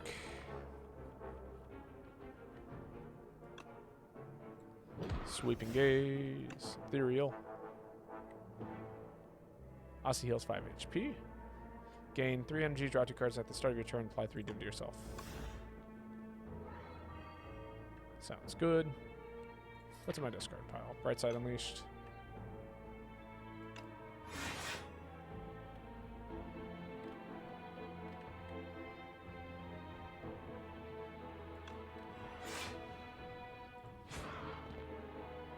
Cool.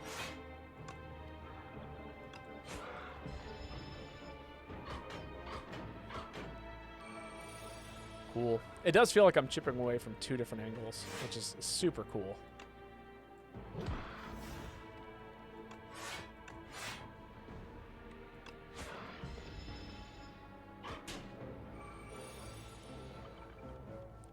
$18.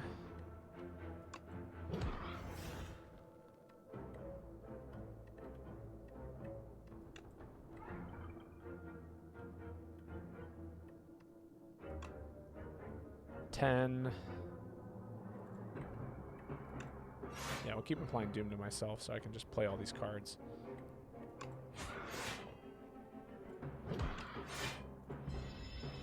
$6, $12, $18. Austin takes 4. Doom!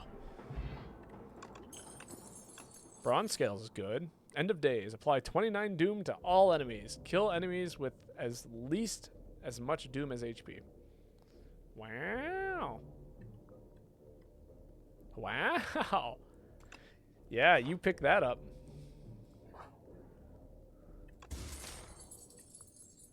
Whenever you use a potion, gain 3 strength this turn. Hey, that's the new relic that we just unlocked.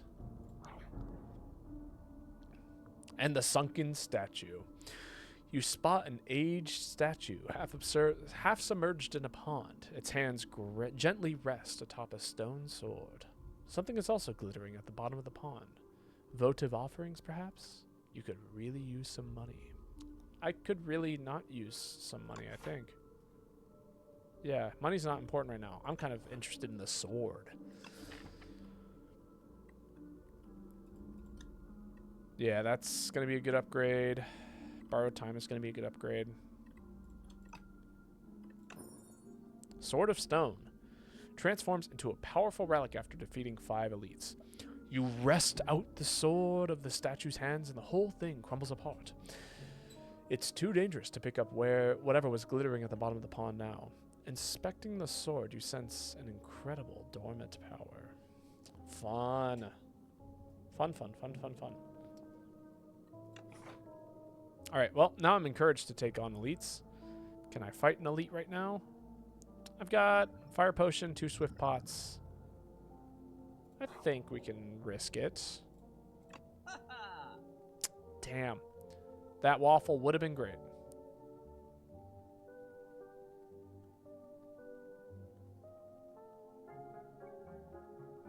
Get rid of a strike. Buffer's always good. Get rid of a strike.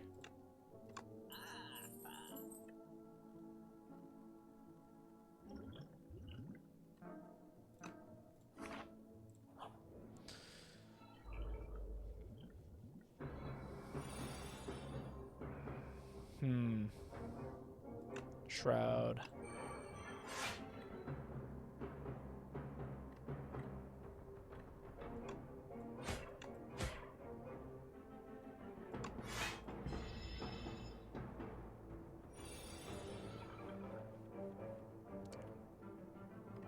Ah, damn.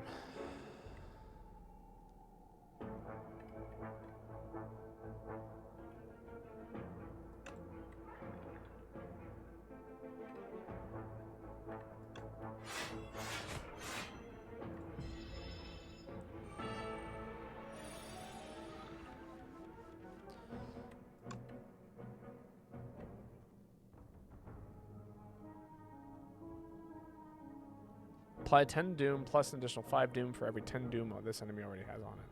Huh. I've got 16 doom on it. So that'd be 15 more doom, which would put it at 30. It's currently at 98. This would be free, though. That's just a free 30 immediately. And it would sit around in my deck. This is also good. We'll grab Neurosurgeons.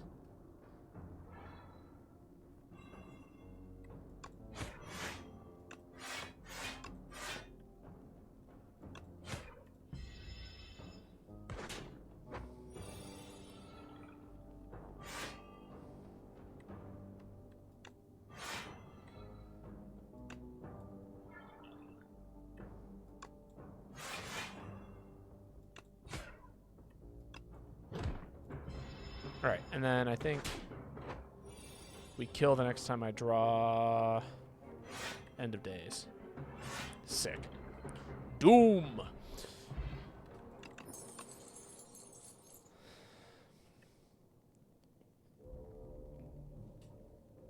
Summon 2, gain 2 energy. That seems solid.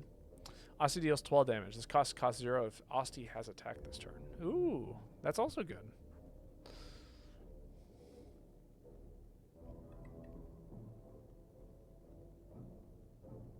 Although Invoke seems more handy right now. Haha, handy.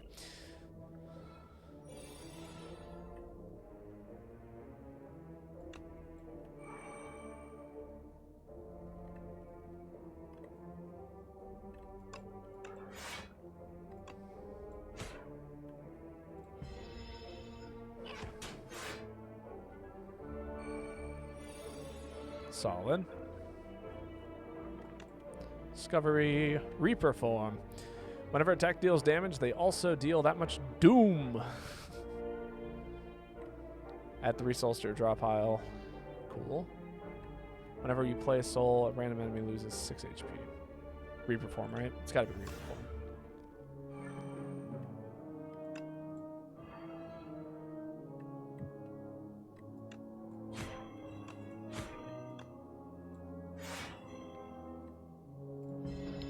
Take 1. Dies. Doom. 14. 7 plus 29 is bigger than 31.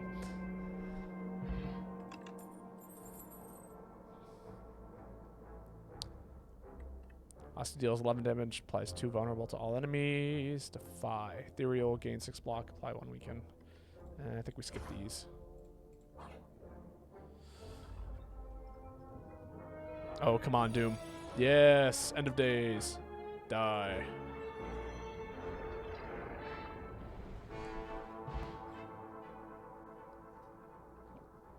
Doom! Didn't want to deal with you. Barry, deal 52 damage. What the fuck? That is insane. How well does that work with our deck? If at all. I've got this card. And I've got Borrowed Time. As much as I want to pick that up, I feel like that's a terrible idea. Drain Power has been fun. 2 Drain Powers might be pretty okay. Where do they get that number? That's a great question. I have no idea. Discovery doesn't exhaust. Yeah. Discovery's been super nice to me.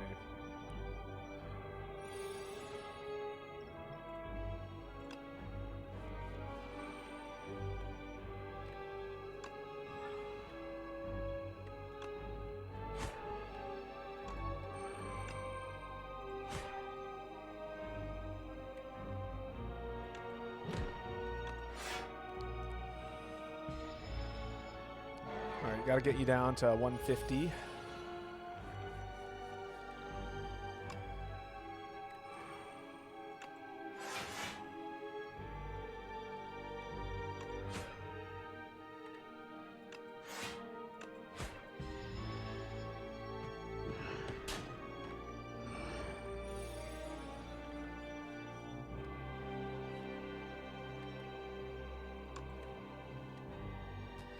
Gain 13 block whenever reduces card's cost by energy whenever anyone dies. Neat. Power, the first attack each turn deals 50 additional damage.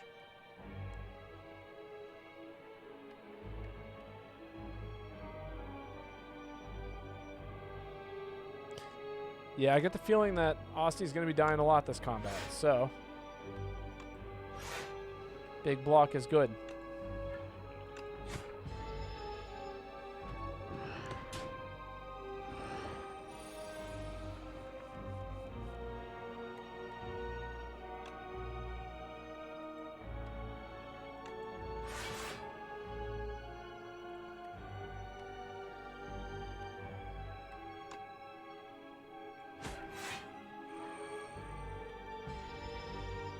Is that enough? Okay, I'm 4 away from Doom. Don't get hit next turn.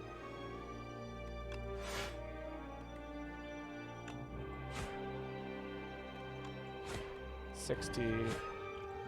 Throw the fire pot. Stun. Okay. Oh, the strength is temporary. That's okay. Reptile trinkets are okay.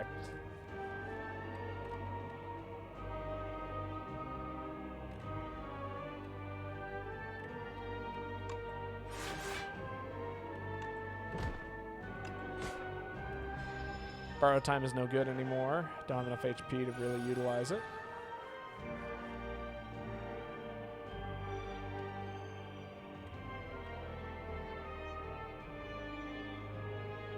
Oh, I think I die. Unless... That's like 7 block.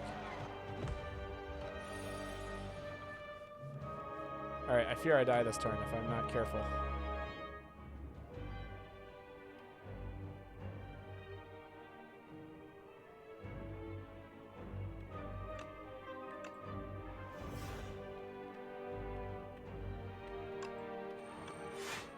Yeah, here it comes.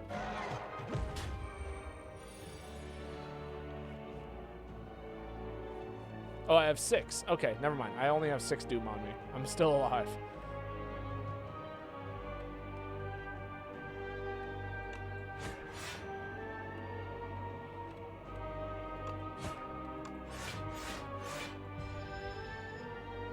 Alright.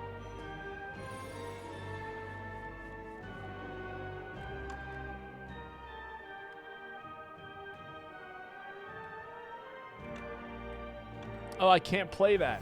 That's so sad. All right, I've got not a lot.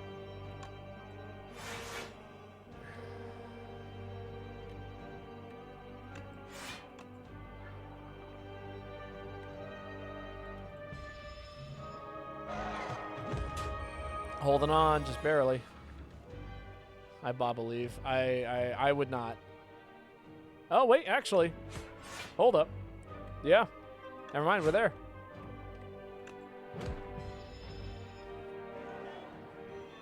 Doom. I was literally on 1 HP. And by literally, I mean not really, but in every kind of way I actually was.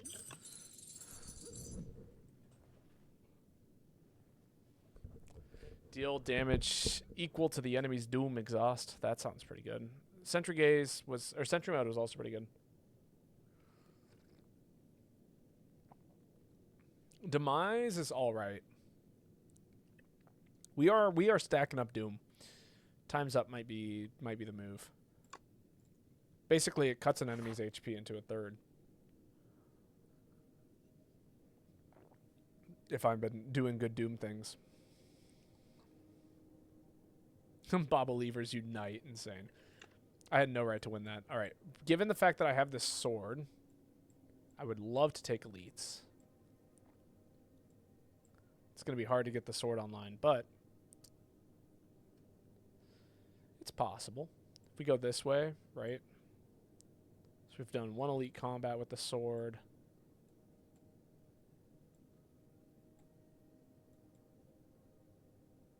Get this shop with some good money. Or we could opt to go to this shop instead. Depending on how we're feeling. That's also an option. Man, what a mean split at the beginning, though. Now, what's a skeleton doing inside these walls? My aim is simple. Vengeance for my family. I'll reach the top and make him pay. All right. Tanzakar's Ember. Costs 0 and gains Eternal. Cannot be removed or transformed from the deck. For all my strikes. Then we got Toasty Mittens. The start of combat. Exhaust the top card of your draw pile and gain 1 strength.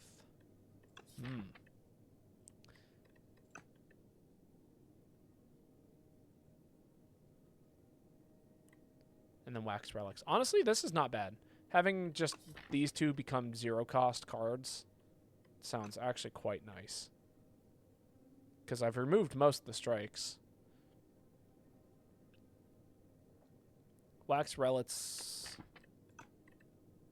Every 3 combats, your leftmost Wax Relic will disappear. 2, 3, 1, 2. I'll take the 0-cost strikes. Let's do that. I do like how they give you, like, here's a kind of a free card that doesn't end your life. Doom! Now the bright side is pretty good. Summon 4, gain 4 block. 7 to all, though. Oh, hello. The self-help book. On the floors lies a tome. 3 ways to conquer the Spire. The book is encrusted with blood, so you find this manuscript highly suspicious. Will you read it? Choose a skill to enchant with Nimble 2, power to enchant with Swift 2, and a check to imbue with Sharp 2. Interesting.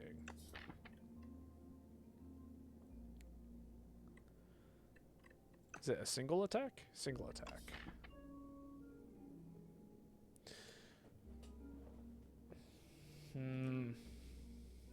That's a tough one. Borrowed Time with +2 block is pretty solid, but I don't play it often enough, right? This should be a thing I'm playing every single time I see it. So honestly, this with +2 is not bad. Oh, you know what? Blightside though. Yeah. Blightside would be great because it basically doubles its effects. Yeah, I should hit Blightside.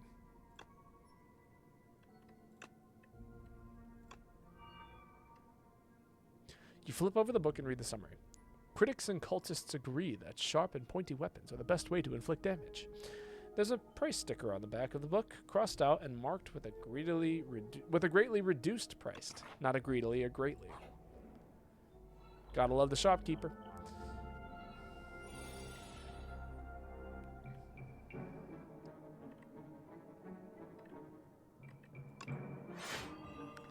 Also, love the lantern. Stunned. Take 2. That's fine. You come back. Wonderful. Borrow time. Actually, I could just click this. Doom!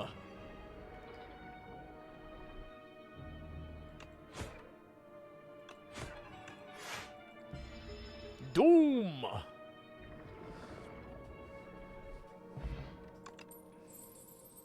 Lose 2 strength, gain energy at the start of this turn. Alright. Grave Blast, put a card from your discard pile into your hand, exhaust. That's actually pretty good. I'll pick up a Grave Blast. It's kind of like a hologram, and holograms are awesome.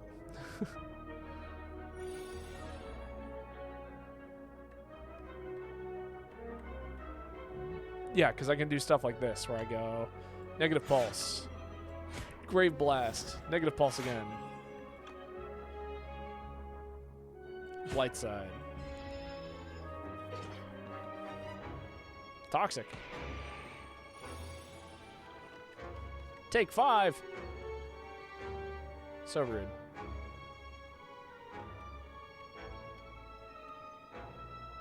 $24 plus $29. That does kill it.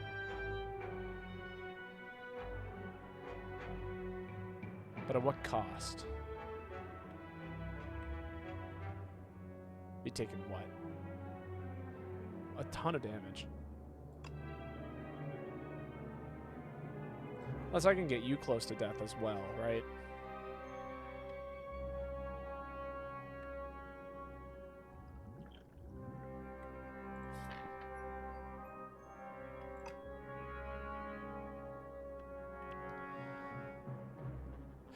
I might just have to eat this. Other options are exhaust both of these toxics, and then I still take 13. Well, it's better than taking 23. Yeah.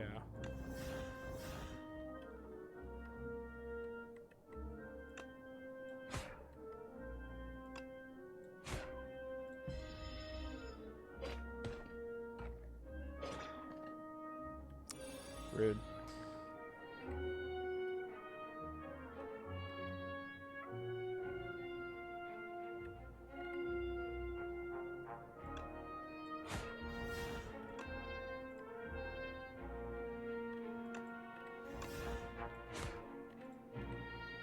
Ow.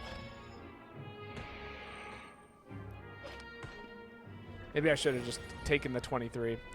Maybe that was the correct move.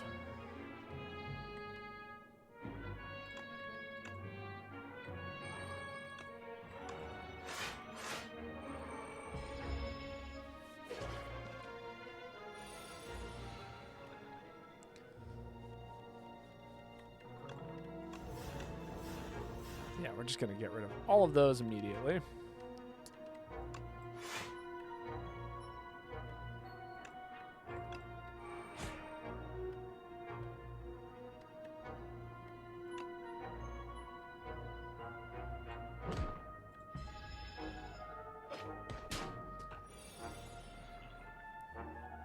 End of days. Doom! Get out of here.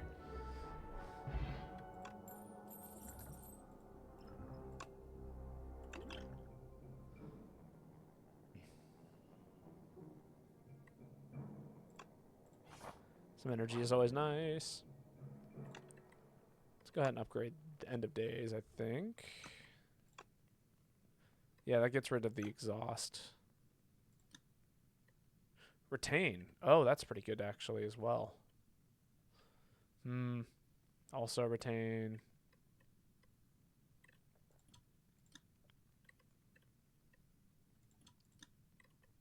What's going to help me beat this elite?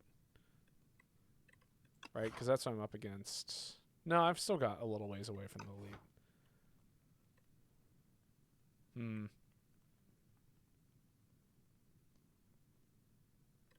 I feel like Time's Up's a pretty good option here.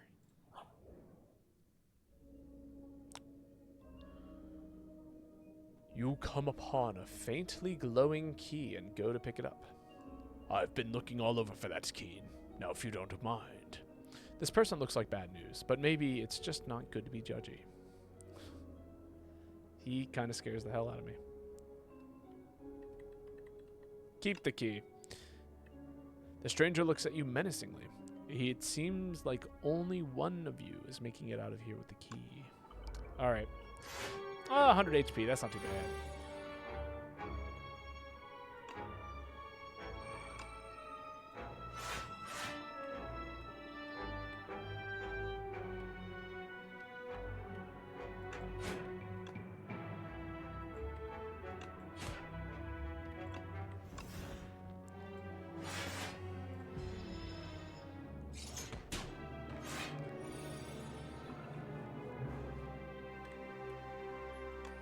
Doom.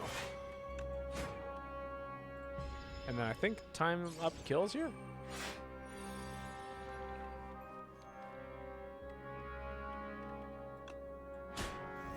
Yeah. No. I was wrong. It doesn't.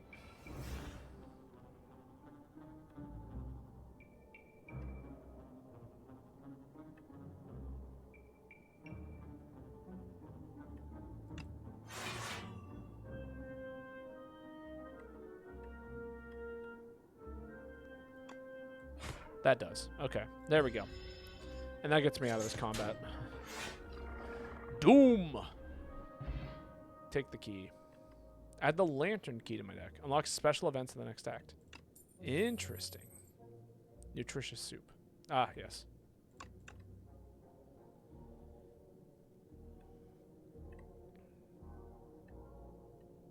That is like block 20.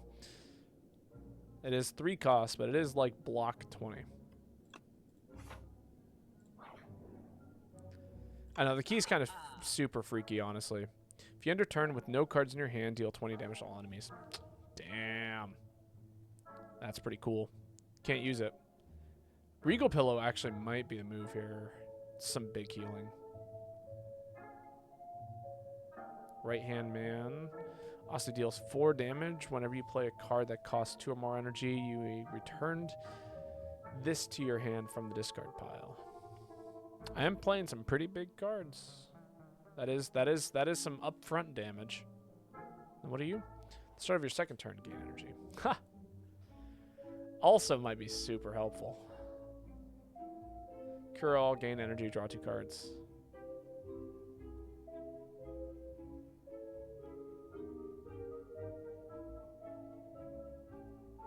This might be the move, actually. Like, in all realisticness, I'd need energy. And that is more energy. And with the lantern in this, I get to do a lot of things real fast. And doing things fast is better than not doing things at all. I think that's going to get me through this next elite. Got to take the candelabra. Rainbow Ring. First time you play an attack skill and power, each turn gain 1 strength and 1 dexterity. Okay. I'm down to try that out. It's like iron pellets. We will be resting.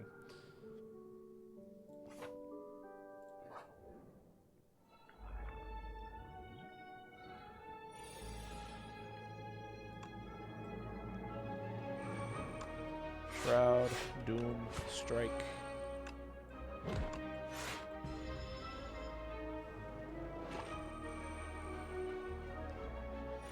That would be a great turn for me to draw.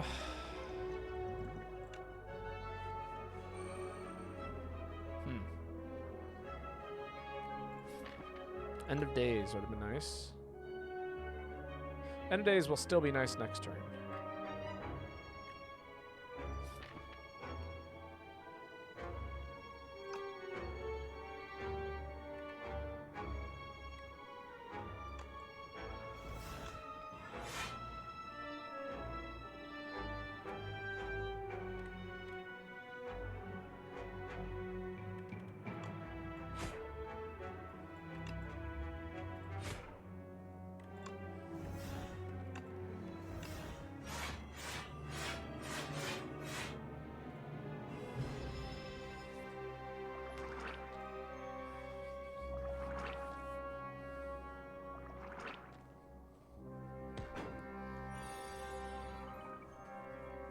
There we go. Okay. Doom!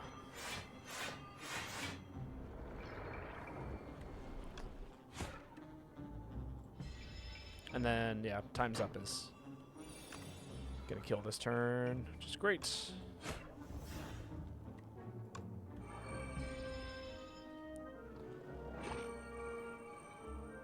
Doom.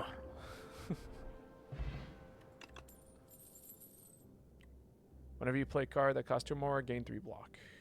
I do play a lot of big cards. Although they all exhaust. Except for you. So I'm not really playing that many big cards. Maybe another Shroud?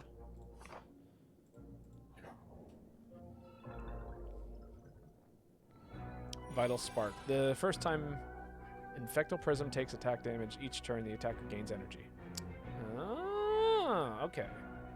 So I'm encouraged to do damage to it.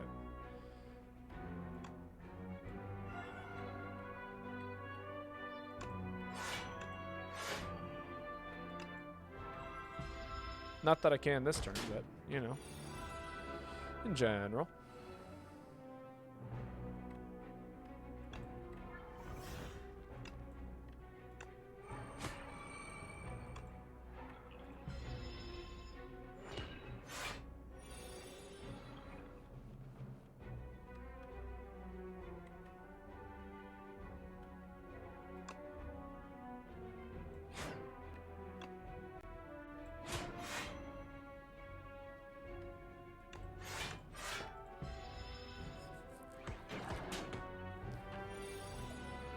Ouch.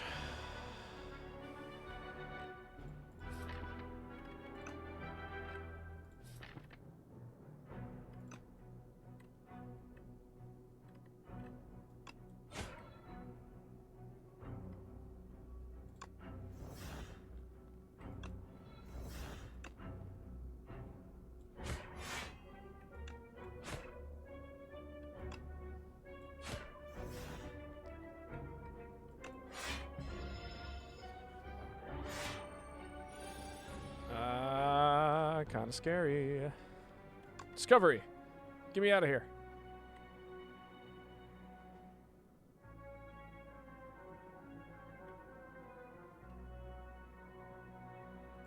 Damn.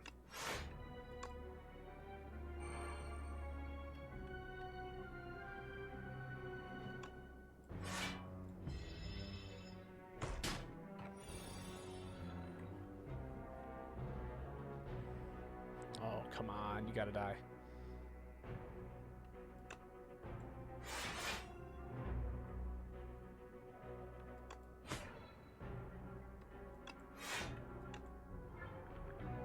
I think that's enough. Doom.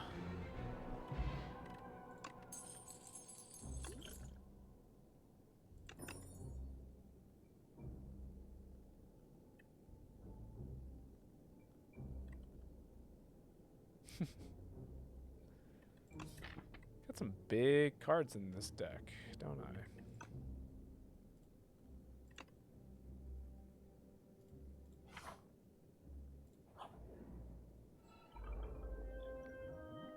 God, if that was a recovery potion, I'd be so happy. It's a shame that it's not, but...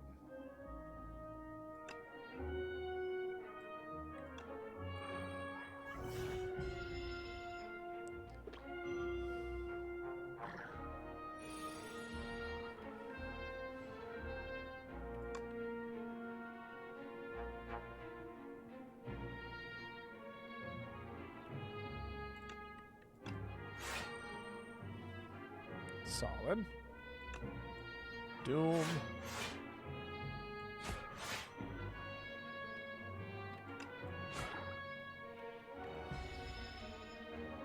This little bug dies this turn. Okay, if I can do the 30 damage, then he gets unburrowed. We learned that last time. I don't know if I can do that. But I can put 29 more Doom on him. Can also grab Discovery again. That might be... That might get me out of this. Is there anything else that guarantees that I don't die here?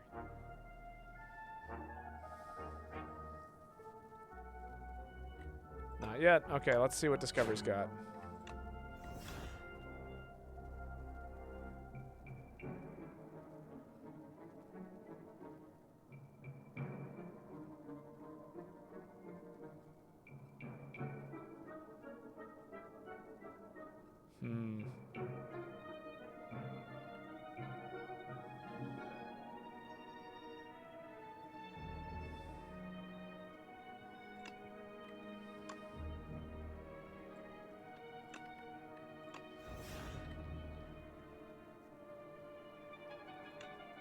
I think this gets me out of this. Yeah.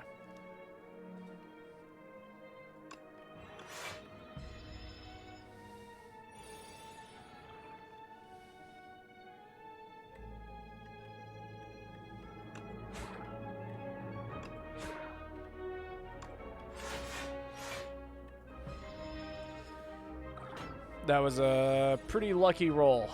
I had to do some interesting math to make sure that that didn't kill me right there. Good. Doom.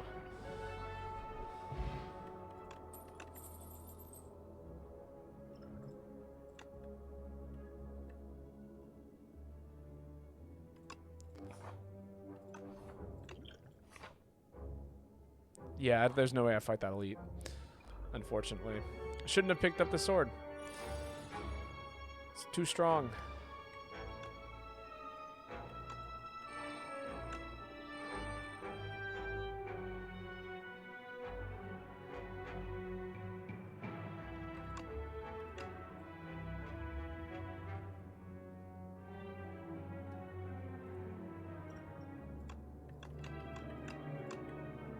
Damn, you learned some key. Making my life scary.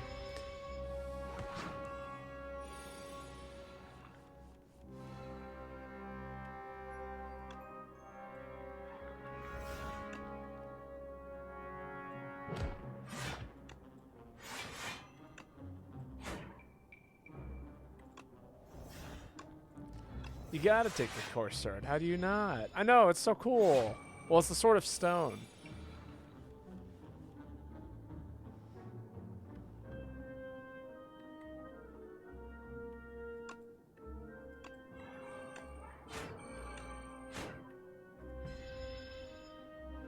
Thank you, Asti. Sorry. Hello? Oh, yeah, friendship. Gotcha, gotcha.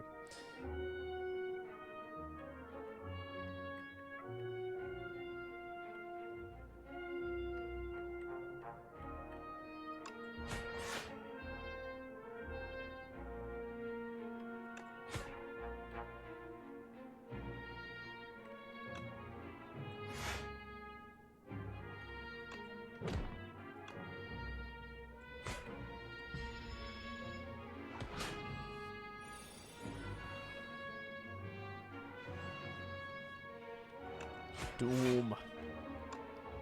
More doom. Die to doom. Doom! I cannot believe we made it this far with this deck. This feels bad.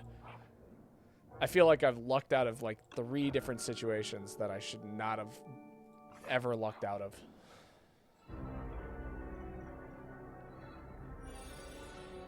This enemy intends to debuff you. Cool. Friendship? No. Do this first. Do this first. Friendship. Shroud. Doom. Diversity. Choose a card. Wow. The end of your turn, take 6 damage. Well, I gotta take Mind Rot, unfortunately.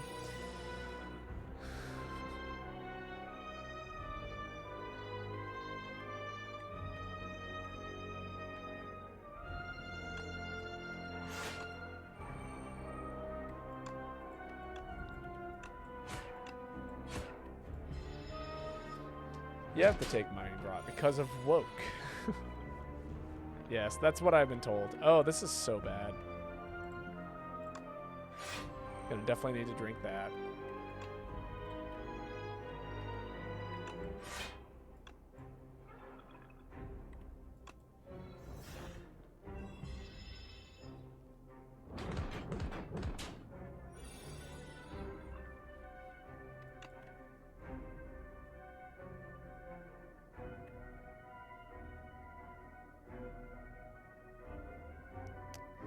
That actually might be what I need to grab.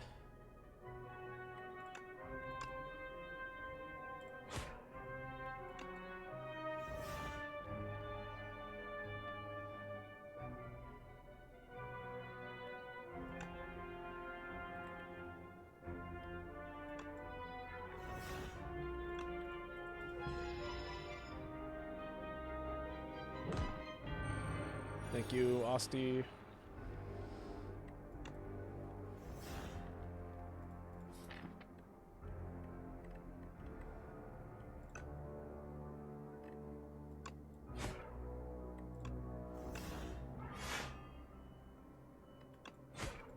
Need to keep stacking up this Doom. Cannot play more than 3 cards a turn. Barely doing that right now. Oh boy.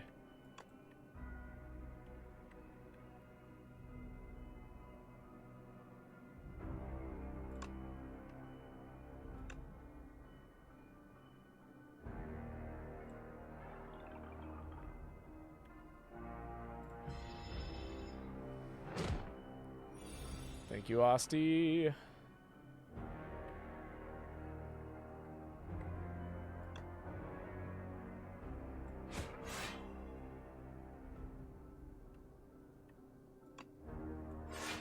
Oh, yeah, we're toast.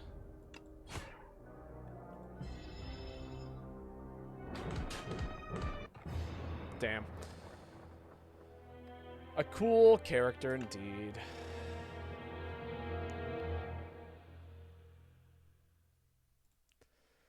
I like this character. There's a lot of fun builds I think you can make with it, but they are relatively straightforward, which is neat. Yet another victim of the woke mob. Jesus. The clouds churn maliciously as the capital trembles beneath the storm so violent that none dare to leave their homes. 12 days later, the rain stops, the clouds remain, but the flame has gone out. The Spire opens its doors once more. New items. Beetlejuice. Enemies' attacks deal 30 less damage for the next 4 turns. That's kind of cool. Oh, these are potions. Ritual. Cool. Droplet of Precognition. Choose a card in your draw pile, add it to your hand. Oh, okay. That's cool.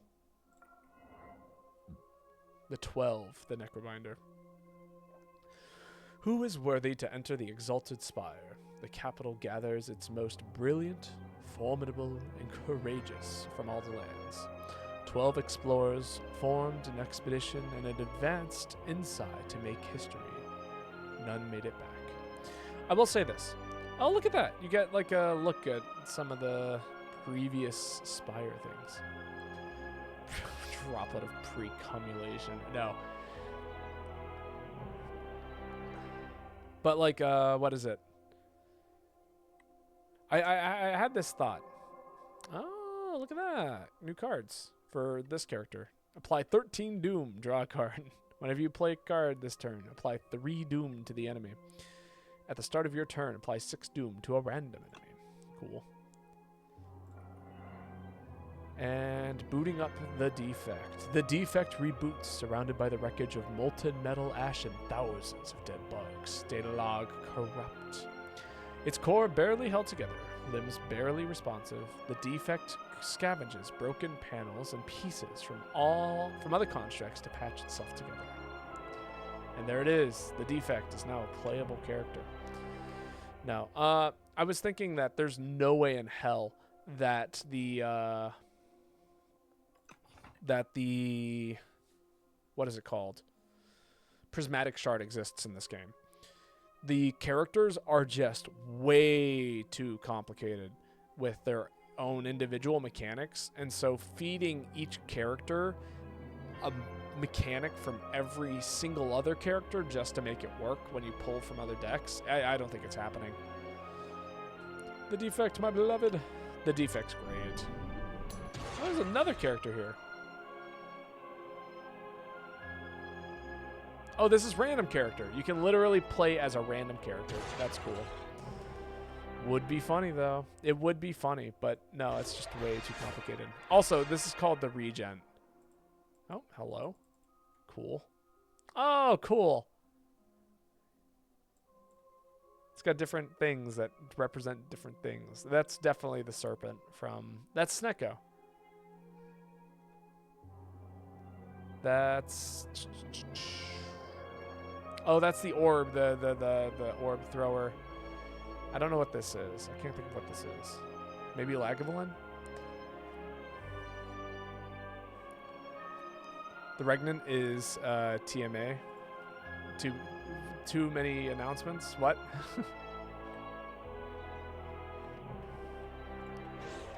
I like this character aesthetically the most. I think that this is probably going to be my favorite character to figure out. This was my favorite character in the first Spire. Transfem. Yeah, I could see it.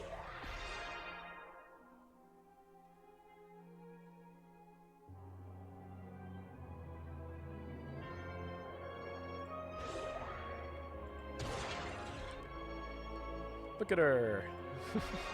Yeah. All right. This is where I'm going to call it for the day. It's been a nice, lovely 5-hour stream-ish, but I got things to do. So, I'm going to start getting to work on getting ready for the show. But I hope you guys all have fun. I do look forward to playing this game more. I don't know how often I'll be streaming it, because I still want to do Hades 2. Hades 2 is still just the game I want to play right now. But it's nice to know that this exists, and maybe by the time everyone comes back, I'll be even better at it. You got to do another stream, though? I will. Don't worry. This game will definitely be coming back. My game plan is to beat Hades 2 at least once or twice, which I expect I'll be able to do pretty quickly, and then we'll be coming back to this for sure. And I'll be playing this off stream all the time. Maybe I'll play this in the Discord late at night when I'm chilling. But all right, let me see. I see Meet the Boy streaming. Let's go just raid Meet the Boy. Safe, wonderful human being.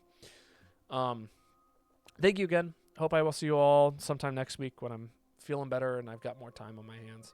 But until then, good night, sleep well, enjoy your evenings, and I will catch you all later.